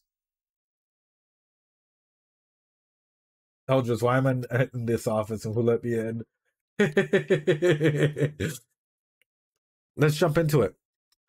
I'm going to be straight up and call it as it is. You can't have two thoughts at once. You can't. What she's having is a juxtaposition. It is a moment of internal hate and struggle, and I'd question her self-esteem. I would say that more than likely she's going through a big identity crisis, identity issue. She's trying to learn how to love, or how to say, like, find out what love is, while also saying that lying is love. But if lying, it took her forever to lie, or forever to say I love you in a truthful way, then she knows what truth is, and that lying is not just love. This is a good aspect to go ahead and break down. It seems she loves the image of herself but hates herself. Ooh, that's another good one. Another interesting one that I would bring up is, if we were to change anything in here that would help her get better, what would it be? I want to be straight up. Taking her from the idol industry is probably what would help solve a lot of her insecurities. Because you take away, if we were to look at this graph, the mass media aspect, like the impact of that, all of a sudden she doesn't really care what other people think of her, or that she has to keep up a mask, and she can start introspectively taking that time to think of herself for herself. And time is the mother of all things, and I think that that's what's going to play a big role in her. If we were to change the community and agencies where all of a sudden she can no longer be allowed to work without any necessity, any prior planning, that would devastate her, right? Because that's going to impact her ability of, like, her, for example, her neighborhood, and while she doesn't have any more peers, it would be significantly worse. She also wants... Exactly, Anne. So it'd have to be a way in which she can start slowly separating herself, gain the skills that she needs in order to be healthy. But if none of that is possible, you want to know what we start changing? We start changing the immediacy of this. For example, getting her proper friends that are there for her, not for her popularity, but for being friends, because that will at least start affecting her. Getting her to a safer neighborhood, getting her to even start like an educational process again, or even understanding what her home is and that it's not the idle industry in it. This is powerful stuff, and I hope that you guys are starting to realize it just by looking at your one ecological theory. Yeah, maybe getting start another job and start retiring. Yeah, Matt, absolutely. It's an absolute option. Absolutely, yeah, it's absolutely there. It's having kids benefiting for her. Well, she has the kids already. It's a little too late. She can't just give them away, you know. I mean, she could, but she tries to avoid making friends. Unnamed. Yep. Everything is beautifully connected. And as a therapist, when I'm watching the show, this is what's running through my mind. Back and forth. Moving away to another city might be a good one as well. Next one, ladies and gentlemen. We are not done, my amigos. Part 2. Maslow's hierarchy of needs of I. Oh. Ladies and gentlemen, I hope you have your paper. Mark this down in Cornell notes if you guys can. I'm kidding. No Cornell notes. Please do them whatever you want. Maslow's hierarchy of needs, yeah? In case you guys don't know, this is what any good psychologist should also bring up and talk about. Abraham, does she have her basic needs met as she is right now? Okay, physiologically needs, yeah? Would you say yes? Physiological needs met? Yes. Safety needs. Are her safety needs met, ladies and gentlemen? No. Not so safe, all right. Belongingness and loving needs. Does she belong and does she love? Does she know what love is? No.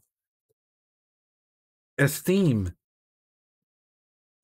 Does she take prestige and feelings of accomplishment through all of that? She wants to know what love is, but she doesn't fully know what love is. Intimate relationships and friends, not really. She might have a partner, but it's not an intimate relationship, and that's a big key on that. To an extent, okay, well, we'll put halfway, yeah, okay, halfy. Can she self-actualize? Is she introspecting a lot and actually healing, or is she just going by what people tell her to do? Nope. Okay. Okay, let's go ahead and go through this. In her Maslow's hierarchy of needs, physiologically, she does have all of her needs met. Yes, she does have food, water, warmth, and rest, and all of those. However, she does lack in her safety needs. Her security and safety might be a little lackluster. While she does understand the concepts of love, she does not have intimate relationship and or friends with others, right? She does have a business manager, but that's not necessarily a friendship. There's a difference between paid supports and being there, right? Esteem needs, right? She has some feelings of accomplishment when it comes to our idle work, but it's a bit here and there. It's a touch and go. Introspection, when it comes to her actually fulfilling and trying to go ahead and fill in the gaps in here, she has some difficulties with it. You want to know what this tells me? Belongingness and love and needs and safety and needs is where she's going to get stuck at the most. As a therapist looking in, I see that she hits the esteem needs and she hits the physiological needs. This is a heavy triangle. This is a heavy triangle with nothing in the middle. So quite literally, that's just gonna, like, without her knowing what belonging and love needs and safety is, it's gonna swish her down. This is gonna be rough for her. This is gonna be absolutely rough for her. I hope that this is painting a character out for you guys. Moving on. Currently, what stage is she at? Tell you what, she's in the adolescence and young adult stage. This is, I believe, Erickson's theory of development. You know, young adult to adolescence. Yeah, it's that social identity and intimate relationships. Social identity and yep. Just finished adolescence, intimate relationships. Yep. So let's go ahead and put this in. Teens need to develop a new sense of self and personal identity. Success leads to an ability to stay true to yourself, while failure leads to role confusion and a weak sense of self. Young adults need to form intimate, loving relationships with other people. Success leads to strong relationships, while failure leads into loneliness and isolation. Ooh.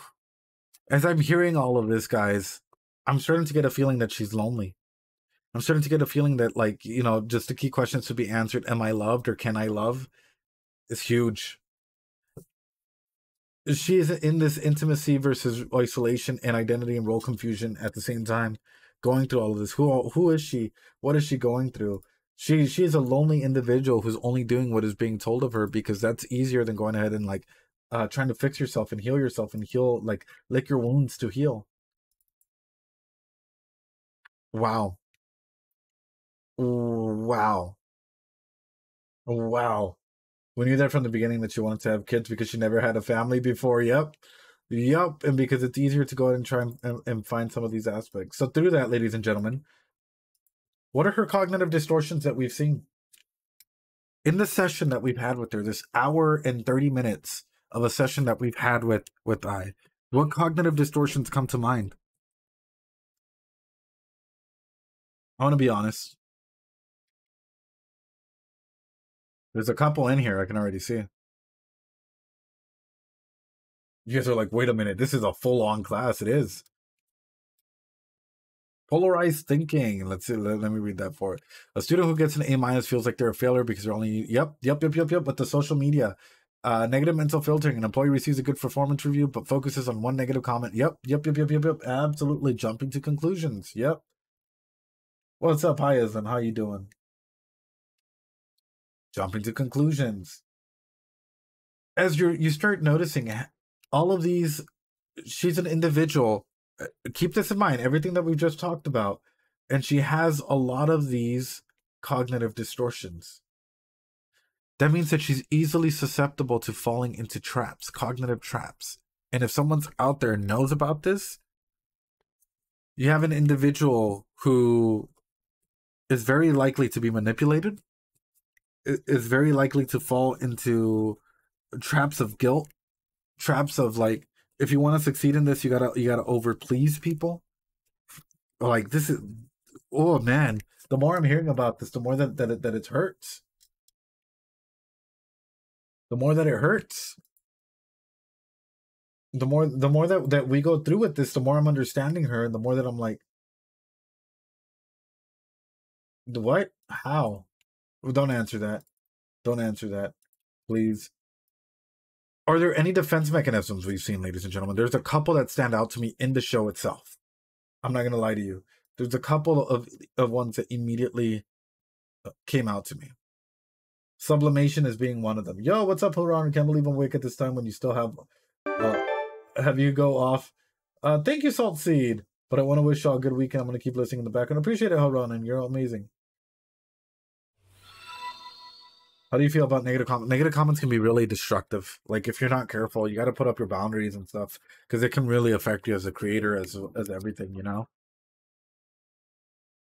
So I can think of one way that she uses sublimation.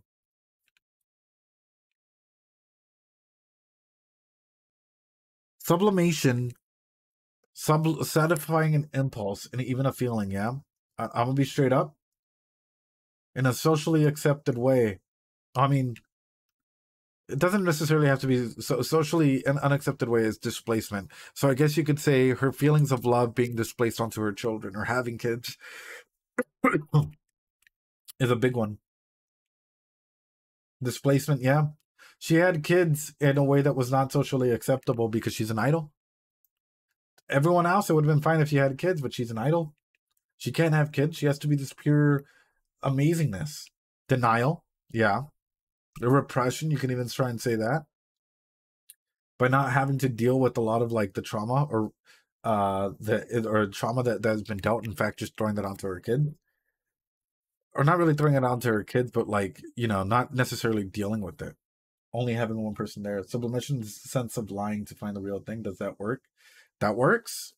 So we're seeing that she's using a lot of defense mechanisms. So we're seeing someone that actually is in huge need of therapy. We're seeing someone that has a lot of work, someone that needs to get a lot of work done, and someone that needs to go ahead and like be called out on their stuff. As an individual, what is her attachment style?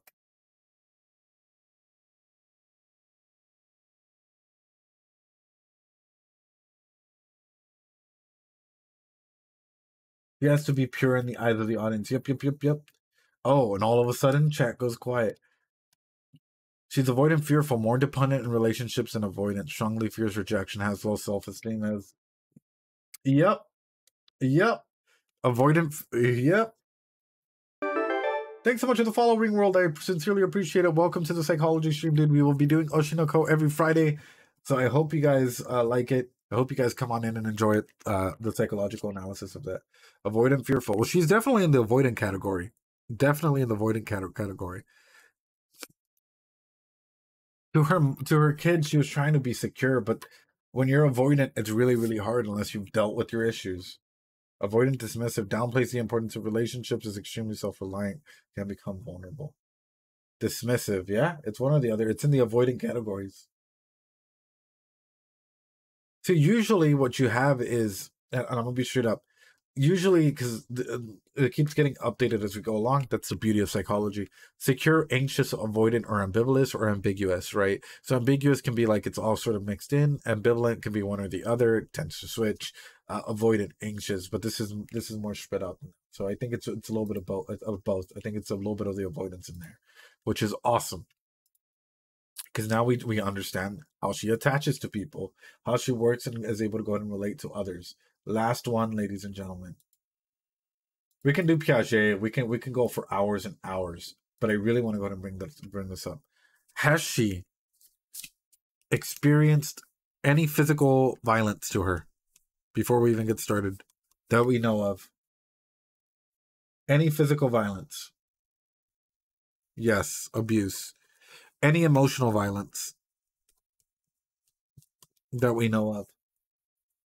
Yes. Online, thank you. Any sexual violence?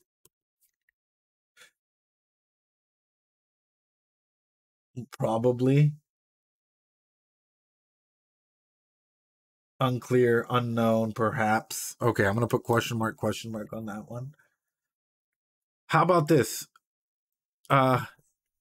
Someone used her children to make her feel guilty, or like told that like her children are an issue in some way, shape, or form. I know we're gonna really, because last I thought, hey, if your kids are discovered, you no longer have work. Even unknowingly, it doesn't have to be a direct thing. Has it been used in a way to make you feel guilty about your children? Using children to relay messages, threatening to take children away. No scandals, please. It doesn't make the president a bad person, because these are just cycles of power and control. This is a power and control schema. Sure, children. Yes. Has she been minimized, denied, or blamed? Making light of a situation. It's not that serious. Go out there and do it. Saying she caused it. She caused an issue. Oh. Chat goes quiet. Chat goes quiet. Yep, the stalker. Just lie. Just lie. Just lie. Lying is love. Lying is love. Isolation. Controlling what she does, what she reads, how she goes out, who she hangs out with, if she takes her kids out or not. Yep.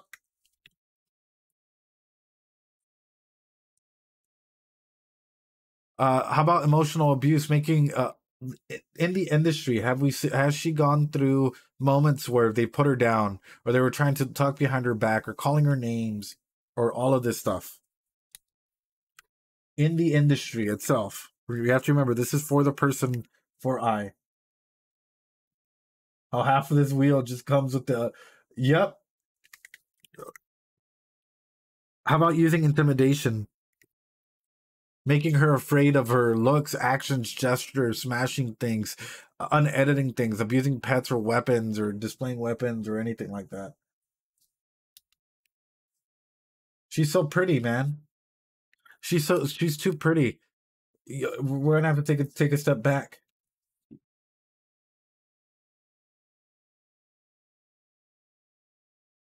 The fake smile was criticizing the stalker did use a weapon. Psychologically, yep. Okay. Coercion or threats? Yeah. Online. Let's be real. Economic abuse, preventing him or her from keeping a job, or landing a stable job, making her ask for money, giving her a livable wage, a livable allowance, taking his or her money, not letting her know about, so on and so forth. Yep.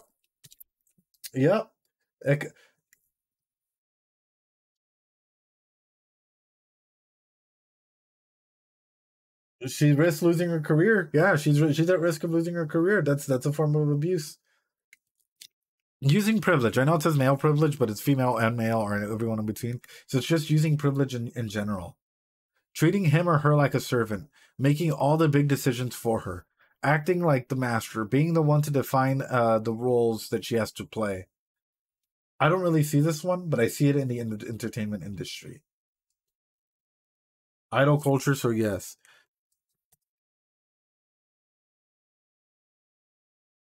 You have a privilege to be here. Why can't you just say yes and smile? Ladies and gentlemen, we literally said yes to everything in this wheel. Ladies and gentlemen, we literally said yes to everything in this wheel.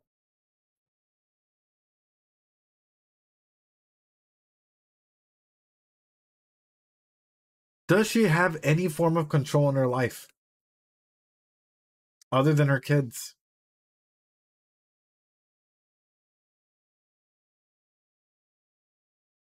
Fuck, dude. This is the only list we shouldn't feel good about completing. Yeah. What she lies about. So if she doesn't have any form of power and control, how can she even know what love is? If she can't even decide that for herself. That is the heaviest no I have ever typed. Dude. We've gone fucking deep, and we've only scratched the surface here. We've only scratched the surface. She gains power by lying, which is why she lies. Because that's how she knows where her power is. That's how she knows where she can go ahead and start breaking aspects of this wheel.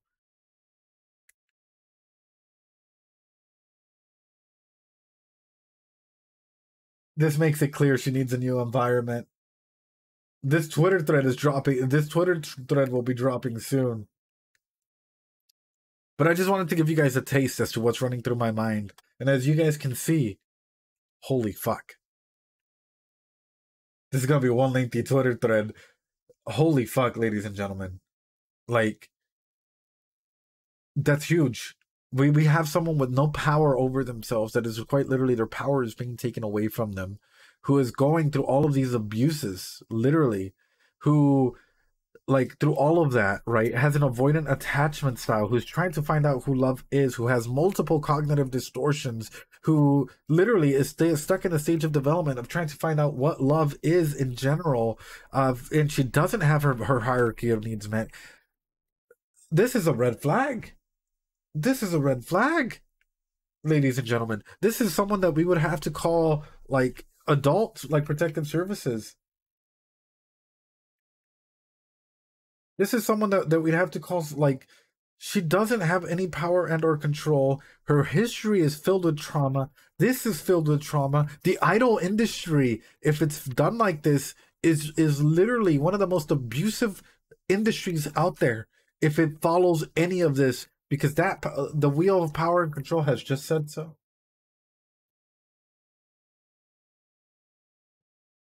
Ladies and gentlemen, I hope that blows your mind. I hope you guys are keeping these notes to yourself. And if you guys are following along, does this help you understand her a little bit better and why she might make some of those decisions by herself?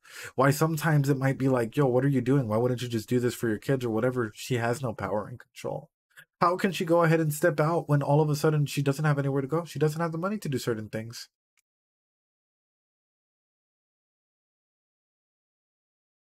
Ooh, you get trauma and you get trauma. You all get trauma.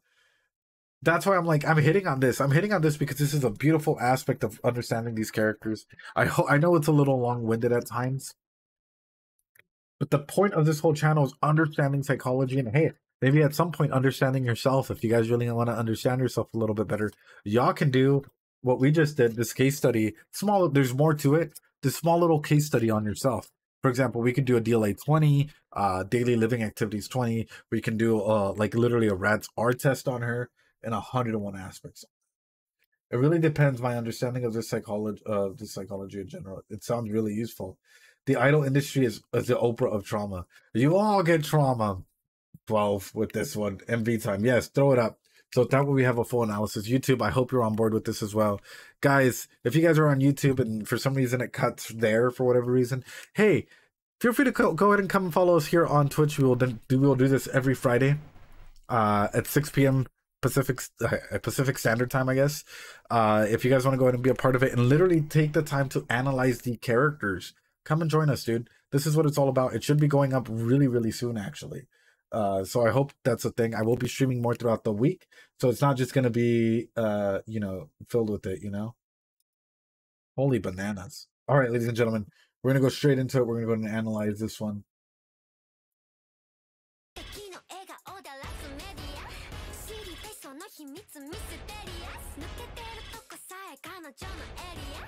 Magnomind, yo, thanks so much.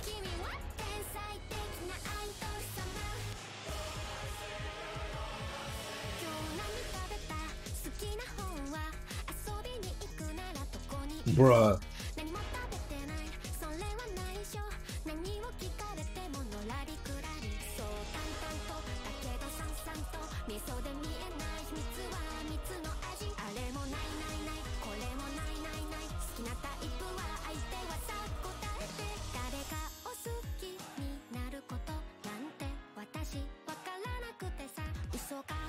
These subs are not good. We'll watch it.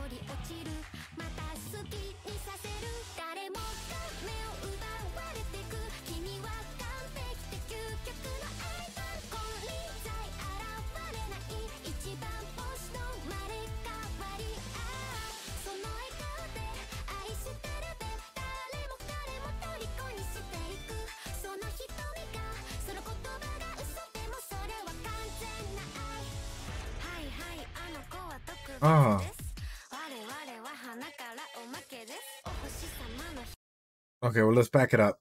I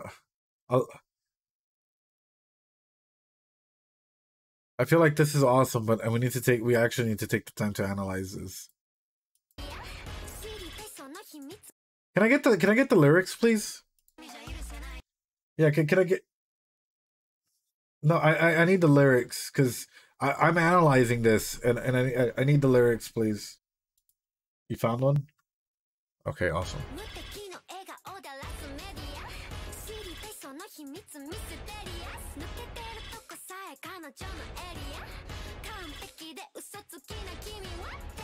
That's such a big fucking lyric, dude. That's such a big thing to even say. And show us the incredible smile that ravages the media, which her secrets are mysterious and unknown. You are a perfect liar. Ooh. Ooh. But how long can that lie happen? And is Ruby going to transform into the next big liar even through this? The translation is different.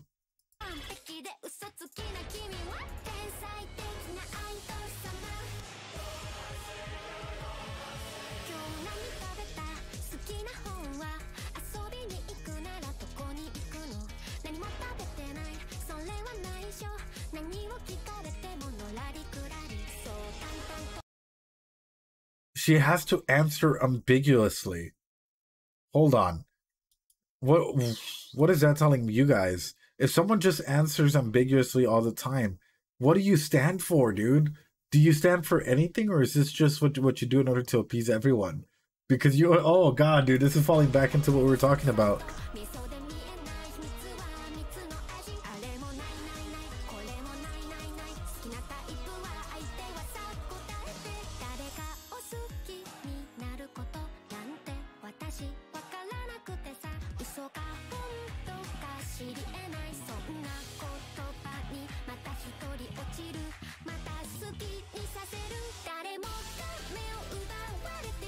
I like the image of a bunny because, you know, a white bunny sort of symbolizing purity, and all these people with these very, you know, everyone is captivated by you. Yeah, everyone truly being captivated by this white bunny of innocence being on a stage. Ugh. This song is taking shots, guys. This song is taking shots without even like.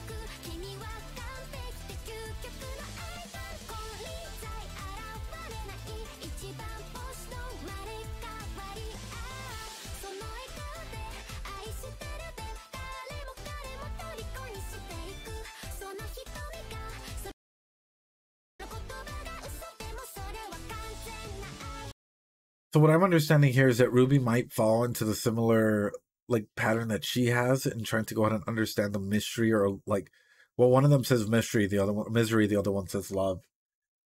I like to think the singer wrote her frustrations. Yeah, this is. Ooh.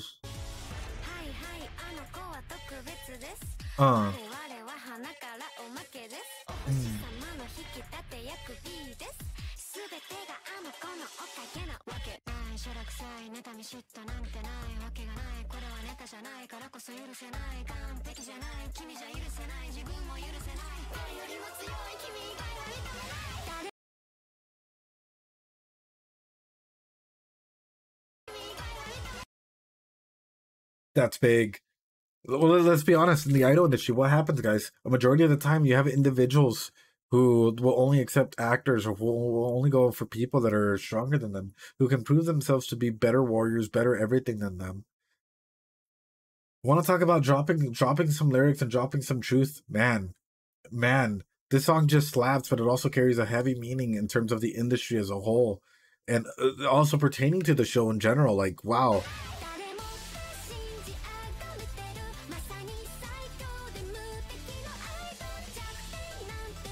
Not even a single weakness can be seen, a reincarnation of the morning star. Yeah. Ow. Oh, dude.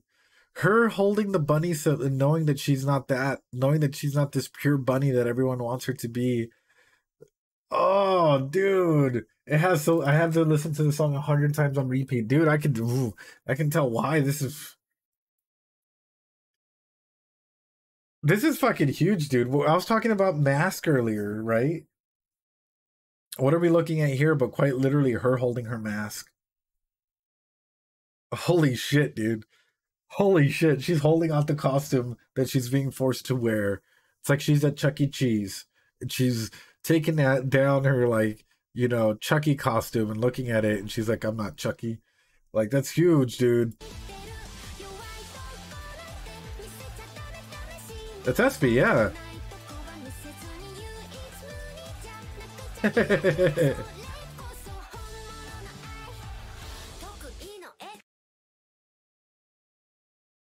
That's interesting. Hold on. Even through this, guys, think about it like this. She looks into her eyes, the eyes of the mask that she wears, and she sees nothing but a blank slate. And it's funny how she sees through the mask, but not through herself. I predicted all of this, you know. All of this. Wow.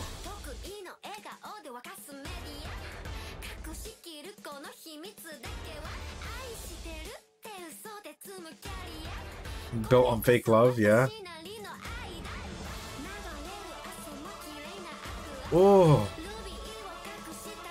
The eyelids that hid Ruby.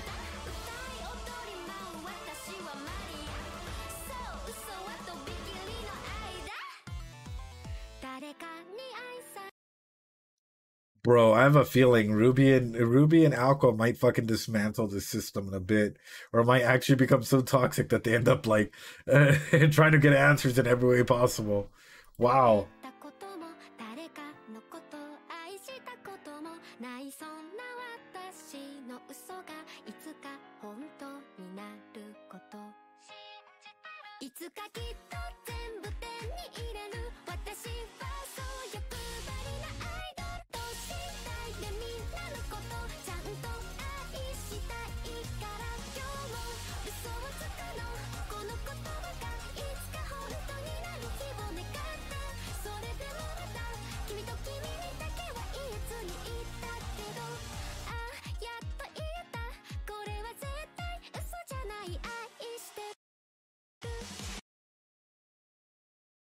Chills. Chills. She had no facial features, guys. And the moment she sees her children, she drops her mask and goes to them and has eyes and has a feeling again. And clearly she's no longer there. Actually, chills on the symbolism in this.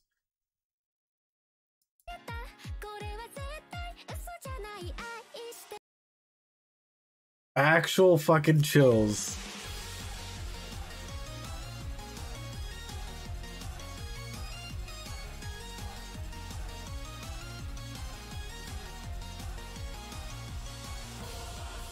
Oh, they're taking on the media industry, man. They're taking on the media industry. What a fantastic song. I did not expect that we would jump into a song that's actually chock filled with lyrics and like not like symbolism like this, guys. Holy bananas. This is my first watch through of that song with you guys here. I think they represent Ruby and Aqua, right? And essentially Ruby is probably going to try and lead a double life. One as Ruby and one as whatever she decides to be, right? Whether that's an idol or something like that. I